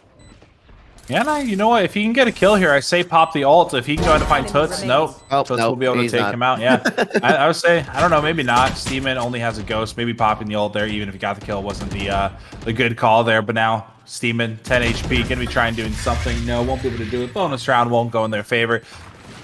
The attackers will be able to find 1 and keeping 4 alive as well, and get I believe they actually got an upgrade out of that. I think I saw an SMG on one of those players, but potential op, there it is for them bringing it on out on the CTs already. It's going to be 5 ARs as well for the Ts. Yep, and Prime up there at 7-1 has just got to have so much, and he just burned through his eco, saving for the rest of the team. Maven, unfortunately, unable to pick anything up yet, and Panda as well, both with goose eggs now. But that's totally fine. We're just 3 rounds in. When Prime's stealing all your kills, it's not like he's leaving any for the rest of you. So it'll be all good as we get an aggressive A push here. We do have Turbo rotating on in through, and I don't remember who it was that picked up the op, but we should have an op somewhere. The what's it called? Oh my god, words are hard. The Reyna. Okay. Someone has an op somewhere. Has 3 picking up the first blood of the round, taking down Austin. Here comes a blind, has to protect himself. Jangler's got 12 HP. Can he swing around and get a pick here inside the Cypher trap? Jangler takes him out. 3 misses every bullet there. Prime getting taken out, and Maven picking up a kill. Now it's 3v2 Rhythm in the back with the op. Jangler picking up another there, taking out the op as well. Turbo, can Jangler clutch up 2 more? No. Wow. Right there. I am super impressed with Jang there, taking out not only the Cypher at close range, but also the op at far away. Reyna choking that shot. I'm sure they picked up the. Oh, maybe they had time to pick up the op, but they didn't. I was looking for that too. I'm like, did they pick up the op? It was on stairs. The Viper might have been able to get it, but that was just, oh god, the Cypher just got super unfreaking lucky, dude. I can't believe you saw right in his little trap. Nothing he could do, dude. Oh, I don't know. That's just unfortunate for him, but you're gonna see. Oh wow, 3 marshals. This is gonna be a pretty even round here when it comes to economy wise. I mean, you're gonna see 2 marshals on the CT, and you're gonna see 1 marshal on the T, and then the rest is 2 ARs, Frenzy and an SMG. But here we are, Turbo getting aggressive. Turbo. Yeah, he was going with the knives. I think he was the one with the pistol, only bought armor. But here we go. Oh wow, Prime. I really thought we were about to see something great. That's unfortunate. Austin will be able to find him. Could be 2 players directly on the site, make it 3. Sova going to go ahead and come on in and help on out. As Cypher can make his way back towards A to maybe contest. Might be a fast little rotate. And honestly, I'm surprised it's not what they did. I believe Steven took a little bit of damage as well coming from that shock dart. But the boys over on the attackers going to be making their way back to A. Like I said, there are the pangs. You see him now. And this is going to be an interesting one. Will Cypher be able to hold? Will Sova be able to get this intel? How long on his dart? Will he shoot it down mid? Who knows? Yeah, they are going slowly creeping on over towards A. 1 pick each side. Let's see who is going to be able to get first here. Cypher's the only one down on A. Now they're starting to make some noise. Maven dropping the dart here, picking up a little bit of intel. But they do get around the corner and storming the pyramids. Spike is going to be coming down here behind the wall, and Toots with a huge kill on Cypher, allowing the attackers to take over the entire site and get set up here. Rhythm with a Marshall. You can't get too close range with that, and now with the Viper Toxin going down, going to start to get damaged. Steeman and Maven picking up 2. We do have 3 for the defenders. Reyna, I believe, looks like she popped her ult, or it may just be a visual thing, and Steeman is going to try and get either Jangler here. Who's going to peek here? Oh my god, he did that. Jangler gets it. Jangler, there it is. 3K for Jangler to go ahead and wrap up that round, giving the attackers another round now, 3-2. And I do believe, yep, like I said, that was a pretty close match matchup when it comes to the weapons they had. Like I said, I think the Jet was the one that had well, she did have her knives out, but she had the frenzy in her hand. Went in there with full armor, tried to do something, got shut down early, and then it was 2 ARs, a Marshall, and then for the I believe it was CTs, and then a Marshall, Spectre, 2 ARs, and that frenzy. So unfortunate round. I mean, it worked out in their favor. Not how they wanted to go with the Jet, kind of costing her life there early. But you know what? It is what it is. It was a gamble play, and here we go. Yeah, both Jet and Reyna burning their ults on that round for the attackers, but they still have everyone else. Steeman has a party right here. Picks up one on Panda. Close range. It gets traded right away. You saw all the whole team pushing on through, and now attackers have the numbers and the site over on B. The wall is down. Bomb is going to be coming as well. Prime cannot get a pick with the Marshall yet, having to buy some time for 3. Trying to get another pick with the Marshall long range as well. Takes down Austin. That's going to allow a little bit, but 5 HP for Prime. 3, rather. If a fly lands on him, he is dead. 3 himself cannot get a pick here. Spike is down. Now it's 3v1. This is going to be tough. I dare say impossible. I was going to say, it just, I don't know what it is, dude. It's like, I feel like that this entire, the 2 matches I've casted so far, people have such a hard time just straight up saving guns. I've only seen it a handful of times. As soon as that Vandal got picked up, it felt like the back should have happened. Save that Vandal, and you know what? You're going to have a little bit more economy to go ahead and work with. But, I mean, you look at that. If you would have saved that Vandal, there would have been 1 less sub on the map. And, oh, Daniel, what are you doing, dude? It's just... Look at that cat. That's just adorable. He's really cute. Right. I do think that he did try and he picked up the Vandal. It looked like he was starting to run, but they peaked at the right time and got him taken down there. So I believe the idea was there, but the execution not so much. And now we are all tied up 3 apiece here. Riding along with the attackers. Rhythm with the first pick. Can he get the second one? No. Turbo getting taken down though. There goes the entry frag off of Jet. Prime picking up 1 as well. Sova does have Spike. He is mid-map though, and full A control on the defender's side though on A. Sova's just kind of stranded on his own. Panda picking up 1. The trigger discipline getting Maven as well. Now he drops back, making it even strength until Jangler gets taken down by 3. Enemy remaining. Oh no. Jangler and Toad's both going to fall. Now going to be down to the Viper. Now going to be down to nobody. And very questionable start to the round though for the CTs. Sova popped his ult instantly with no intel. Shooting it all into cave, won't hit anybody. Only 1 player going topside, but everybody else went through mid. That was kind of a, don't get me wrong, they won the round and everything, but I do feel like that was truly a wasted ult now. But doesn't matter too terribly much because you do have the Reyna ult, the Cypher ult, and the Sky ult to work with on the CTs. Going over to the T side, you do have Viper and you do have Sova to work with. But looking at the economy right now, you're going to be seeing 3 ARs, you're going to be seeing the Marshall, and then you're going to have that pistol. Maybe Turbo saving up for that op again. Yeah, probably saving up for the op. Maybe he can grab an orb, pick up 1 closer. He does get the orb, 1 closer to the ult. Maybe he'll be able to pop it this round. Who knows? But we are running along with Steeman, who's got 3 homies over in elbow, waiting to just come around the corner. Here comes Austin with the peek. Is he going to be able to see Steeman? Who's going to peek first here? You do see the Viper wall ready to be popped at any time. So before Steeman tries to swing out, he's probably going to pop that up. But is he going to have the chance? I don't think so. Here's the Viper wall. Or the Viper wall, the Sage dives, excuse me. Yeah, the Viper wall and the Jet Chance. Yep, that's how this game works. But Steven going to be backing off. Austin will be able to take him out. Now going to be a 5v3. CT is going to be at a bit of a disadvantage here. Now with the bomb going down and one of their teammates being found. Now going to be down to Reyna and the Sova. And now just the Sova. Reyna will go ahead and be taking out Maven. I believe his position is known. I do think the attacking Sova went ahead and spotted him out. And now, yeah, here you go. All around. Going to be able to find one. Maybe swinging out, finding a nice little double kill. Yes, he will. Denting the economy little by little, looking for more kills. The Viper going there. Good little spray there. I don't know, the silhouette of that sky looked really funky, but here we are. He might be able to find a third or a fourth, maybe. I mean, at this point, you might as well just keep going. Why not? I mean, you have 2,100 in the bank. You might as well keep going for the picks. But no, yeah, I don't know why both of those players, the Jet and the Reyna, needed to peek there. I mean, you're gonna win the round anyway. I think Jet ultimately she had the ult burn, so she wanted to try and pick up a little bit more eco for that op. But the Reyna, I'm not exactly sure why the peek is needed there. But you know, I think they have some sort of knowledge, and they end up winning the round one way or another. Yeah, honestly, the hunt. I'm not too sure how the T economy was that round, but coming into a CT retrospect, it's like let's see. Boom, boom, boom. Yeah, I mean, no, they can afford the hunt, honestly. That wasn't awful. It looked bad at first, but the Jet has no money to work with now. But I believe you said it was Lorena, the other one that was hunting as well. With her full buy, she still has 2,300 left over. Finding the Sova might have been the way because he has 2,500 after being bought out. So it wasn't awful. It's just unfortunate it's the way that it went. But overall, I say it's a 50-50 kind of gamble right there. But onto the site we go.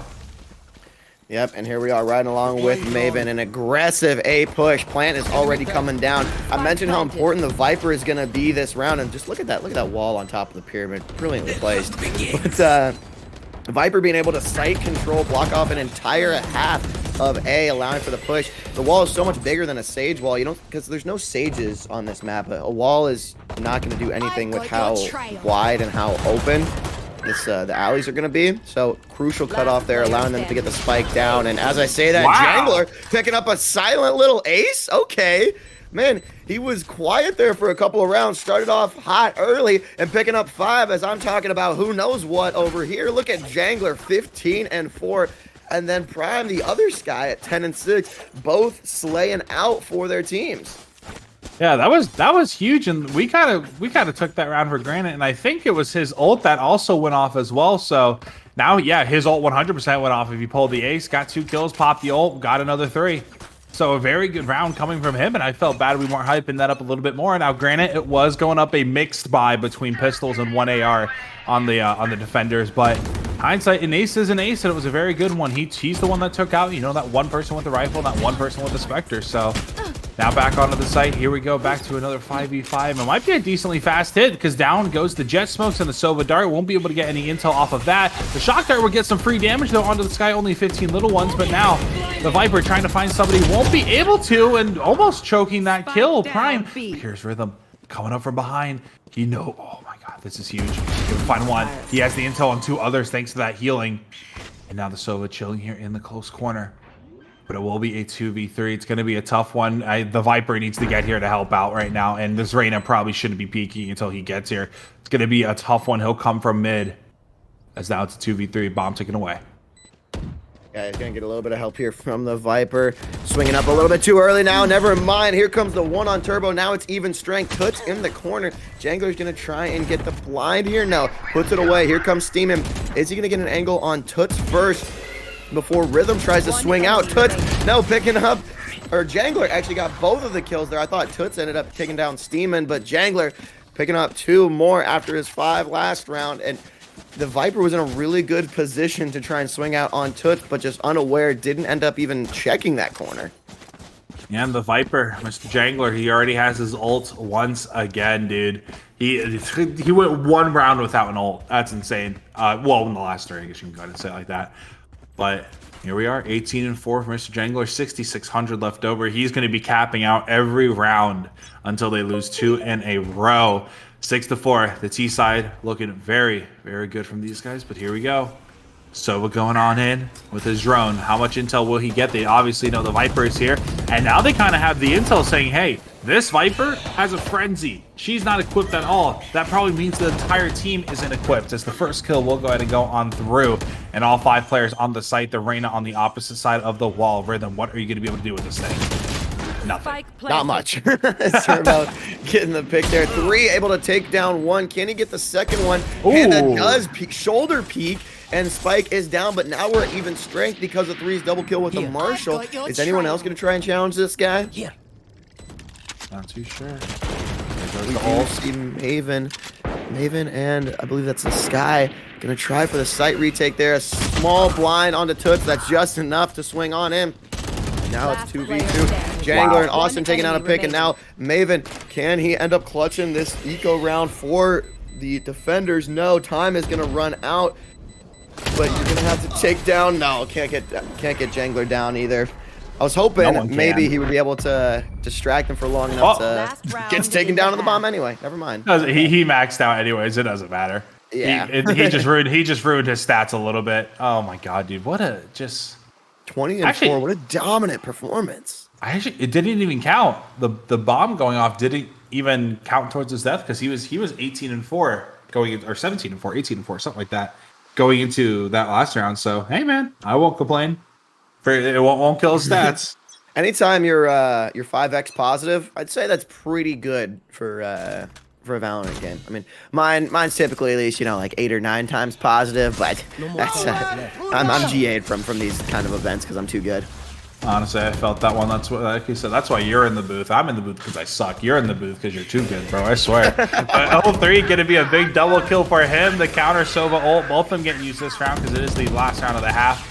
And the Sky ult also is being popped now. A 2v2 situation. Here it comes. It's on the hunt. Viper in mid.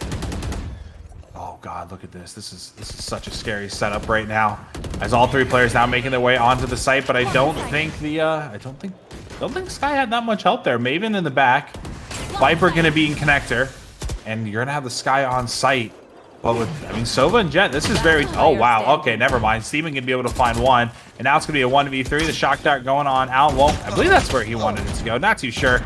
But all it takes here is a triple little peek here coming from them. Another dart going out. And it's gonna be nearly impossible for this one to happen. Unless they, of course, line up for him. Like they kind of are right now. Nice little spray transfer is all he needs. But there it is. Sova v Sova. The better Sova won that one. And that will be a defending win to go ahead and 7-5 half. Not too bad, actually. Yeah, that was actually a really important round for Eagles, I want to say, because if you can win these first 2, end up tying it up after pistols, and then the second round of the half. But Turbo put himself in a really tricky situation behind that right side A pyramid. You saw him just continually smoking because he wasn't able to get out. He was just trying to hold it down and trying to stay alive for a little bit longer. After the spike was down on the ground, the defenders were able to put eyes on it, and they knew where both players were at that point. So it's just kind of a lose-lose for the attackers then, in Turbo, unable to slip out. Now on the defending side, a pretty even round. I know we said it'd be close to 6-6.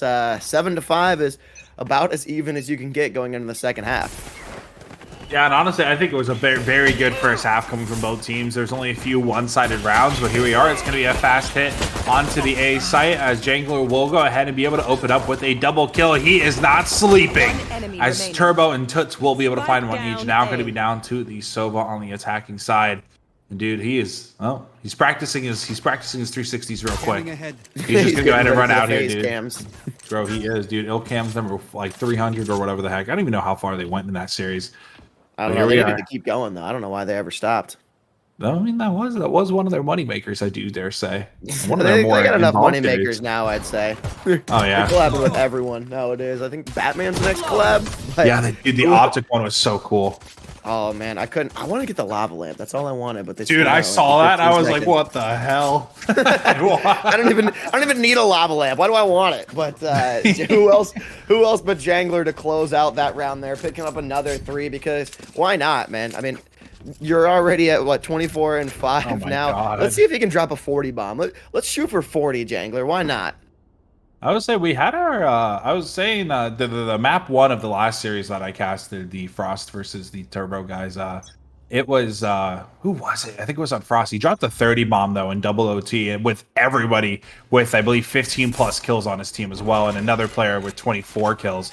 So that was an impressive as heck showing coming from both these guys, but it's unfortunate won't be able to see that Haven again, but who cares? We're on to another one, this time on Breeze, and as always, it's gonna be a fun one, and it has been so far. Now 8-5 the CTs, and like you said, Jangler having a hell of a match.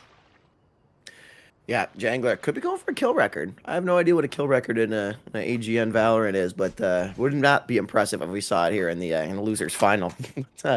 Rhythm here with the shorty. I love seeing the shorty plays, man, because you have about 2 feet in front of you where you can put any sort of damage down. So you got to just barrel stuff these guys, taking the tightest of corners. Prime trying to get something with the Sheriff. The exact opposite of a close range weapon, does take down Panda. Now Austin with the Spectre sees 2 people over here. Good blind. Ends up taking down 3. There's another guy, so that's getting blinded here as well. Quite a push on B, having the teammates tell them it's time to come over.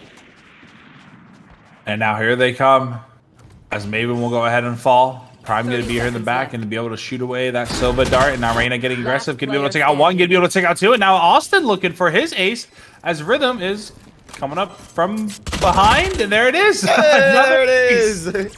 2 aces for the side of Turbo. Jangler going to be able to find one. And now Austin going to be able to find one. A very, very good economy boost as well. He's going to be 1 off from his ult. And Jangler going to be 2 off from his ult. Looking good already. Wouldn't that have just come full circle if I talked smack about the shorty like that, and that's the one thing that stops the ace?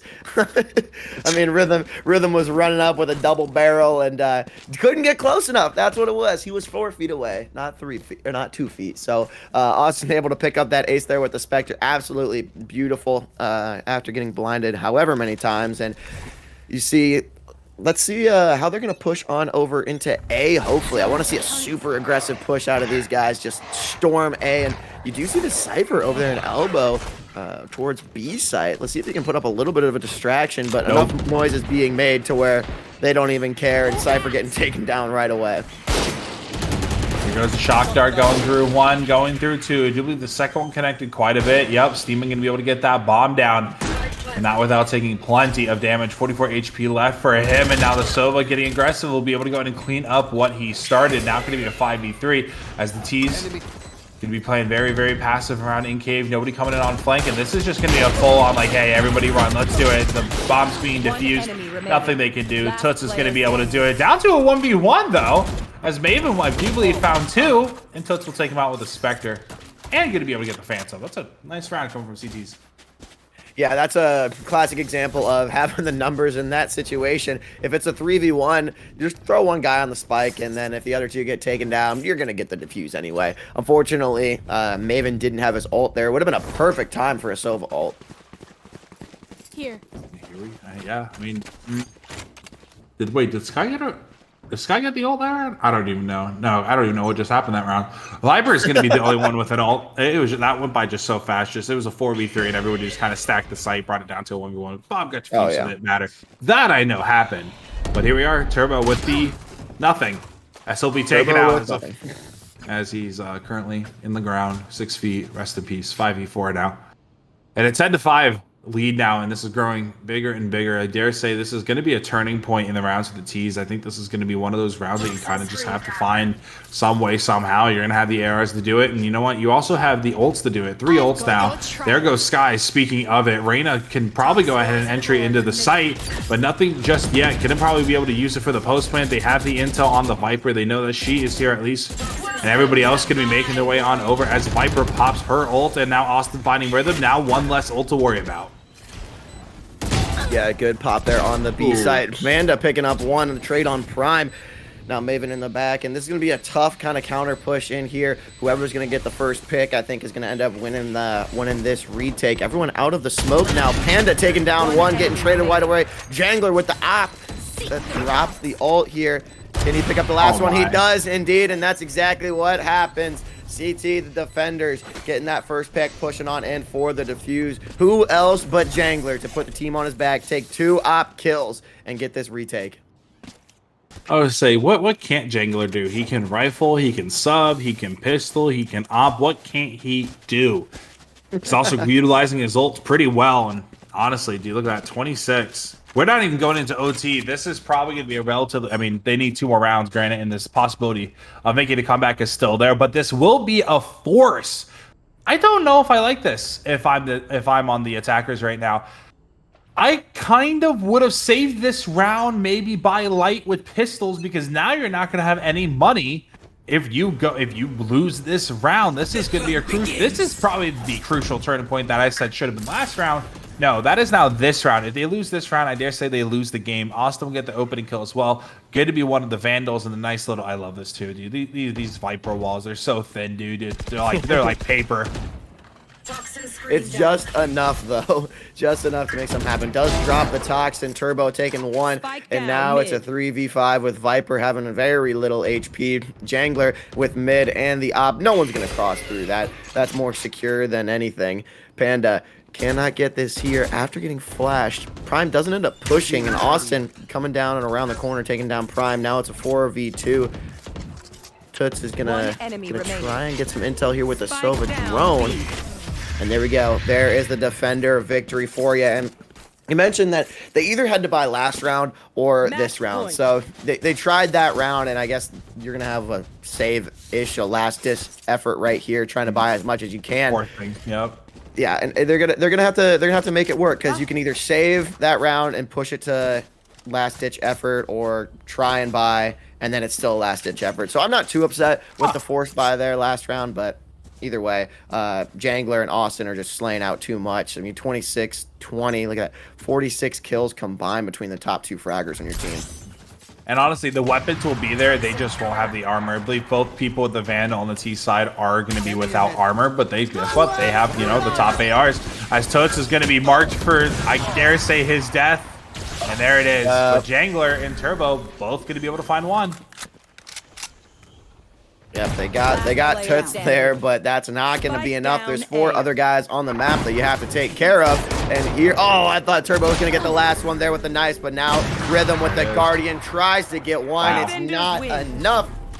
And that is going to be Turbo taking map number 2 in quite a convincing fashion. I mean, both times there, the team that started on the attack ended up winning the map. They get off to a good lead, get the good momentum, but it just comes down to Jangler. I mean, look at 140 econ rating.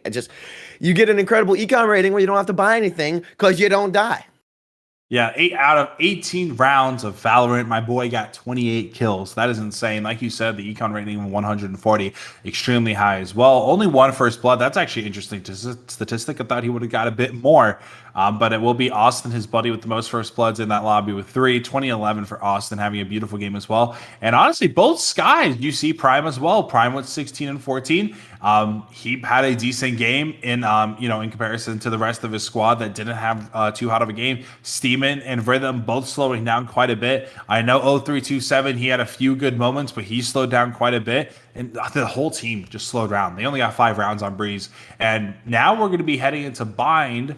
Maybe obviously a map that people know a lot more than Breeze and Icebox, because it's been in the game since launch. So hopefully we'll be able to see some little tricky utility spots that we saw coming from the Super Turbo generic Wolf team earlier up against Frosty. But we saw a lot on Haven, and I'm hoping we can see quite a bit on Mine. Now we're going to the map 3, the first one for today. Winner of this map will go ahead and play Frosty in the finals. But I think real quick, I guess we can go ahead and send it over to a quick little break. Go ahead and give the teams a few minutes. Go ahead and talk about what exactly just happened and what exactly is going to happen next map. But guys, don't go anywhere. We will be right back. If Gage is here. I don't know. Did Gage call? I thought I heard Gage say something. Cue the Jeopardy music. I was saying, no, maybe not. Maybe he's not here at all. I don't know. Well, I mean, we can keep talking, I guess. I thought he was here. I guess I was wrong. I thought I was saying break. I guess I'll wait to check my fantasy scores until later. I was going to say, I'm like, fantasy football ain't going too hot right now. Bit of a... Oh, dude, mine's actually going decent. It's kind of tough when you're in 4 leagues, though, and you got to manage all those players. Well, we'll take a quick look. I'm in 2 leagues right now. I'm in a money league and a bragging rights league. My money league is not doing well. Let's see. Let's pull these back up. I was winning. I mean, the Bills defense had me about 18 points so far. Yeah. Jonathan Taylor, you got to punch this Jesus. in, man. You're in the red zone. I picked you up to score touchdowns, brother. What are you I doing? picked up Beasley to score touchdowns. He ain't done crap for me today.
Introduce yourself. Who are you?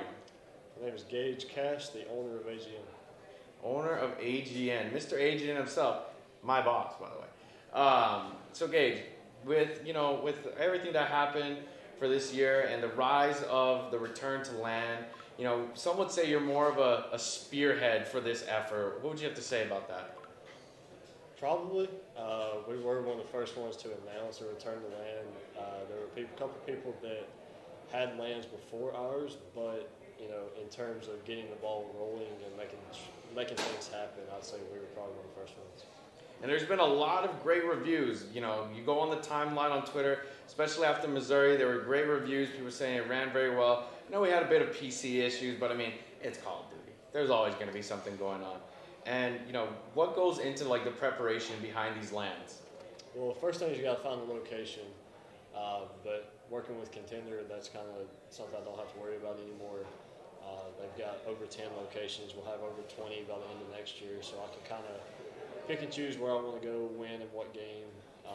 Then you got to find staff to help you run it, and then production, somebody to produce. Thankfully, we got somebody to take that or get that taken care of. Then we got casters. I got plenty of casters I trust that can come out like this guy, and yeah. So I mean, it was a headache to begin with, and now it's kind of mellowed out.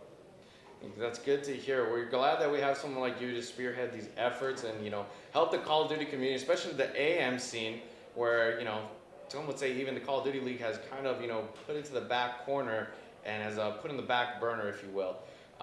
So with that, we got to ask you, with Call of Duty Vanguard coming out and with all the hype for hopefully Activision Blizzard, putting a more focus onto competitive, are you ready to take this next year in stride? Oh yeah. We got some things planned next year. I think we have five Call of Duty events planned, including a record-breaking LAN that will be announced later on.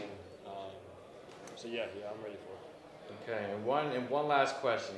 From the beginning of your career to now, what would you say has been the most influential moment that has helped you to get to where you are today? As bad as it may sound, I'm gonna have to go with Indy in 2020. That ended absolutely terribly, but all in all, it's probably the best thing that's ever happened to AGN. That's good to hear. We thank you for your time, Gage. We're excited for the LAN. The matches are going to be coming up pretty soon, and we hope you guys at home are going to be watching, and hopefully, stay in the loop.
Ladies and gentlemen, welcome back yet again. We are in map number 3 of the losers finals action between Turbo and the Eagles. Man, we have seen an interesting series so far today. We are gonna see Turbo and Co on the defense, Eagles on the attack. Moving on into Bind, we've seen a very attacking heavy presence today from our first 2 maps, Icebox and Breeze. Will that change going into map number 3? I guess we will find out. Again, ladies and gentlemen, I am your host, Skids, joined alongside my co-partner, the one and only Mr. Matt. Hello. Back at it again. Oh, this is going to be an interesting map 3. I don't think we've seen these 2 teams play Bind yet. I mean, we've only seen a few. No, they probably definitely have. It's been a long LAN, but we haven't seen it today. I would say it's been a long LAN. We've definitely have seen these guys play Bind at least once, but going into it tonight, it's going to be a map 3. All the marbles going to be on the table. The Toots, they were able to go ahead. Toots, holy cow, wait, timeout. Turbo, we're able to go ahead and bring it back on the Breeze, after losing Icebox 13-8, a very dominant fashion, then winning 13-5 on Breeze. And now we're going to be here on Buying the Teleporters. What trickery are we going to be seeing here today? We'll play a few different agent selects here, as nothing going to be locked in just yet, but you are going to see 4 duelists on the side of the defenders already. A little bit of memery going on here. Phoenix will go ahead and get locked in. We're going to go ahead and see what else happens. Nothing else is yet confirmed. And we've seen the attackers. Ooh, there we go. Astra, Sova, Raze, and Phoenix all getting locked in. I do really like Phoenix on this map. It just makes a lot of sense to have them on both sides of the ball here, being able to pop that ult and push in for maybe a free pick or 2, but also intel. Even if you get taken down right away, you get to get some good call outs here. So we do have the full selection here. Killjoy being the last one for the attackers. Phoenix and Raze, the first 2 auto locks on the defensive side. And there you go. Astras will be coming out on both sides. You've seen the Phoenix and the Raze as well. Few differences though. You will be. Oh no, Killjoy as well. Yeah, the only difference would be the Sova and the Yoru.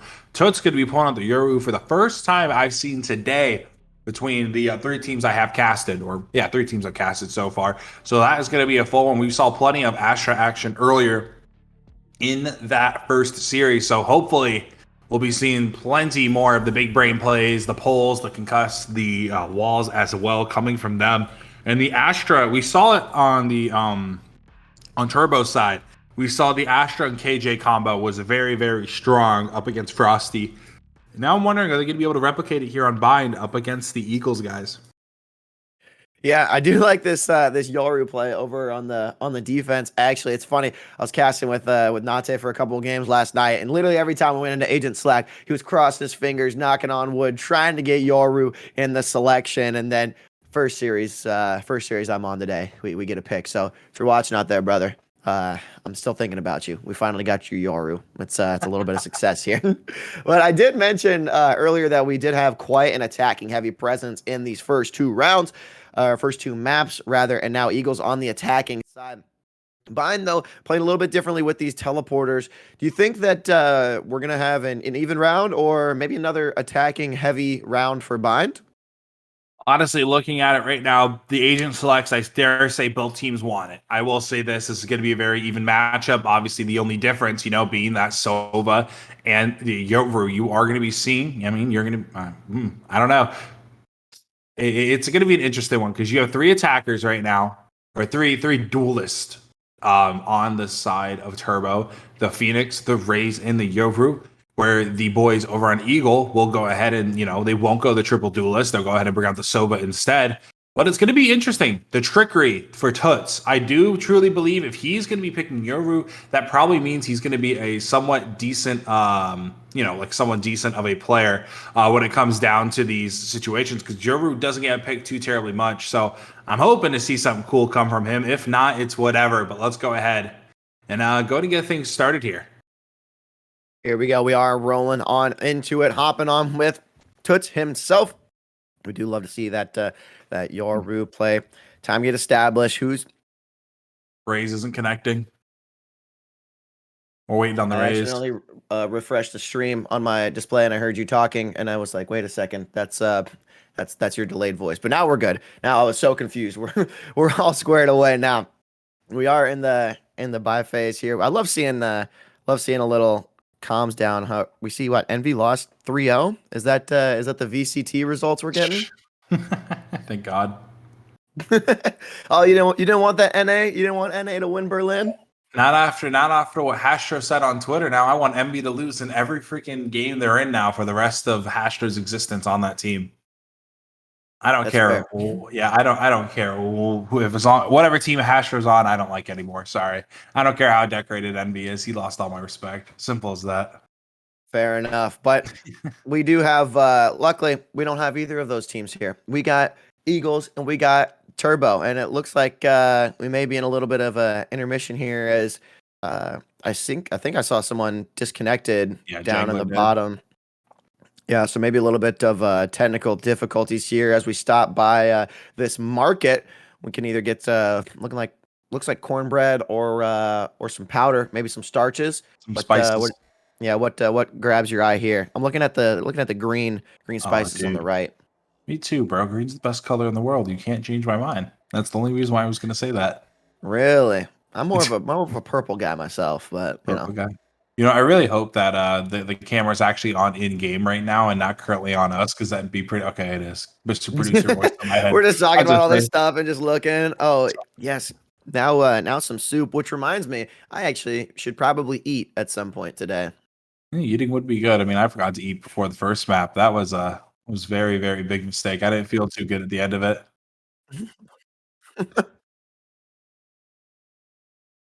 Oh man, this is great. I have no idea what you just said. looks like he is here.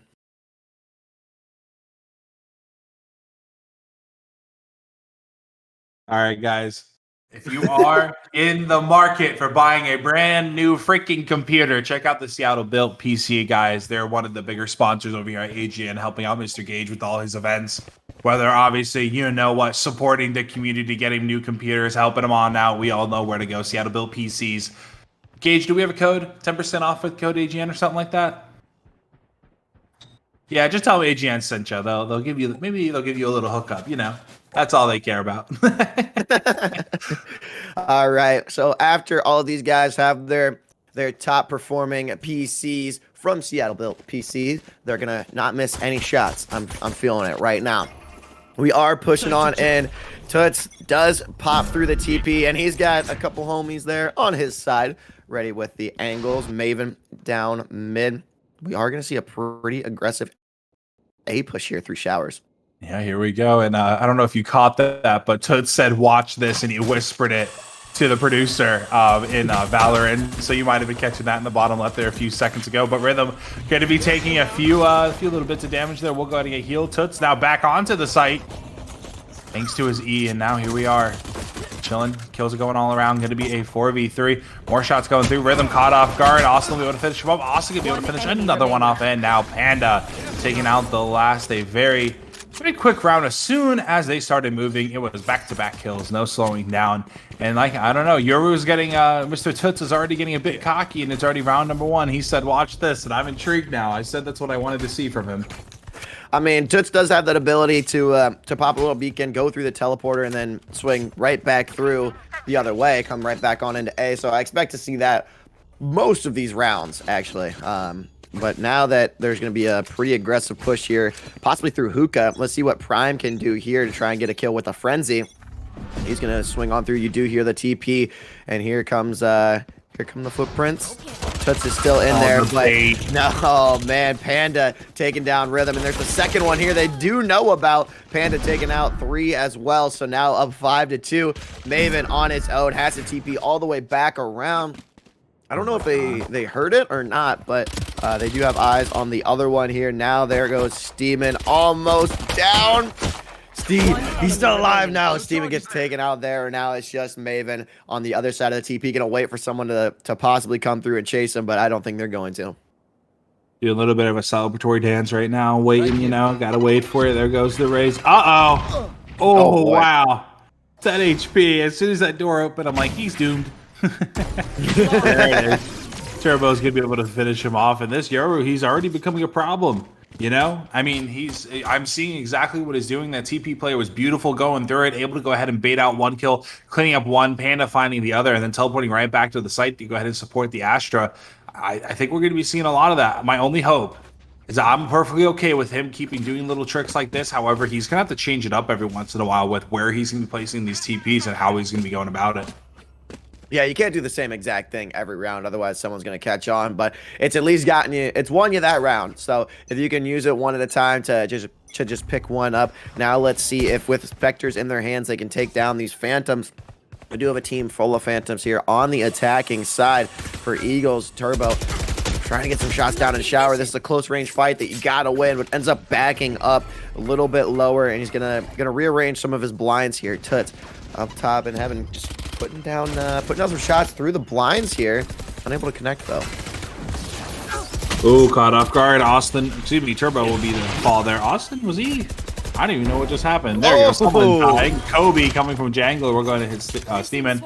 As now, the bomb still is yet to be planted. Austin caught off guard.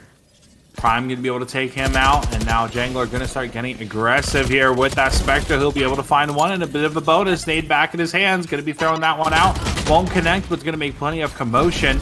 As now it's going to be a 2v2. And look at Yoru. He's there for the TP. He's going to be ready to go ahead and do something about it.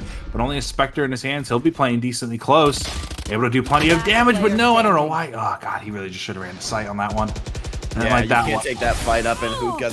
You're not going to outgun that. But Panda is here with the Phantom. A 1v1 situation. Spike is getting teased. Popping the sentry to try and get a little bit of help here. A little Killjoy on Killjoy action.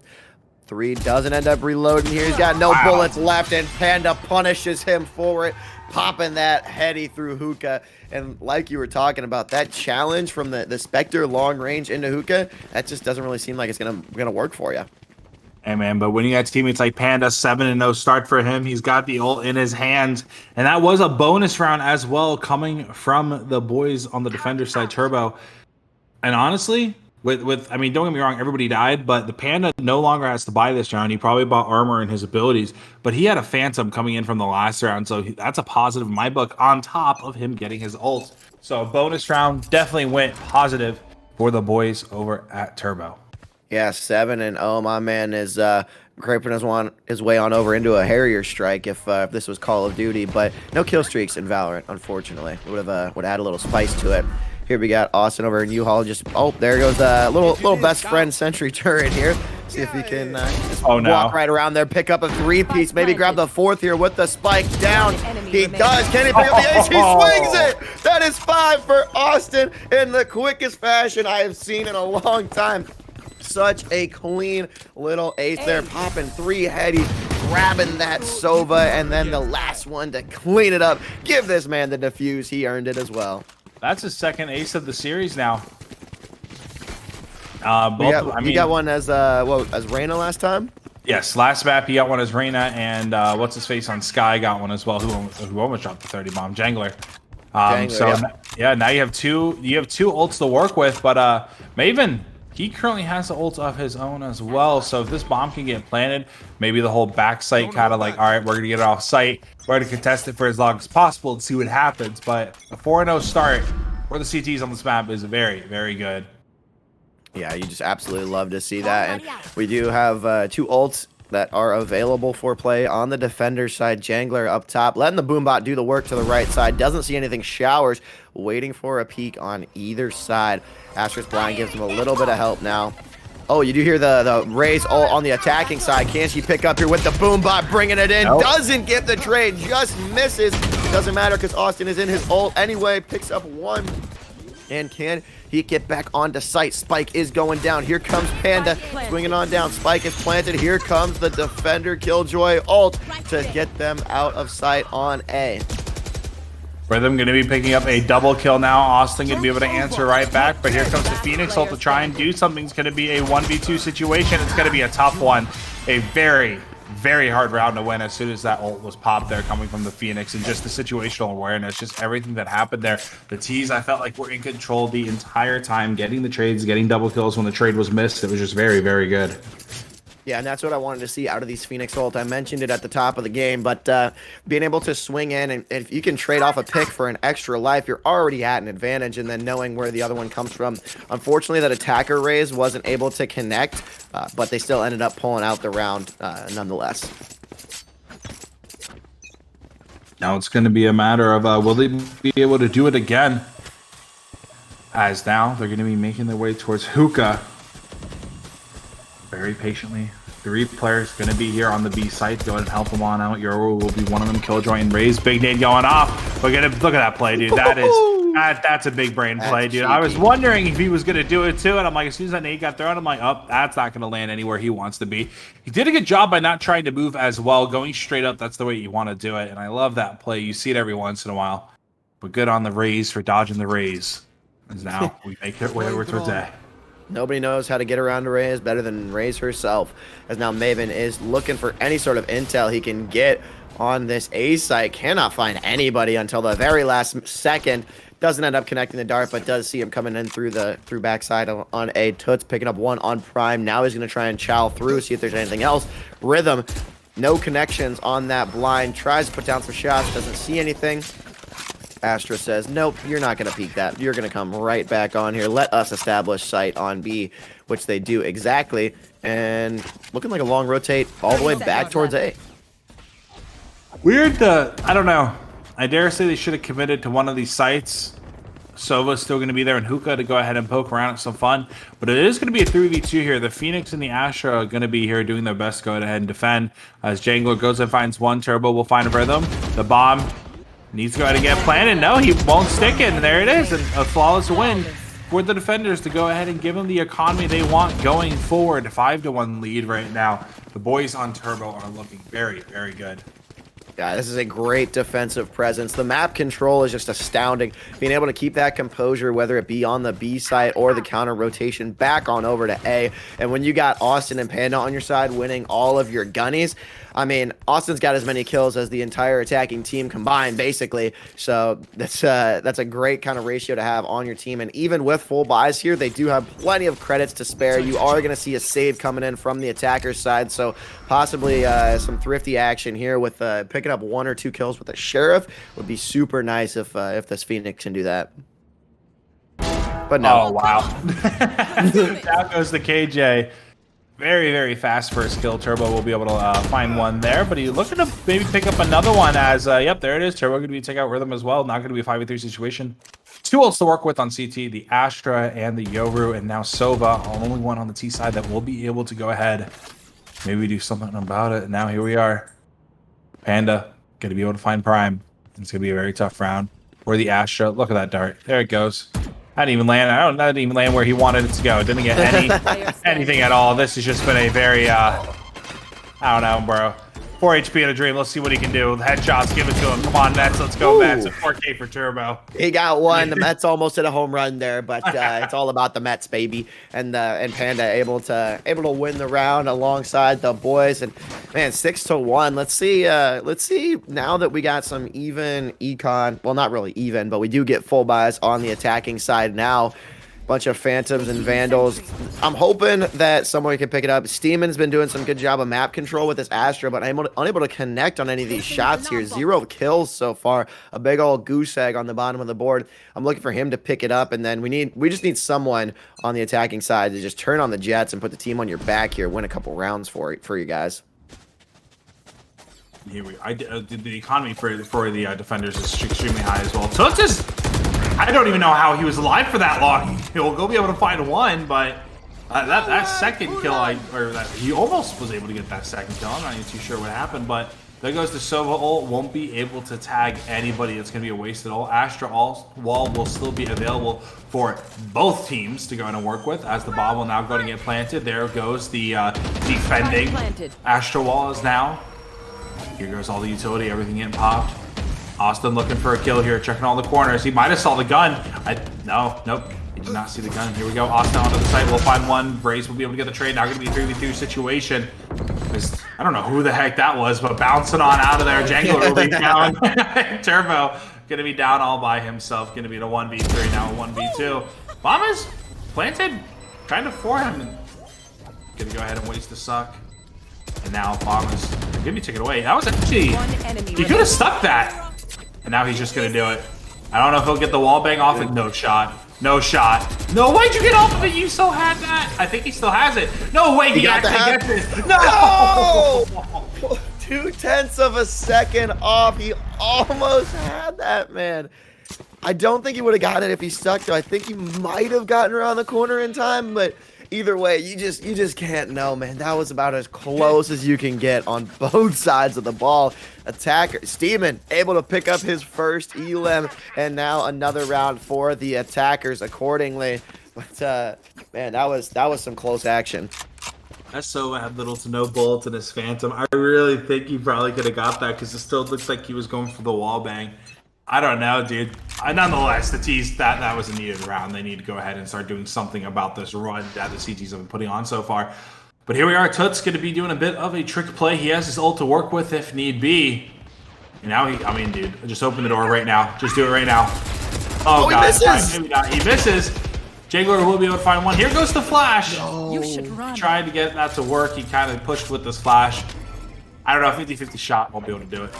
Yeah, I mean, knowing that at least one is over there, he tried to shoot both of them. It's the classic example. You shoot at two guys, can't kill either, and then luckily what the other Rays was able to get the trade there, Jangler, that is, but attacker Killjoy coming down, no connections here, doesn't really free up the site that much, and it took him a while to push on in here. Panda having to drop back because of 3 shots, putting down some more Killjoy action, getting shot down right away. Steeman putting down the bomb. And, oh, nice little ult play there. Austin putting down shots, trying to get back in and take over site. Jangler taking down one. Steeman holding it down. 2v2, 2v1. One enemy remaining. Steeman cannot catch up. And now Jangler with a 4-piece there, diffusing the bomb. The defenders are able to retake the site that time. So I think it's been 3 4Ks for the Turbo guys and an ace right now. And they've won 7 rounds and they've only lost 2. That is, they're having a very, very good game. Austin, you sealed 13-4. Turbo gonna be 11-5. Panda, I do believe, was 8-0, and now he's 8-3. Hasn't gotten anything done for a few rounds now, but 2 ults to work with on the attacker side. Phoenix and Astra with them, and then on the defending side, Toots will be the one with it. He's had it for a minute, and I'm still waiting for some trickery coming from him. Yeah, he tried to play it a little bit tricky last time, doing the same strategy that he had first round. Toots popping one and coming right on back. That's exactly what you need to see out of that. Austin picking up the second. Can he get the third? He does end up getting Steeman through the blind. Now a 5-2 advantage for the defenders already. Make that 5-1. They don't know that Prime is right here getting the first pick with a frenzy, but nobody comes in to trade with him. Getting the intel is just enough, and they're going to pinch him in showers. Here comes 2. Coming out of TP, Phoenix going to be behind as well. You're the only one on site. As now Raze will start making her advance. No, won't matter. Jangler will be able to go ahead and take him out. 8-2 now. I do believe, it truly is. This is a very, very tough half. You had to be finding, I dare say, finding at least 5 rounds here on the T side is what you want to go ahead and do. But 2 more rounds left in this half, and now the attackers, they're going to have 4 ults to go ahead and work with. They're going to have every ult available except for Killjoys. Yoru still with his in his hand. You have Turbo, who is 1 off. So maybe we might be seeing that coming into play here. Yeah, with the defenders having enough eco to make it through this round, even if the attackers end up winning this one, it's gonna be pretty clean here. Toots popping a shorty. He does actually swing the Vandal as well. Trying the same strategy yet again. Cannot find any connections that time though. You do see a Phoenix, Astra, and Sova all popping their ults at the exact same time. Maven picking up one. Can he get a second here? No. Toots popping the ult here as well. Ends up getting taken down by 3 though. That gives a 5-3 advantage for the attacking side. Austin all on his own, getting flash, burn, everything in between. Rhythm taking out 2, and that is going to be a flawless round for the attacker. They pulled out all the stops because, like you mentioned, they kind of had to. Now with only 1 round left in the attack, they're going to need to win this if they want to have bring it anywhere close coming into the second half. 100%. They still have the Raze to go ahead and work with as well. The defenders only having Astra now. So, I mean, if they want to, I dare say they could probably fast A or fast B this, given, I mean, give her the double C4, pop, ult in there, get that free kill, having the team behind her, and you know what, they were going to go ahead and go B, and now they're going to go ahead and go A, and maybe that's what we're going to be seeing here. It's going to be the Phoenix and the Astra on the site directly. Will the ult get popped immediately? Not just yet. And that also goes for the wall. It's going to be used probably if they have to go to retake the site. There's one C4, the ult is out. Ooh, it does not connect. Damage. No, it doesn't even get a hit marker there. I mean, Maven picking up one, but that's what you got to do with the Raze ult on the last round. You got to try and get a first blood there. They are going to get the plant with the Astra defensive wall. It's actually going to be in quite an interesting place, allowing them to dip back. And now 5-4. They do get the first blood, the attackers do, but a little bit of time left in Jangler, evening it up with the ops. Now it's good. Yep, like you said, evening it up. 4v4. Killjoy's about to go off, and that's a defender side of Killjoy. So I do believe they might actually be able to get. Nope, no one. She actually got off the site just in time. But Prime barely evading it. And no, won't matter. Jangle will go ahead and take him out. And now here comes the ult. Able to find one. Nade going on through. Won't be able to do anything. Maybe. Oops. Oops is yep. It's oops. That's a big old oof right there. Jangler picking up 2 with the op, which puts her in the ult range, and then that allowed the Raze to jump in there with the ult, pick up the 3rd, and eventually cleaning up the 4th, which doesn't really do much, but give you a little bit of confidence going into the second half. And now 9-3 for Turbo Squad here on the attacking side. A little bit defensive heavy, but I think you just got to string together a couple of rounds here, and you got some good attackers on the Phoenix and the Raze getting those site breaks. See if they can make some damage early. Yeah, and remind you, I think you just kind of played on it a little bit there. Remind you that the people that just defended were a bit of a T-sided team. Meaning, you know, the Raze, the Phoenix, and you're all attackers. You know, they're all, you know, they're duelist. So this is going to be an interesting one. Phoenix going to be throwing down his little flame there. It won't be able to connect on anybody, but a lot of utility being thrown out here. Rhythm in a very, very aggressive position. Won't be able to find any kills, but a lot of damage going off to go and get things started here as the rotate potentially going to be happening. Yep, here goes the TP, so it will be an A hit. Now will the players on B be able to rotate fast enough to go and help the rest of the team? Killjoy able to go in the shot in. And a lot of damage, but now on the flank. They do have one there. I don't know if that got inside the teleporter or not, but Steeman will go ahead and take out Panda. Yeah, defenders do have the numbers advantage here, picking up a 2nd and a 3rd. Awesome. First blood for the attackers, making that a 2-piece. Making it a little bit more even. The spike is dropped. We do not have a plant down yet, but pistol round is more for just more for getting up these picks. Toots doesn't really have any information here, dropping out the backside. They're gonna swing on backside of A here. Toss a little beacon. Nobody coming through TP yet. Yeah, and Phoenix and they're a little bit lost. They don't got the bomb. Kind of just hunting right now. 30 seconds left. 30 seconds left. It's going to be a tough one for them. It really will be. Not too sure how much utility they have, but Toots, here we are, getting aggressive with the Phoenix. Still one behind them. This is going to be a big uh-oh, and yes, there it is. Prime going to be able to find one. And Steeman with the 3K. Also, Austin with the 3K, but it won't matter. The defenders will go ahead and take that route in their favor now. 9-4. I don't know if you noticed or not, but the attacking Phoenix there looks like he blinded himself coming around the corner. Got a little eager with the peek, and I mean neither of them checking link there for the Raze tucked away in the corner, but no reason they necessarily would have checked it if they're just going aggressively for bomb. First round going into the defenders. Now they're going to get a little bit of purchasing power here. A couple Spectres coming in their way. A little bit of a Bulldog action. See if they can scrape together 2 rounds here. And here we go. Probably gonna be straight pistols for. I don't think they actually bought anything on the attacking side. So far, so good. The Bulldog coming on out. Don't think he'll be able to find anything. Flash going through, looking to swing and connect. Nothing will happen here. No kills just yet, but that Sova extremely weak on the defenders. As now, Prime and Jangler both gonna be able to find one. Reyna v Reyna will be Jangler coming out on top, but the Euro does fall. Back to an even game. Only thing not even will be the HP. The utility still might be there for the T's to go ahead and get their butts on the site, but right now I do believe they actually picked up a Spectre, judging by the looks at it. I do believe the Raze is the one that picked it up off of the defending base. Yeah, get any sort of weapons in the hand. If everyone's got a classic, any Spectre is going to give you some sort of an advantage. And yes, there is something over there. Looks like a pretty good, pretty slow, now aggressive push in here. Panda's making all the noise he can.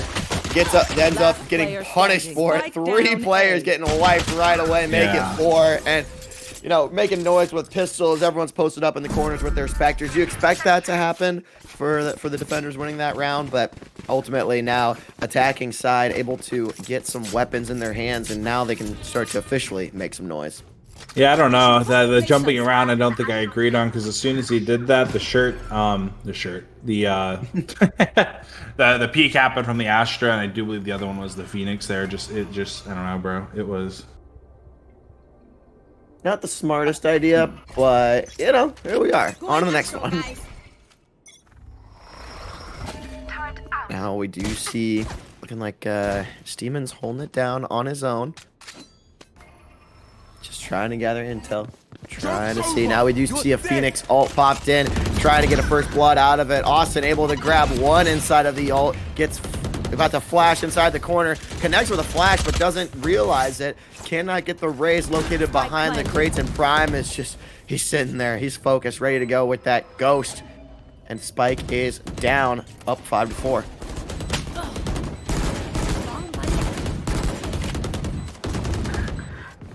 Here we are. The shotty going on out. No, it won't. Actually, I was waiting for it. I'm like the Jaws music's playing in my head. I'm like, this is about to be cool.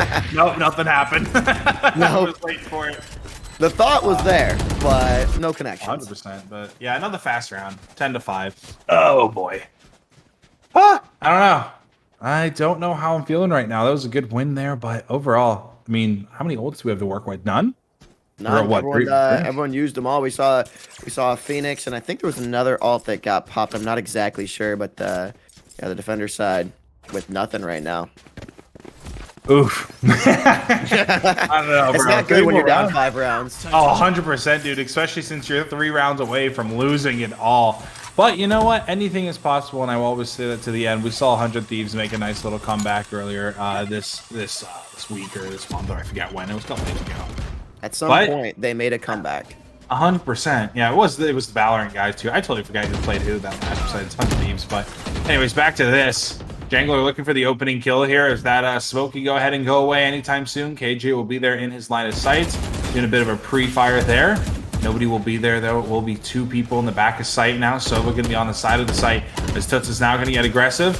Will he be able to find one? No, Toots is not having a good time, but Panda and Jangler both will be able to go ahead and find one. The Sova here still to contest. Won't matter. Won't be able to do it, but here comes the rest of the crew. KJ ult now going to go down. I believe that will be wall bangable, so let's go ahead and see if they will go ahead and hit it at all, but it's going to be given away, obviously, their position, but now the Phoenix doesn't matter. He'll go ahead and back off a site. Sova will get aggressive, going to be able to find one, trying to destroy it, and he won't be able to do it. Probably like one or two more shots. Got a few into there, but let's go ahead and keep it going as more shots steaming into Phoenix. Going to be the last 2 up in a 2v3 situation.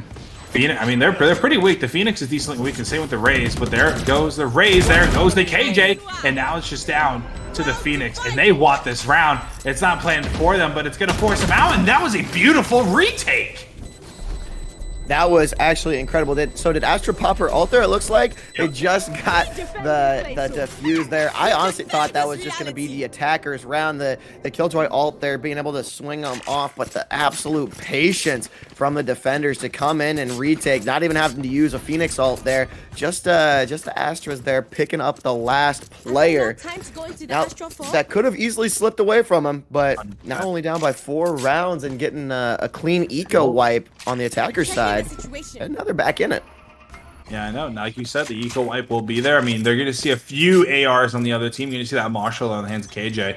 But with the Phoenix and Raze ult, this is going to be very possible. Raze is going to go ahead and take very quick bathroom control. Saw nothing when she peeked out. Could immediately back off. And honestly, they're both people with the ult are going to be on the A site. Potentially some trouble over here on B. I mean, the retake is going to be possible for the CTs once again if they can go ahead and survive all of this. But the site's still undetermined right now. They're going to be trying for B. No initial execute with the abilities or anything like that. But through the teleporter we go. Rhythm will be able to go ahead and find one. Some wall bangs going off. But other than that, Nothing else, and here we go onto the site. Everything's gonna commit. Austin will find one. There goes the Phoenix ult. We're going to send him right back. Jangler gonna be able to find 0-3. Now it's gonna be a 4v3. Toot's getting aggressive. Will go ahead and keep himself on the site. As now one player gonna be coming towards Hookah, 2 players coming from CT. Yeah, you see Prime coming into Hookah after Phoenix already cleared it out there on his ult. That was a great ult pop. And then now he's rotating back up top.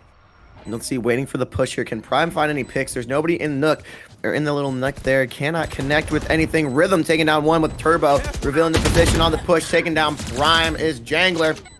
And Phoenix on the defender side has like 1 or 2 HP. You hear a fire in the hall. Oh, there goes Jangler picking up Rhythm. A little bit of overkill there on the rocket launcher, but Seaman getting taken out by Jangler there as well. Now, I will say the Phoenix ult there pushes up into Hookah through the TP, but Jangler slipped out the Hookah window just in time. Otherwise, that could have completely changed around if he was there for about another half a second, and the Phoenix could have taken him out. Yeah, I'm not a fan. I didn't like the Raze ult. I think saving that probably would have been the play. Rhythm's already down. I don't know. It was a good try. I'll give him that. I mean, it worked, but it wasn't. It was a little overkill. Yeah, I get overkill is definitely the way to go ahead and put that. But Austin, 21 kills for him. Jangler at 19. Jangler's been really good. I believe, well, obviously last map. I totally forget how he did map number 1, but I mean he's been decently hot the entirety of the day so far. But now the economy right now, it's going to be mixed. I do believe the ones that could go ahead and afford the next round buy are going to be the ones buying out this round. Yeah, and Jangler hitting his stride, and you got to think whichever team ends up coming out on top here is going to have the momentum, is going to be ready and warm going into Grands. So if Jangler and them end up winning here and he can keep the heat, that's going to be a player to look out for here in Grands later on.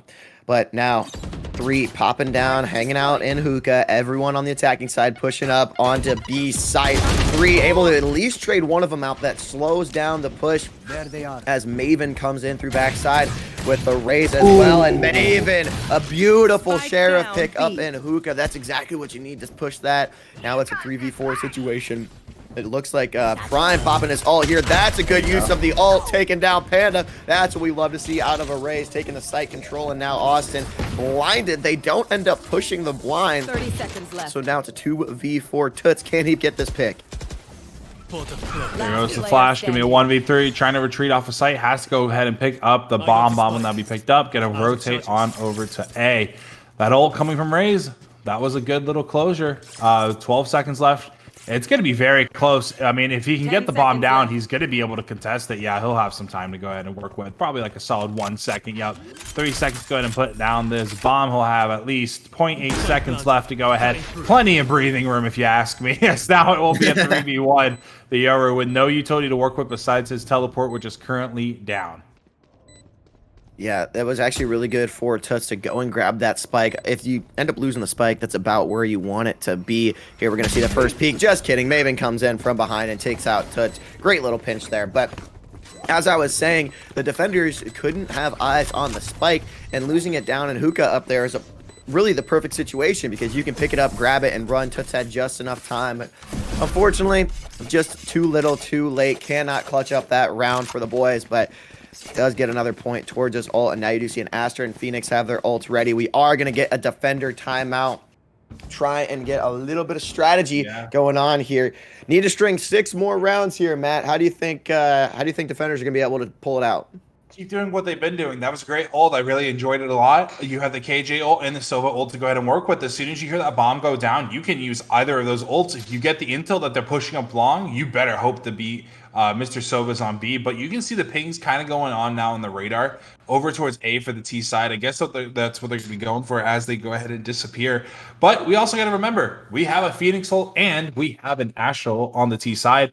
I think definitely being able to take out that Phoenix early is what they're going to want. Working around an Astral Wall is very, very doable. But like I said, dude, the Phoenix, you get 2 lives. 1 live, you can go ahead and get kills and intel. The second life, you kind of just have to play yourself and how you would normally because, you're not invincible anymore.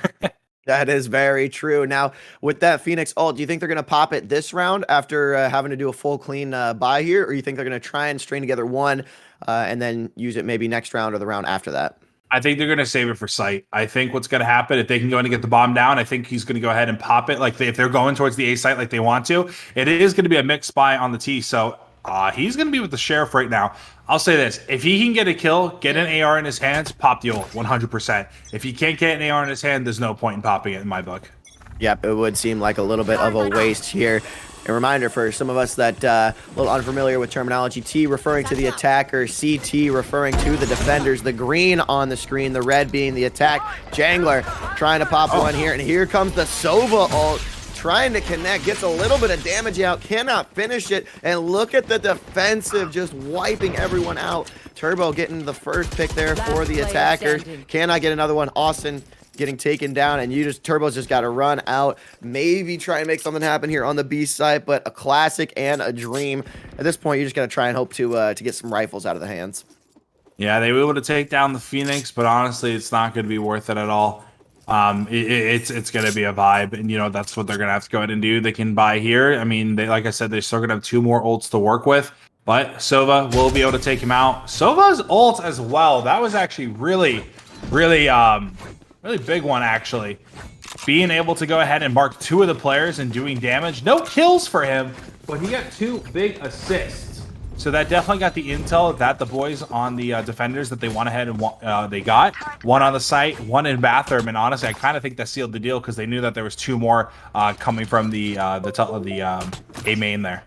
Yeah, even if you don't get the kills there, you don't finish them off. If anything, you're cutting off a lane on the map because you're not going to want to try and cross the street with a semi-truck coming right at you in this Sova ult. So great way to close off the map, get some damage, and now the attackers are a little bit, they're probably going to have that full buy here, and this is where we may be able to see that Phoenix ult getting popped. Prime putting down some shots, stopping the push on the A site. Finally, Killjoy picks up Spike and rotating on over to B.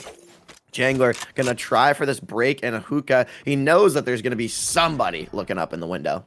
Yeah, and now the CTs, they have a Killjoy ult and a Phoenix ult to work with. As we saw it last round, the Sova ult going off, like you were talking about. No semi trucks. You don't want to cross the road when there's one coming.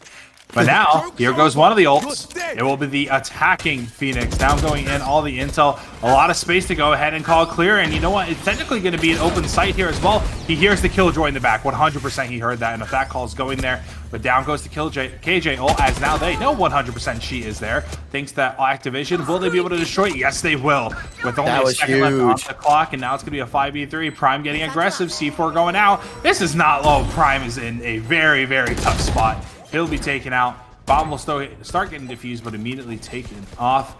And Astra, no walls yet. We're still going to be saving them. And there you go. Rhythm able to find 1. Rhythm with a flick, going to be able to find 2. And now it's a 2v1. Astra, I don't even know what just happened. Everybody's dying, and now it's down to Panda. But she's sticking the defuse. She's not going to get. Oh my God, no way. She gets off the defuse. Doesn't matter. Holy crap. Why did she get off the defuse? She could have had it there. Panda did not. I don't even think Panda knew. No, you can't hear the defuse through the wall. So Panda did not know at all. Oh my goodness, man. So that Phoenix ult coming in, he didn't get any kills, any connections, but the intel knowing that the Killjoy is in the back there really got them to push in through, because that was gutsy. If you're stuck inside that Killjoy ult and you don't find the beacon to destroy it, you got about 1 second left. That's honestly could be a round over if everyone's just frozen in there, coming out for easy kills and easy wipes. But now the attackers picking that one up. 1 more round, and they are going to be moving on into the grand finals. Toots getting the first blood here is right what you want to see. Taking down Prime, and now Spike is in Austin's hands. Turbo putting down some smokes. 2 ult. Seaman going to even it up here. Like those 2 ults are still going to be up. The Phoenix on the defender side will still be up to maybe potentially use his ult. And I don't think we're going to be seeing anything too soon for any more ults getting available to go ahead and use. I think these are the only 3 ults we'll be seeing this round. But it's also series point. Winner of this plays Frost in the finals. Frosty's in the finals. But now here we go. Bomb potential to go down the Astro wall is going to be played in a beautiful position. Now here goes the KJ. Everybody will be affected. If you are anywhere but the top right corner of heaven, you will be affected by this. Trying to do something about it. Jangler will be able to take out the Phoenix, but now, or his Phoenix ult, I should say. There we go. Only 1 player detained. And that will be Rhythm. No one's going to capitalize on it. And from bathrooms, be able to take him out. The shots are going back and forth. Oh, they're everywhere. 3v2. This is a very good hold, but here comes the TP. 30 seconds Now left. onto the other side. Phoenix is going to be here still lurking. And he doesn't have the bomb either. There you go. Now the TP will come on over. The bait from Hookah. This is going to be a good one. Potential to make something happen here. But no, he'll lose the angle last second there. And now, this is for all the marbles here, Skids. Everything is on the line right now. The spike is finally down over in B. Both players in the back. Rhythm getting taken out. A 1v3 steaming. This is where you earn the money, baby. This is all on the line. 1v3, but no, Panda gets taken out there. Too much firepower from the attackers there in the last round. You have the Astra ult to close off half of the map. Double that down with the attacker Killjoy to get everyone out of the sight. But they didn't plant. They didn't plant the spike.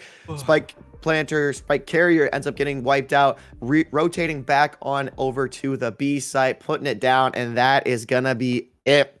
Turbo and Co. Not enough. Turbo and Co. Sorry, actually, were the ones picking up the dub. Moving on to the grand finals. Unfortunately, Matt, I don't think I'm gonna get to be your partner for that one. You're dipping out on me. Yeah, I would say it's Susanoo. Hey man, don't blame me, blame Gage. I'm kidding. But all joking aside, though, you and Susanoo, I'm pretty sure carried the entirety of the day yesterday. I'm only coming in for the 2 games today to help out. But honestly, guys, I said it earlier, Skids, when we were casting. 3rd time's a charm. This is going to be the 3rd time we're going to see Frosty versus the Super Turbo Generic Wolf team go at it. The first one being a best of 1, losing that one. The second one being a best of 3, losing that 2-0. Maybe this time, will we see a flip? I don't know. A tough one. You have 3 tier 2 Valorant players, all 3 of them be on a complexity on that Frosty roster, so it's going to be a tough one. But I will say this. Turbo, you guys are by far going to have the best, I don't even know what to call it. Like the experience, I guess you can go ahead and say. You're now playing for the 3rd time tier 3-2 players, you know? If anyone's going to take them out, it's these guys. It's got to be. The homework is there. I don't know how much time they have to prep for this. I'd say about, hopefully, 10 or 15 minutes? I don't know. The voice in my head wants to tell me before grand final starts. Yeah, they're gonna have a little bit of time to study up, to get ready, and having the guys right across from you at the LAN just puts the pressure on that much more. Turbo bringing it on and coming on to the grand finals. Matt, it has been an absolute pleasure. Everyone be sure to go check him out across all platforms. Again, I am your host, Skids. I will be coming on for this 2nd game. We will have a short break followed by the grand finals from Lubbock, Texas.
Ladies and gentlemen, it has all come down to this. We are in the grand finals of AGN Valorant LAN at Lubbock, Texas.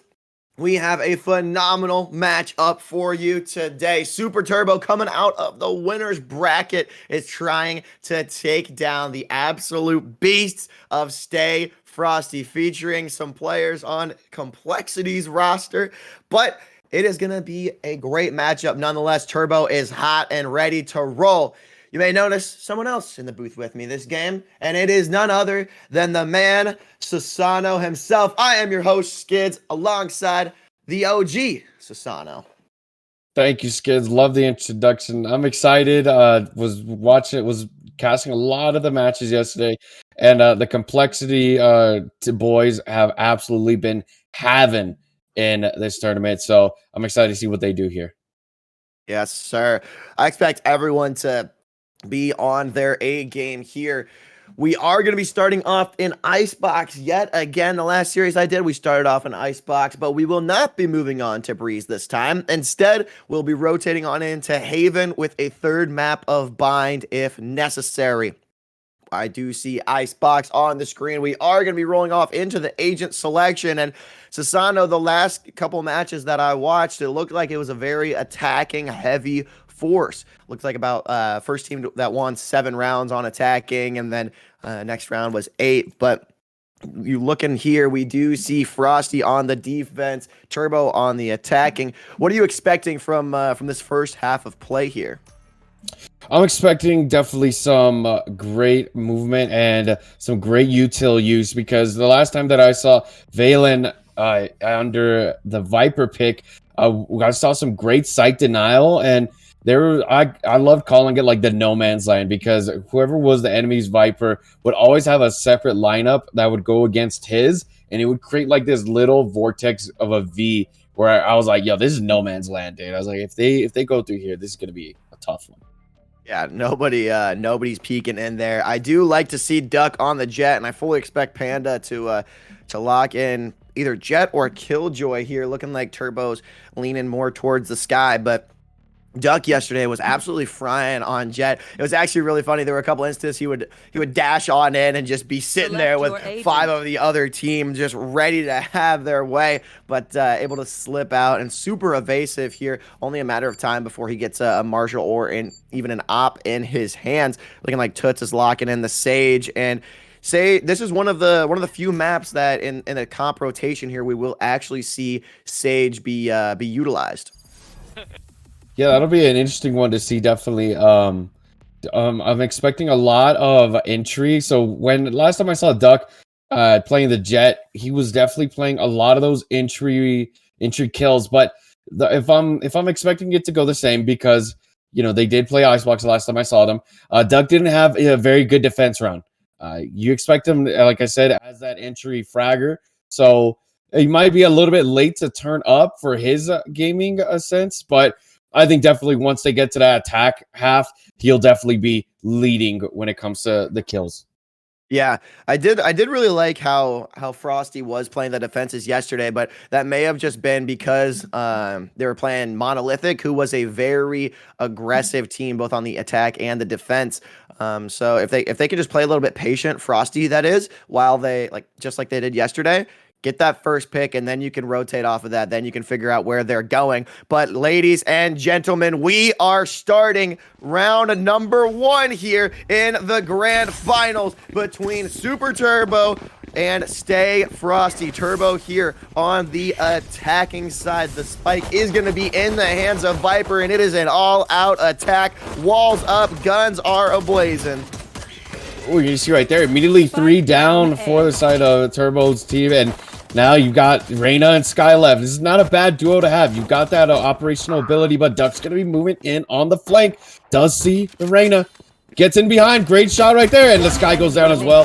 Great flank from Duck to be able to do that. You saw him holding that B lane, but he immediately went on the flank, went on the long, and it paid off very well.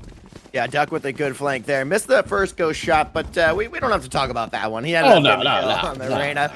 When they're looking the other way, you got plenty of time. You got plenty of time to line something up here. And that kind of leads me into trigger discipline, which has been a hot topic over the last couple of games here. We've seen a lot of plays where someone's tucked away in a corner and they don't take a shot at the first guy that pops around. They wait for about a second or two, see if another guy comes in. Just that way you can get a multi-kill, as opposed to if you just take that early shot, then another guy can come get you on the flank. So keep on the lookout for that, especially Duck does just that, picks up one, gets the second, has enough bullets for the third, almost grabs the fourth, and that's exactly what I was talking about. He was up there, he heard the storm coming in, and was able to trade out 3 for 1. Now that gives a 3 to 1 advantage now for the defenders. That's absolutely insane to see from Doug, because like I said in my prediction, I thought he was going to be turning up a little bit later towards the attack half, but no, he's been having the greatest position. He's been, from that round 1 flank to now being on that top container position, he's been definitely getting a slice of the pie when it comes to these kills in the defense. Yeah, now Duck 1 away from the ult, either going to grab an orb and pop it here. I mean, he's not going to need to buy any sort of weaponry. Grabs the ghost just in case he needs an early pick here, but no really weapons. Couple specters across the board here for Frosty, but full buy coming out for Turbo. Let's see, Jangler, who is going to be rolling in hot. Jangler was absolutely popping off, especially on the breeze there, where he almost dropped a 30 bomb. I'm expecting to see him frag out here, especially on the attacking side if they can get some first bloods. Now Austin coming in loud. Here is Duck. Just kind of bowing. Oh, he does not get the pick there with the ghost, but it's okay. He will have the ult next round, so that's going to save him some eco. And now Royal Demise with the whole squad pushing up, picking up one. Cannot get the second through the smoke. Oh, you're going to look. He's getting a nice shoulder in. Valen did get that kill on Turbo. That's going to be a big one to stop their healer, but they still have Sage, so you've got a bit of something to work with there. But the Viper able to move in a bit, but great movement out of AGM right there to be able to put down the what is it called, the Nano Swarm. Excuse me, almost brought it for a second. The Nano Swarm. No, I knew it was the Nano Swarm. I was like, is it Nano Flies, but no, Nano Swarm. You put down the Nano Swarm, and that denied the plant right there. So now they're having a bit of a tough time trying to get it on. Ooh, but there goes the kill. Oh, man, the drone being able to pick up some intel there. I don't know if they saw Panda, but it's okay because they have the call out now. Panda taken down 2, getting traded out there by Ohai, and Toots able to grab him there. I mean, the frenzy is not exactly what you want. Toots in a 1v1 situation against a Spectre, and Ohai, the ultimate Sage, picks it up. And I was just thinking, just before I ended up making that call, that it was 4v2 in favor of the defenders there. They take 2 picks there, and they get some free rifles, but rather the Sage Toots able to take out a couple there, and Panda as well to kind of clean wipe the eco. And now you see Duck with just a Sheriff, most likely going to be popping this ult here. Yeah, that ult is definitely going to have to come out here and play a big part in this round, because you've already got, you look at the setup right now, you've got Viper on B, and then you've got Sova and Sage on A. So this B attack might be able to go in a little bit freely, but Duck's going to be in that mid, like you said, and Panda just gets immediately ripped into by Valen. Yep, quick kill there. Out 3 rounds already. Duck, can he slide this kill here on Viper? I don't think he knows he's right there. Jangler ready to pop it with the Sheriff. Neither of them get it. What is going on? This is not a clean engagement. Duck burning through the ult, ultimately able to come out on top with the ghost, and Toots putting down the spike. No, cannot get it down just behind the wall. Has to repeat behind a second wall. And there we go. Frosty is just having their way. Oh my gosh, I just want to highlight that interaction on the bottom of Tube. That was something. You saw the knives go in. And then I wouldn't call it a pretty fight. It was definitely like a scuffle, if you will, because you saw the knives, and then that's the thing about the Sheriff. All right, it's the one tap king in the sense that it's one tap. You have one chance to get that one tap. He got the body shot in, but after that, the shots were just scattered way too much in the spray pattern, and it was a tough one right there. And you're gonna see right now Panda pulling out the op. Let's see if that makes a difference here. Yeah, we got 2 ops. Both Jets are rocking it. Who's going to be the one fortunate enough to get this first pick? Nobody mid for Panda, but Ohai already taking some damage, burning through that heal. Now he's got to wait again if any other teammates need it.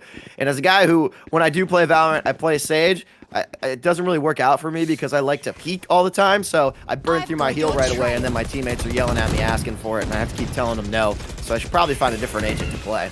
You know, the Battle Sage is always appreciated when it pops off, am I right? Yeah, well, when it pops off. It doesn't happen very much when I'm behind the controls. But on that note, we got Valen getting the first blood here on Austin. Another player to look out for, especially as this Reyna open Austin, who now is rezzed from Toots. Great. That's one thing that's great about Sage there. But if Austin can get heated up here, especially on Icebox, maybe get the spike down, earn that ult later on down the road. Pick up a couple easy kills as Duck. The first pick, the second pick with the op. That was beautiful from Duck, but there you go. Both ops are down right now. AGM blinded. Not gonna be able to see, and there you go. Jangler able to pick up off of that info from the sky, and what a great trade-off right there. Yeah, that the Sage getting the res there on Reyna, so she was able to get 2 more kills there, which does, in fact, earn her the ult. If you can get an aggressive rush over here, looks like they're going to try and go B. I wouldn't be upset with getting a first pick on the attacking side, then pushing it in with that Reyna ult. The Jet looks like she's going to pop hers here with just a classic. You know what they say, the right-click warrior. It's a different beast, but I think the ult might be coming out for her. Yeah. She's not buying a weapon. She's gonna pop that ult, and then hopefully she doesn't miss, because that classic isn't gonna do much for her against the Phantom. Yeah, exactly. I think she actually purchased a shorty. So, you know, if you remember that last scuffle where the knife didn't go through, you definitely got that shorty to work with. But oh, Duck, a very bold play. Didn't work out for him, unfortunately. Toots now getting sight denied. That's the first time I've seen that. Sight denied by Sage Walls. That's pretty cool in that sense. But you can see right there, AGM gets the kill on Panda. Now the fight begins for this B site. So I'm hoping that maybe Toots can get this off angle on Ohai. But there you go. There goes up that Viper wall. Yeah, that Jet ult not able to connect with anybody. And it looks like Viper on A popped the ult with no information. Everyone's over here on B, but Viper just popped that ult on A. That's very interesting. You know, you hope that the blind counter works in that sense, but in this play, it just didn't, unfortunately. That's okay. They're up a couple rounds. They can spare that. Now it's a 4v4 here. Reyna hasn't popped any ult yet. Might be holding on to it for a little bit. And there she does. Turbo picking up a double kill. And Reyna actually getting taken out before being able to cause any damage. And Ohai holding it down. Valen down low in a 2v1 now for Viper. That was a dangerous position because Jangler's got that op. So at this point, you're going to have to wait for the plant to come in and then play off of that. Oh, picks up the Phantom instead. And oh, there you go. Ohai gets that. Hopefully Ohai can grab that op and hand it to one of his teammates. And there you go. Valen is able to pick that one up for his team. Yeah, making a lot of noise there was the Viper for the attackers, and then Ohai able to just easily get that pick here. Frosty looking really strong here on the attacking side here. Even kills across the board most likely, but Ohai only dropping 1 death so far. That's what you need out of your Sage, your healer, your map controller, and has the other ult here, so ready for another res in case they want to get aggressive on this defensive push. Yeah, it's beautiful because as these Sages have been popping off this weekend, we've been seeing a lot of those ults come in handy here. And Duck actually forward pushing with the op. Interesting play right there. Royal gets one, and there goes the blind, and he gets the blind shot. That's a beautiful one. Got a 3. Oh, that's a 4th. Give him the ace. Let's see it, Royal. Oh no, they didn't even let him have the. They didn't even let him try for it. Close with no cigar. Yeah, but, you know, I mean, I've said this before, you know, it's fun to get the ace, but in terms of a tournament play like this, it doesn't really matter, I guess, you know. Cool for the clip, but for the victory, that would be nice as well. You gotta earn your contract, baby. You gotta get those kills, get those aces. Yes, sir. The aces definitely playing a big factor here. But we're gonna see right now a bit of a light buy coming in from the side of Turbo and Co. They've got Sheriffs out and a Marshal, so that'll be interesting to see. Yeah, Toots with the Marshal. Let's see if he can outduel this. Nope, already down. Oh, no. That was a bit of a tough one. The blind fire coming in to play there. Jangler getting the nice one tap on AGM. They're going to be able to move into that top kitchen position now. And it looks like, though, that the Reyna has picked up the shots. And there goes the right click, but Demise able to pick that one off very nicely.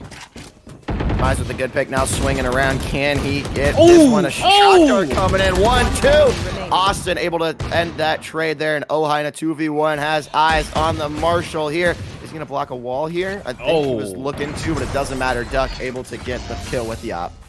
I think that communication came in. I think that was the initial play right there to block it off, save your life, but Duck was already on the flank, so that was definitely some information given. Yes, indeed. Now 7-1 on the defensive side here. Attackers, you got to try and string together this round. If you're buying full, this is where you need to get something, because Duck already keeping that op and on full eco primarily. You got to string together this round, 2 rounds in a row to even attempt for an eco reset before half. Yeah, that's going to be a tough one right here. And let's see, because the information is going to be in mid, but nothing given as Austinizer gets the kill on Valen. Big pickup right there for these attackers to maybe get some leeway into the site, but you still have Ohai ready to go, and there's Sova. There goes the blind. Not going to be able to do much, but Austinizer gets that kill, and there you go. The site is free for them to move in.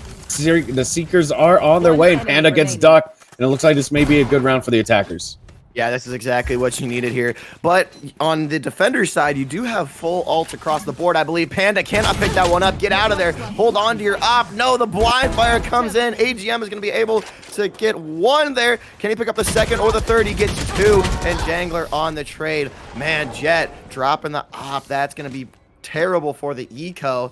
But Jangler able to actually pick it up here and probably going to drop it down here and save a little bit of cash. Yeah, that's gonna be it's a great trade-off at the end of the day to be able to pick up an op in that sense. At 7-2 now, and yeah, this is great. That was a great round from the attackers. That's exactly what they needed to be able to get their eco up a bit, and hopefully get these next couple of rounds so that they're not at such a detriment when it comes to the second half. Now the defense has 4 ults here. Frosty, Valen cannot pick that one up there. Panda grabbing it. You do see the ult popping in. Royal Demise picking up 1 with the ult. Can he pick up a 2nd? He does not. Duck getting taken out through the smoke there with the op on the ult. Duck's ult getting neutralized. Oh, you get caught with your knife out, and great play right there from AGM. Going to be able to deny the spike, so Panda's going to need to get in and out there, but hopefully, there you see right there, AGM holding the angle, gonna be able to see. Oh, but he misses, Panda. Oh, that's a tough one. You have 2 guys there, cannot connect with either of them. AGM able to clutch up huge, pick up 4 kills that round. The last 2 right there, and if that would have gone either way, if AGM didn't neutralize that op, then he could have grabbed the spike and rolled out before Sage had a chance to re-peek.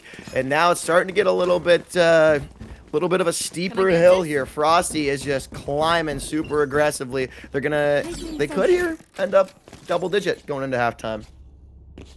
Very much likely indeed. And you're going to see a bit of a mixed buy coming in from Turbo and Co. right there. You see a Phantom, a Vandal, and a Spectre. So, but you see right now, Panda does have his ult, so maybe this is going to be the leadway. And the dart taken out, so that's still information given. You don't get the full number, but you do know the presence is there. Yeah, you do know someone, but you don't know it's everybody. You don't know that the one with the ult is ready to throw some knives in your face. Cannot connect right away. Only has 2 left. No. Doesn't pick up Royal Demise there, but Turbo taken down 2. Toots going for the res. Now it's a 4v2 on the site. Everyone is there. 2v1. Can Valen pick up the 2nd? He does not. He almost had it, and just enough time to get the spike down here for a little bit more eco, but Toots popping that revive. You had to either then or this round, so makes sense to do it now. And great attacking round. Swinging a little bit of momentum before you're going to go defensive. Yeah, if they definitely take this round, I think the momentum will for sure be in their hands. They'll be sitting at a nice 4-8, but if the defenders do take this one, that's a 9-3 half right there, and whew, that's a good half if you're the side of Stay Frosty. Now Frosty gonna try and get some picks here. We do see an aggressive push over here into A. It worked for him last time. Now they're going to make some noise. Flash goes out. No connection. Here comes the slow orb. It's going to neutralize them, but not by too much. Viper wall is up, and now we're getting a little bit more reinforcements on A. The reinforcements are coming in. And there goes the ult from Jangler. So if you're demise, it's your job right now. But the Seekers are going in as well. Oh, Valen able to get Panda to gain Ohai as well. And Royal now is going to have to battle a bit and shoot in the dark per se with his electric arrows.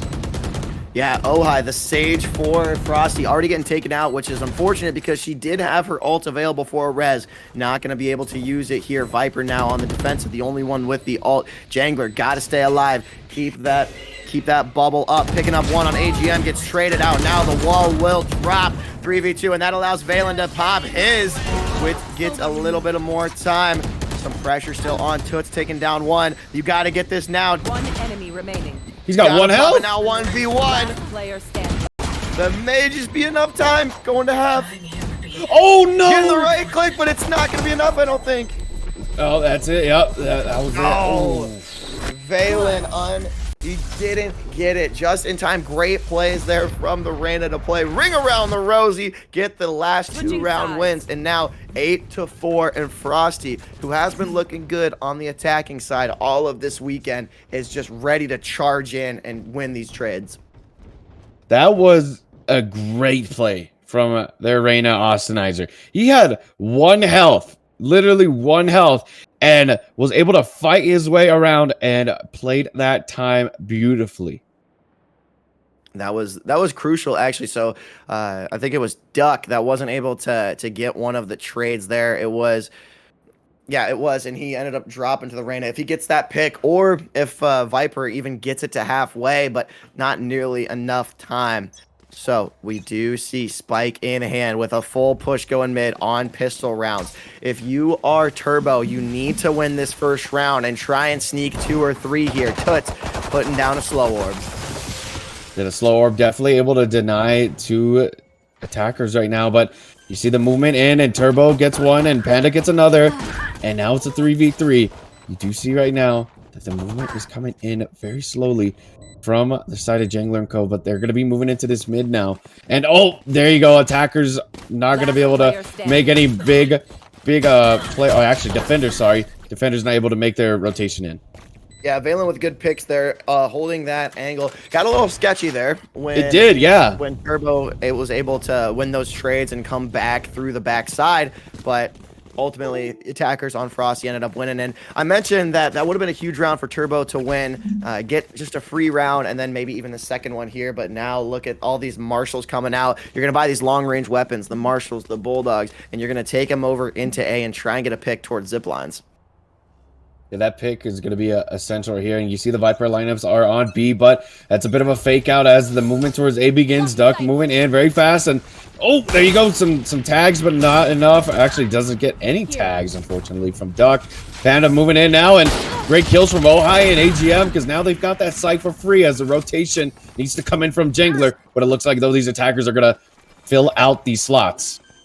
Toots, nice trade there on Ohai, at least giving somewhat of a chance. Now down 1v4, doesn't even matter. Duck able to get the trade there, and you're not going to win that 1v4 with a classic. The best you can probably do is try and get a Spectre and rotate out of there.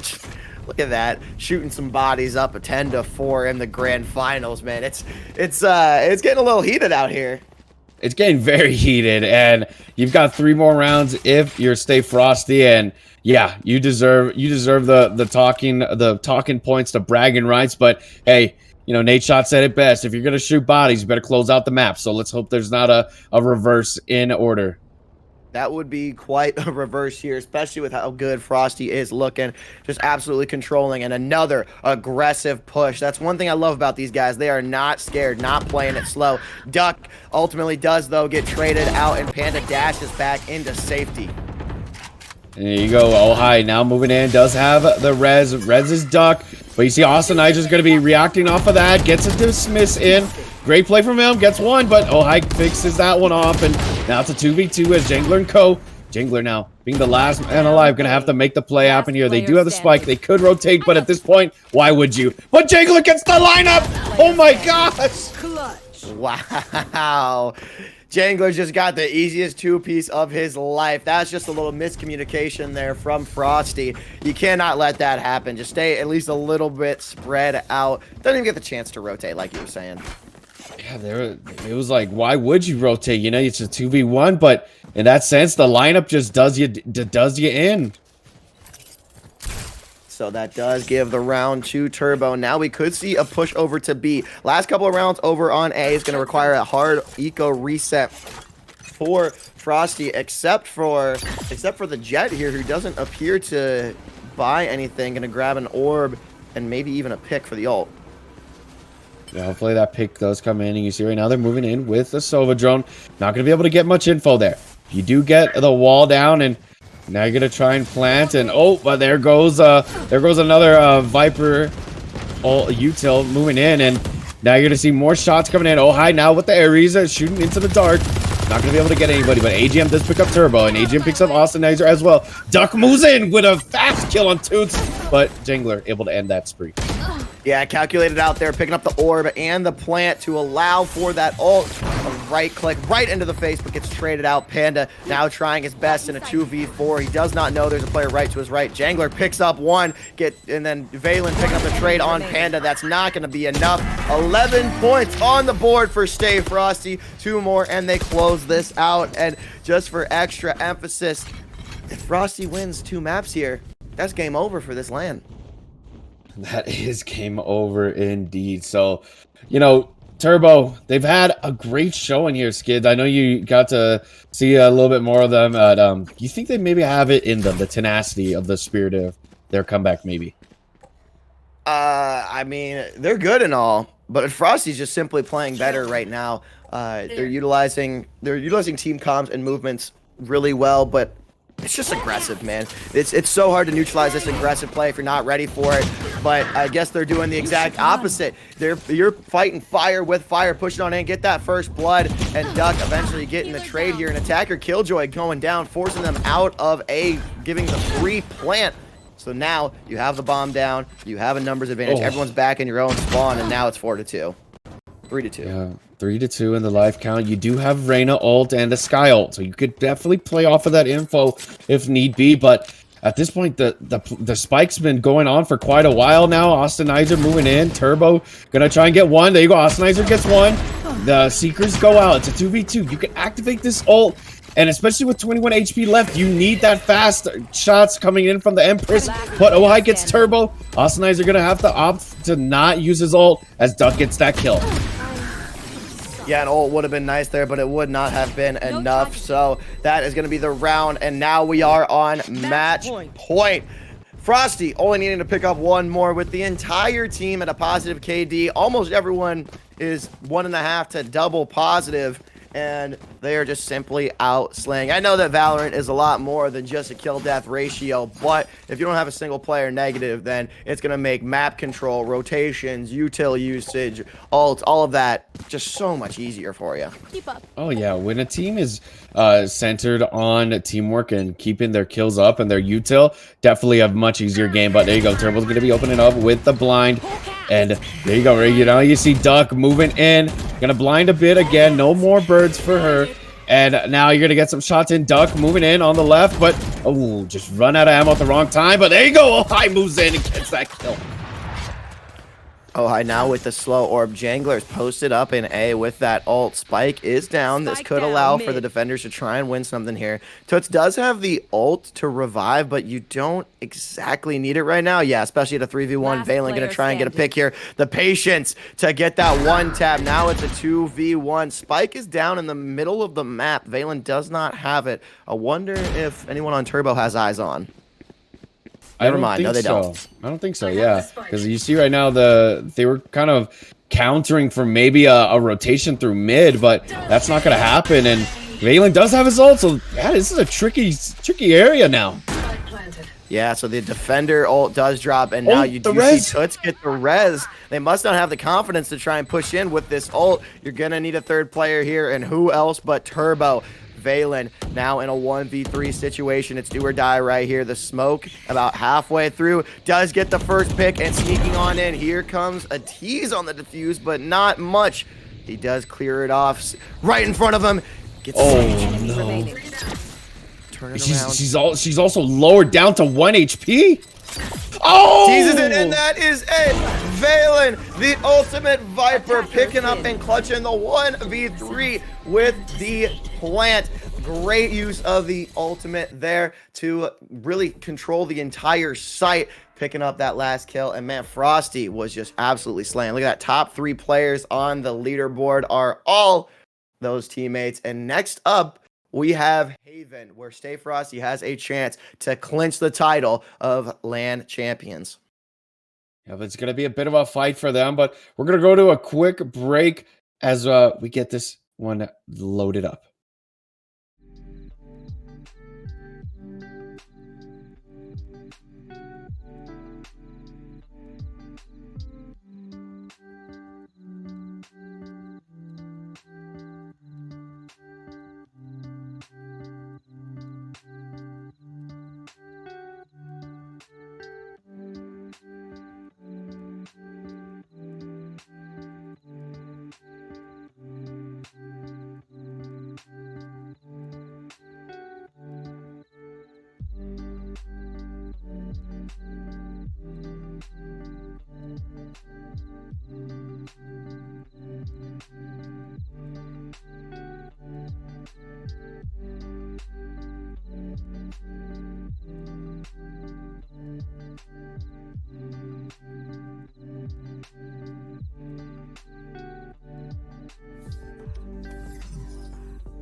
Ladies and gentlemen, it all comes down to this.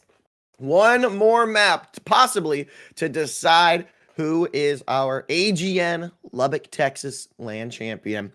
I am your host, Skids, joined alongside my good friend Sasano, and we just watched Stay Frosty absolutely dominate that map on Icebox. I believe it was like 13-5 or something like that. Yep. And now Turbo has to pull off quite a reverse sweep if they want to make anything happen. We are going to be moving on to Haven with Frosty on the defense, and Sasano is in the booth with me. Woo woo. I'm excited to be with you, my man Skids. It's going to be a good one. We had a very dominant showing that first map, 13-5, like you said. So I'm excited to see if Stay Frosty can just keep it up and just end it here.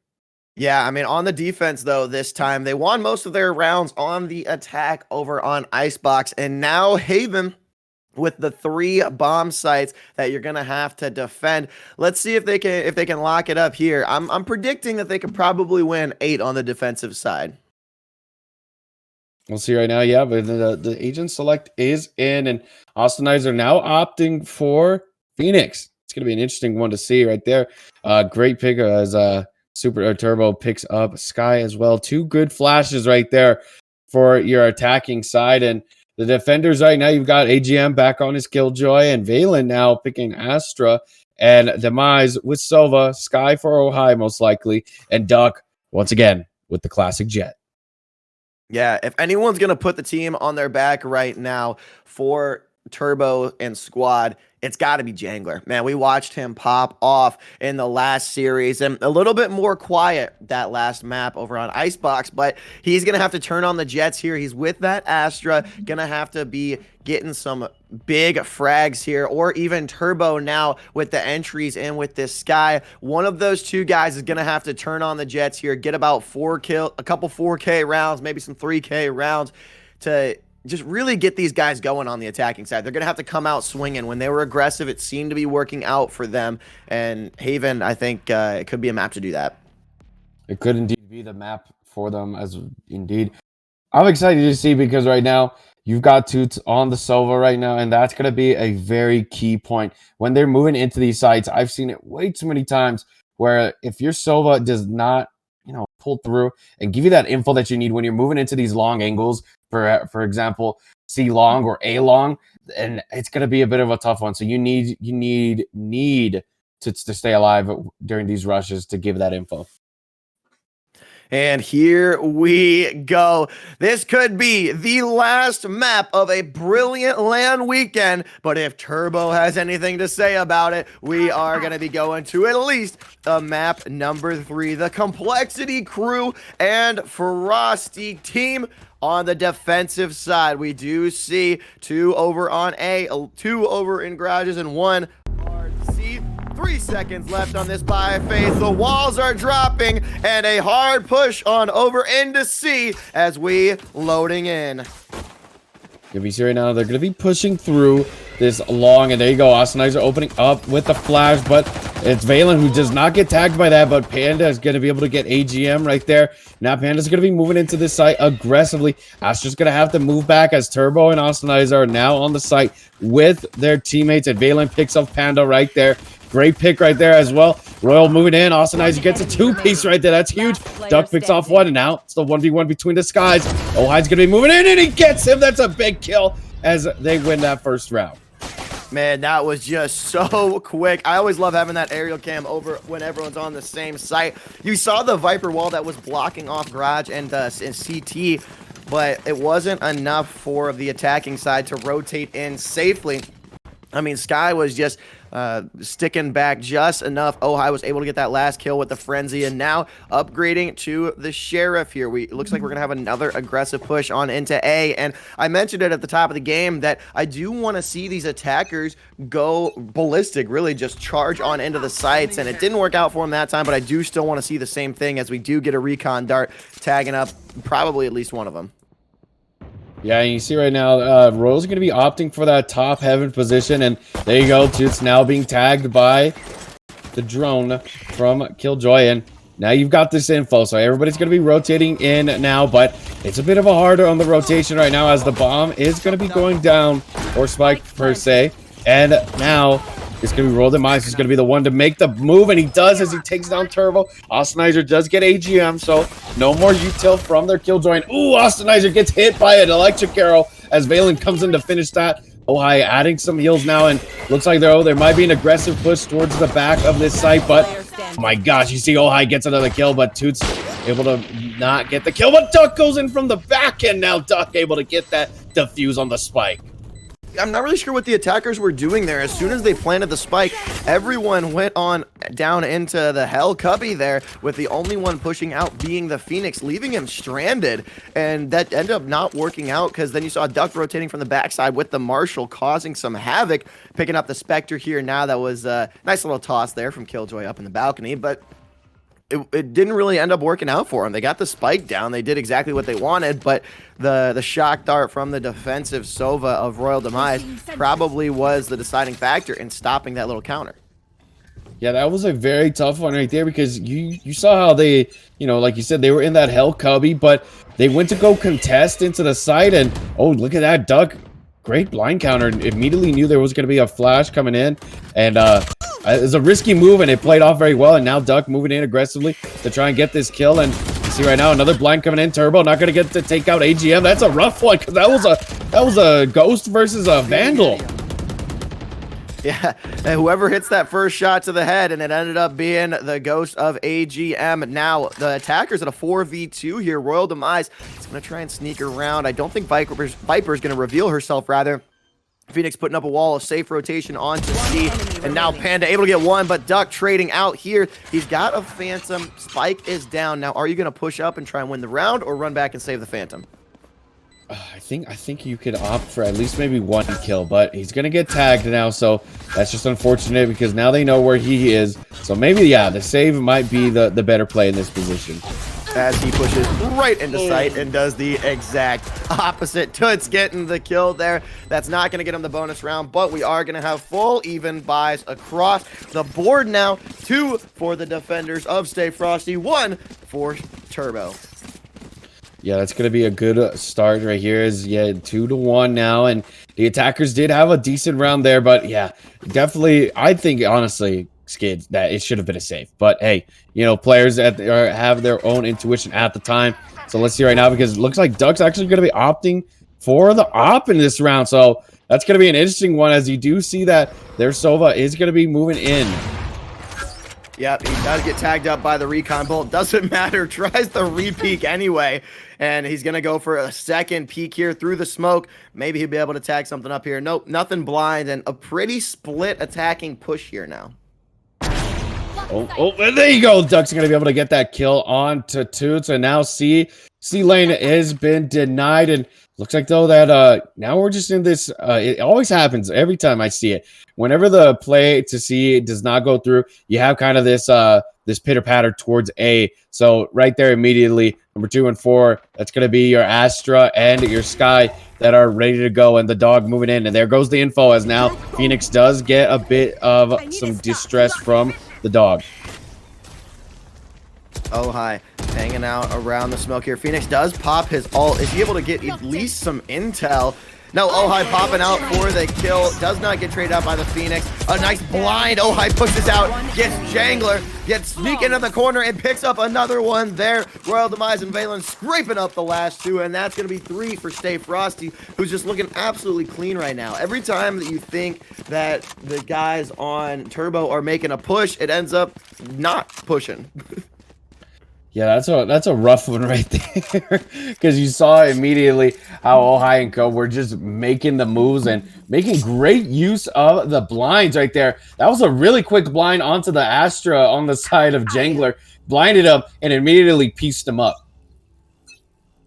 Now we are going to see a flash coming out around the corner, hopping on over to Toots. Does he get anything with the recon through garage? I do not think so, but they're going to slowly push up here. AGM getting the first blood. AGM does get that first blood, and now he's trying to get some blind fire into the garage, as he does know that his enemies have made the move in there. So the rotation is going to have to come in, but you do see right now Duck holding that back angle. Might be running into the Viper pretty soon, but the move for the site has begun, and Valen, oh my gosh, stays up with 23 health to his name, and Toots now trying to stay up as well, and there goes the electric arrow. Ohai's going to get that kill onto Toots, and now Jangler with the Sheriff as AGM picks off that kill, and AGM gets banned to take as well, making it 4-1. Yeah, it makes sense, though. I think that was a save round. You saw a couple sheriffs that one was able to get a pick, but that's just about it. And now we have another full buy coming out for the attackers. You got to string together something here. 4 ults on the defensive side. And Jet, I'm sure, is going to save hers until she gets that op taken away from her hands.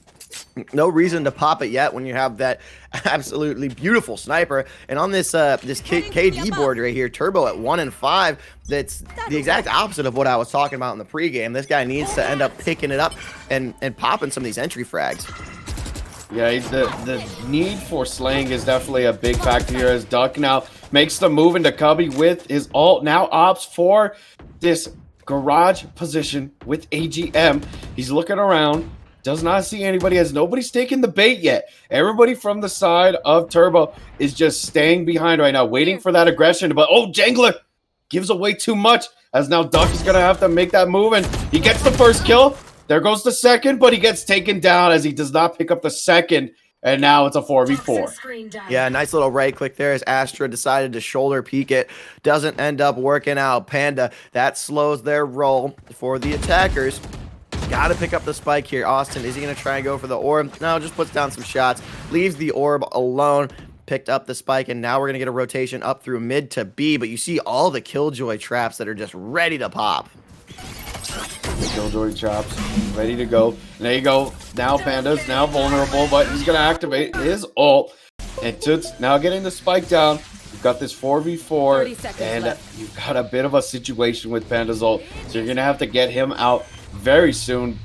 And now the defender Killjoy has activated the lockdown procedure. So there you go, and there you go. Shots are coming in. Turbo's gonna pick up one. Demise picks up another one. Valen picks up 2, and now Toots is the last one as he gets taken down by AGM. Man, that's just not what you want to see if you're a Turbo fan right here. They did get the spike, which is good, but you got to win one of these full buy rounds. You got to get some of these trades, get these guys off the guns, because there hasn't been an eco struggle at all for Frosty. They've had the advantage this entire time, and now they're just saving up points because you're only getting 1, maybe 2 picks around if you're lucky. I got enough time to go into the Astral Fall. Yeah, that was a bit of a rough one right there, and we're gonna see right now as Valen once again uses his Astra abilities to be able to block the C long and a bit of the garage as well.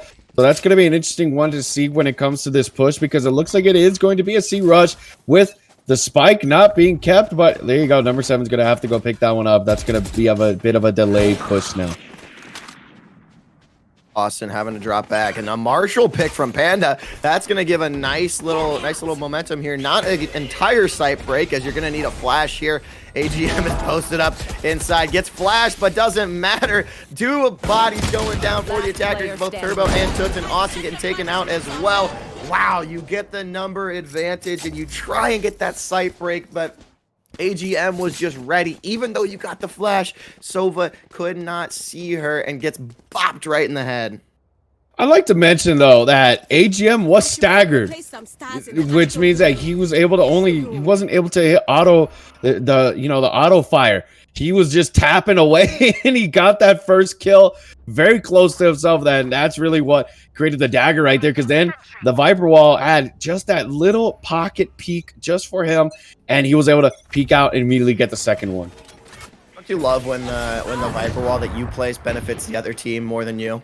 Yeah, it's just one of those, the saying, you fall on your own sword sometimes, and there you go, Duck gets Panda Tank, and that's an opening kill, as now it's a 4v4, and these attackers are just being put through the blender.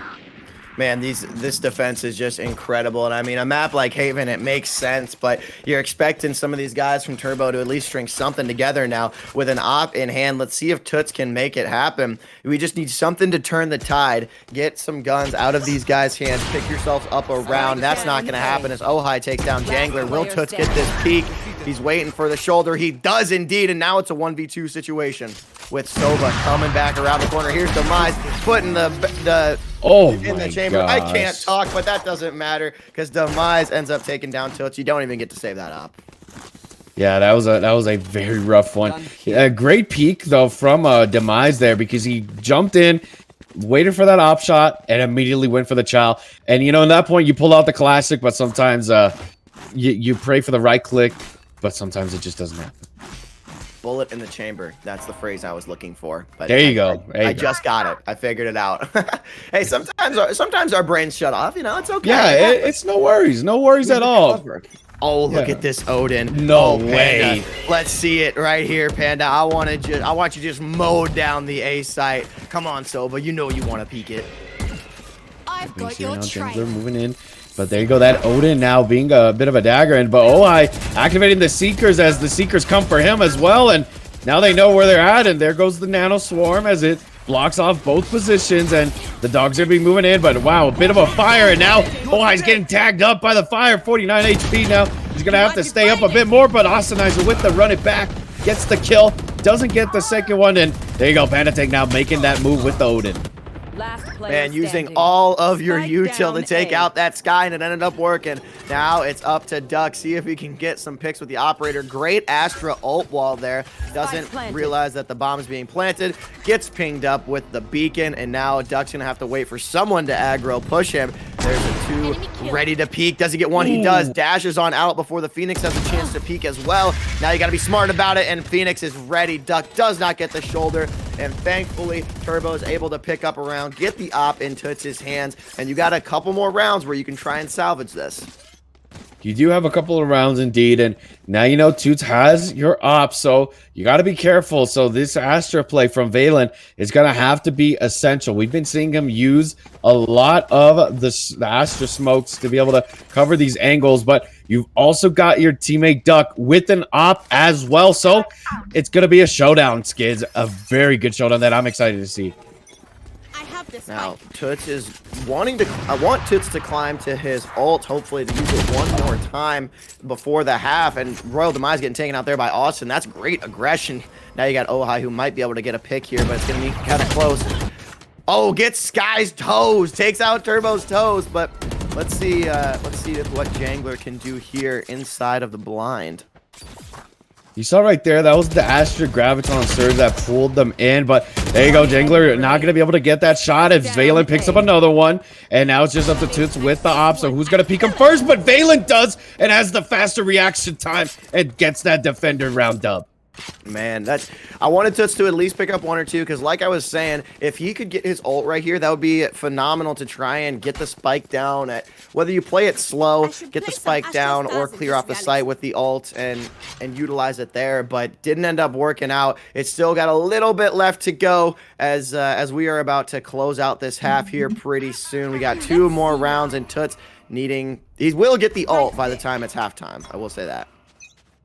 Yep, indeed, and I'm gonna need a refresh for a second because something went wrong with the stream on our end, but we're still able to see the game. We got a jet pick though. Duck already picking off with the op on the C long. Can he get the second one? Misses, but dashes towards the battle and towards danger as he's blinded. Yeah, there you go. That was actually a very big pick from him, as now they're holding off this C long, and they have a sheriff of their own, but there you go. And oh, there you go. Great sheriff shot's going to be able to open that one up. Now it's a 4v2. Oh, cannot get the dash play, and that is a defender's win. 9-2. We got one more round in the half. Are we going to see the attackers here pull out, or are we going to see the defenders get a double digit? Yeah, hopefully we're going to see something here, because now this is the last round before the swap, so you've got to get something going if you're the attackers. You got to get that momentum switch ASAP. Let us hunt. Now we do see the Sova is ready to rock and roll on the A site. Is he going to pick up anything with this recon dart? No, he will not. But he will grab the orb here, which I believe will give another ultimate. That's going to be 3 for the defenders. That's going to be super hard to break as the attackers are trying to push on in towards B. It's looking like Ojai cannot get any intel with the buff. No, not indeed. And you can see right now Duck holding down again. Once again, the C-long angle. Not going to be able to get the Phoenix, so that's a bit of a rough one there. No free picks in there. And there you go. You see the attackers do get one. And now that gives Sova the ult. That pick gave Sova the ultimate. So if you want to clear sight now, you can, or you get the bomb down and use it defensively. It looks like they really want to try for B. And they really want to try for that one. And you see right now, there's also another op right there, but there's the pick. Now, 4v3. And you got to get this dub if you're the attackers. But it looks like, though, the lockdown might be coming into effect very soon here. Duck now on the flank and getting some shots tagged in on him through the Viper smoke. But 30 seconds left. there you go. More shots coming in, and the attackers are making their way onto the site. It's a 3v3, and oh my gosh, you got to get this. You got to get this ult down very soon, AGM, because now the spike is down, and there you go. Here comes the lockdown. Now you can make some moves off of these stragglers off the site. Yeah, that lockdown is good, but you also have like the Sova ult that's coming on in. Can he make any connections? No, gets taken out by Duck instead. And 2 players get detained here in the ultimate. A smoke going down on the spike. Can we at least get to half here? We do get to half, and Jangler, is he gonna make it out? No, they do get the defuse there. Both players getting the detained, and Frosty with the defuse. That's gonna put them at 10-2. That is a rough one, 10-2. That is a very big hill to climb if you're the attackers right now, or the defenders now. Yeah, now on the attacking side, if Frosty wins this pistol round, then they are just gonna ease their way on into the next couple. You gotta get something here. Turbo at 4-12, Jangler at 5-11. Both players that I said needed to pick it up are doing the exact opposite. That's just unfortunate. These guys have been playing so well this entire tournament, but Frosty is just too strong at times. Frosty is just a force to be reckoned with, especially right now as they're moving very aggressively into the site. No stops at all, and there you go. They're going to be able to move in, and now you see some shots coming in. There goes one defender. Now 5v4. And there goes another defender. And they're just going down like fly skids. And we just can't call it as soon enough. Yeah, the bomb is down. The spike, rather. And now with Duck with a shorty. Can he pick it up? No, he swaps to the ghost. Picks up a kill. And that is a quick attackers win. Frosty now 2 rounds away from taking this LAN tournament.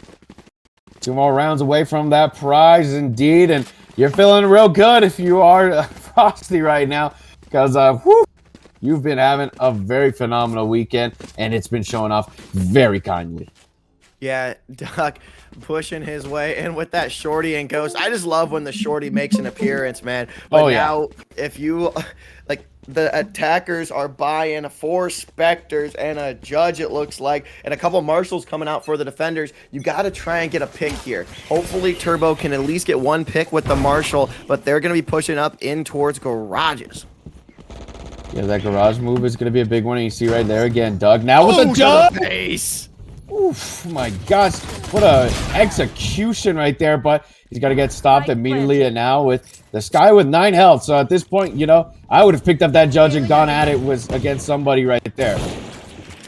Now Spike is going to be down on C. It's time for the defenders to make a push on in here. Turbo's going to be coming in through CT. Ohai watching this garage. Can he get the pick here? Yes. Spectre over Marshall. I will take that close range any day of the week. You see right now that a bit more of a fight towards the back, and now AGM going to get a bit of a flash right now, and you got to play these flashes right. And there you go. There goes 2 down now, and they're going to start defusing the spike. But oh, there goes 1. There goes the second, unfortunately. But they're going to be able to get that down. Oh, I got all 3 out of it. I mean, the defenders got the defuse, but he got the 3K there. Yeah, rough scenes, honestly. Rough scenes. Yeah, you needed that round win, but you also, I mean, it honestly isn't the worst thing in the world that everyone gets taken out there. Yeah, you got to end up soft buying some Spectres, but I guess I was expecting them to have a little bit of eco to try and get at least 1 or 2 ARs, like a Phantom or a Vandal here, but they're just 1 round away from that. So I guess it is pretty rough because now they have to waste on some Judges and stuff. Yeah, they're gonna have to waste it indeed. And 11-3 now, I believe, correct? Yes, 11-3. Now Ohai is peeking on that C-Long. Yeah, they're going to be peeking down to C-Long, and there you go. You see the pick from the ult orb. There goes 1. There goes a second. A nice trade-off right there as now Duck and AGM, great kills. Toots this time, Skids with the Judge, but he gets taken down. Judge over Shorty? Not today. And the Bullfrog and a Dream picks up 1. Can he get the other? Or Bulldog. Sorry, I've been playing way too much Warzone lately, man. All good, my friend. And there you go. You see right now, AGM with 5 health and a dream. And Ohide's going to be able to get that spike down on C for free, as Austinizer is going to be the last one right here. There goes the jump. And you see right now, he says, get him the ducky. Oh, but there goes Austinizer. And now AGM making the move. And oh, no, that unfortunately gave away his position too early. That bird. You see right now, the fight coming into me. Oh, he's going to get that one. Oh man, he almost had that. Austin almost had the clutch. You see, they actually are typing in chat right now. Almost. Yeah, good job. Man, they're having fun over here. Now Frosty, 1 round away from taking it home. They're just having a good time, man. 17, 16, 15 kills across the board. They are full Vandals ready to take it right here. Yeah, this is it. This is the match point, the series point, the land point. This is it right here for the side of Stay Frosty. They want to get this dub right now, and they're going to have to push for it as they go into this A slot. Toots knows that they're on his way, and there you go. The tag coming in. The Seeker's now being pushed in from Turbo, but it looks like though the A site is going to be given up, and right now you've got everybody from the side of Stay Frosty in with the plant going in. AGM with a great kill right there. Now Valen going to be opted for this bottom hell position, and it's up to the races now. Yeah, it's a good position down here in hell. He's got the blinds down. 3 players left on the defending side. Austin using his ult, unable to get anything. Ohide taking him down. The attacker Killjoy is coming in. This is it right here, and there we go, ladies and gentlemen. Valen with the last 2 kills to clinch it for Stay Frosty and the gang. You know, we kind of expected it to happen the way they have been playing this entire tournament. Nobody has been able to stop them, but man, did Turbo put up a fight. That was incredible. GG's, congratulations to everyone that played. Stay Frosty, including the 3 complexity players, able to clutch it up big time. The top 4 individual performers of that game were all 4 members of Stay Frosty. 13-3 is your final score line from that map. Sasano, what are some of your takeaways from this? Some of my takeaways is definitely the complexity boys. Those guys were absolutely adding a lot of their knowledge and skill into this Stay Frosty team. Without them and their knowledge and help, I think definitely the Stay Frosty team would have been a little bit more of a disadvantage. But when you've got skill from Stay Frosty and you've got the knowledge from the complexity boys, and especially from AGM, the plays that he were making that were just such good, intelligent plays, I think definitely in the long run, that helped them from the beginning of the land this weekend to the end right here, as now they are the champions, and they're going to be walking away with that prize. And a big congratulations to them from us. And I'm excited to see just what they have in store for the rest of these coming days, and especially with the championship coming very soon. Man, another successful LAN in the books. Big shout out to everyone over at AGN, especially my man Gage for putting this thing together. Thank you to Daniel, our producer, for this game and all the games today, as well as Fetty for trying his best on producing. Yesterday, we had a great production from start to finish. Again, ladies and gentlemen, please give a shout out to my man OG Sasano over there. Check him out across the board on all of his socials. And while you're there, you may as well type Skids in the search bar as well. It has been an absolutely fantastic event. I wouldn't want to have it any other way. Thank you guys so much for tuning in. And until the next one, we will see you guys on the flip side. See you soon.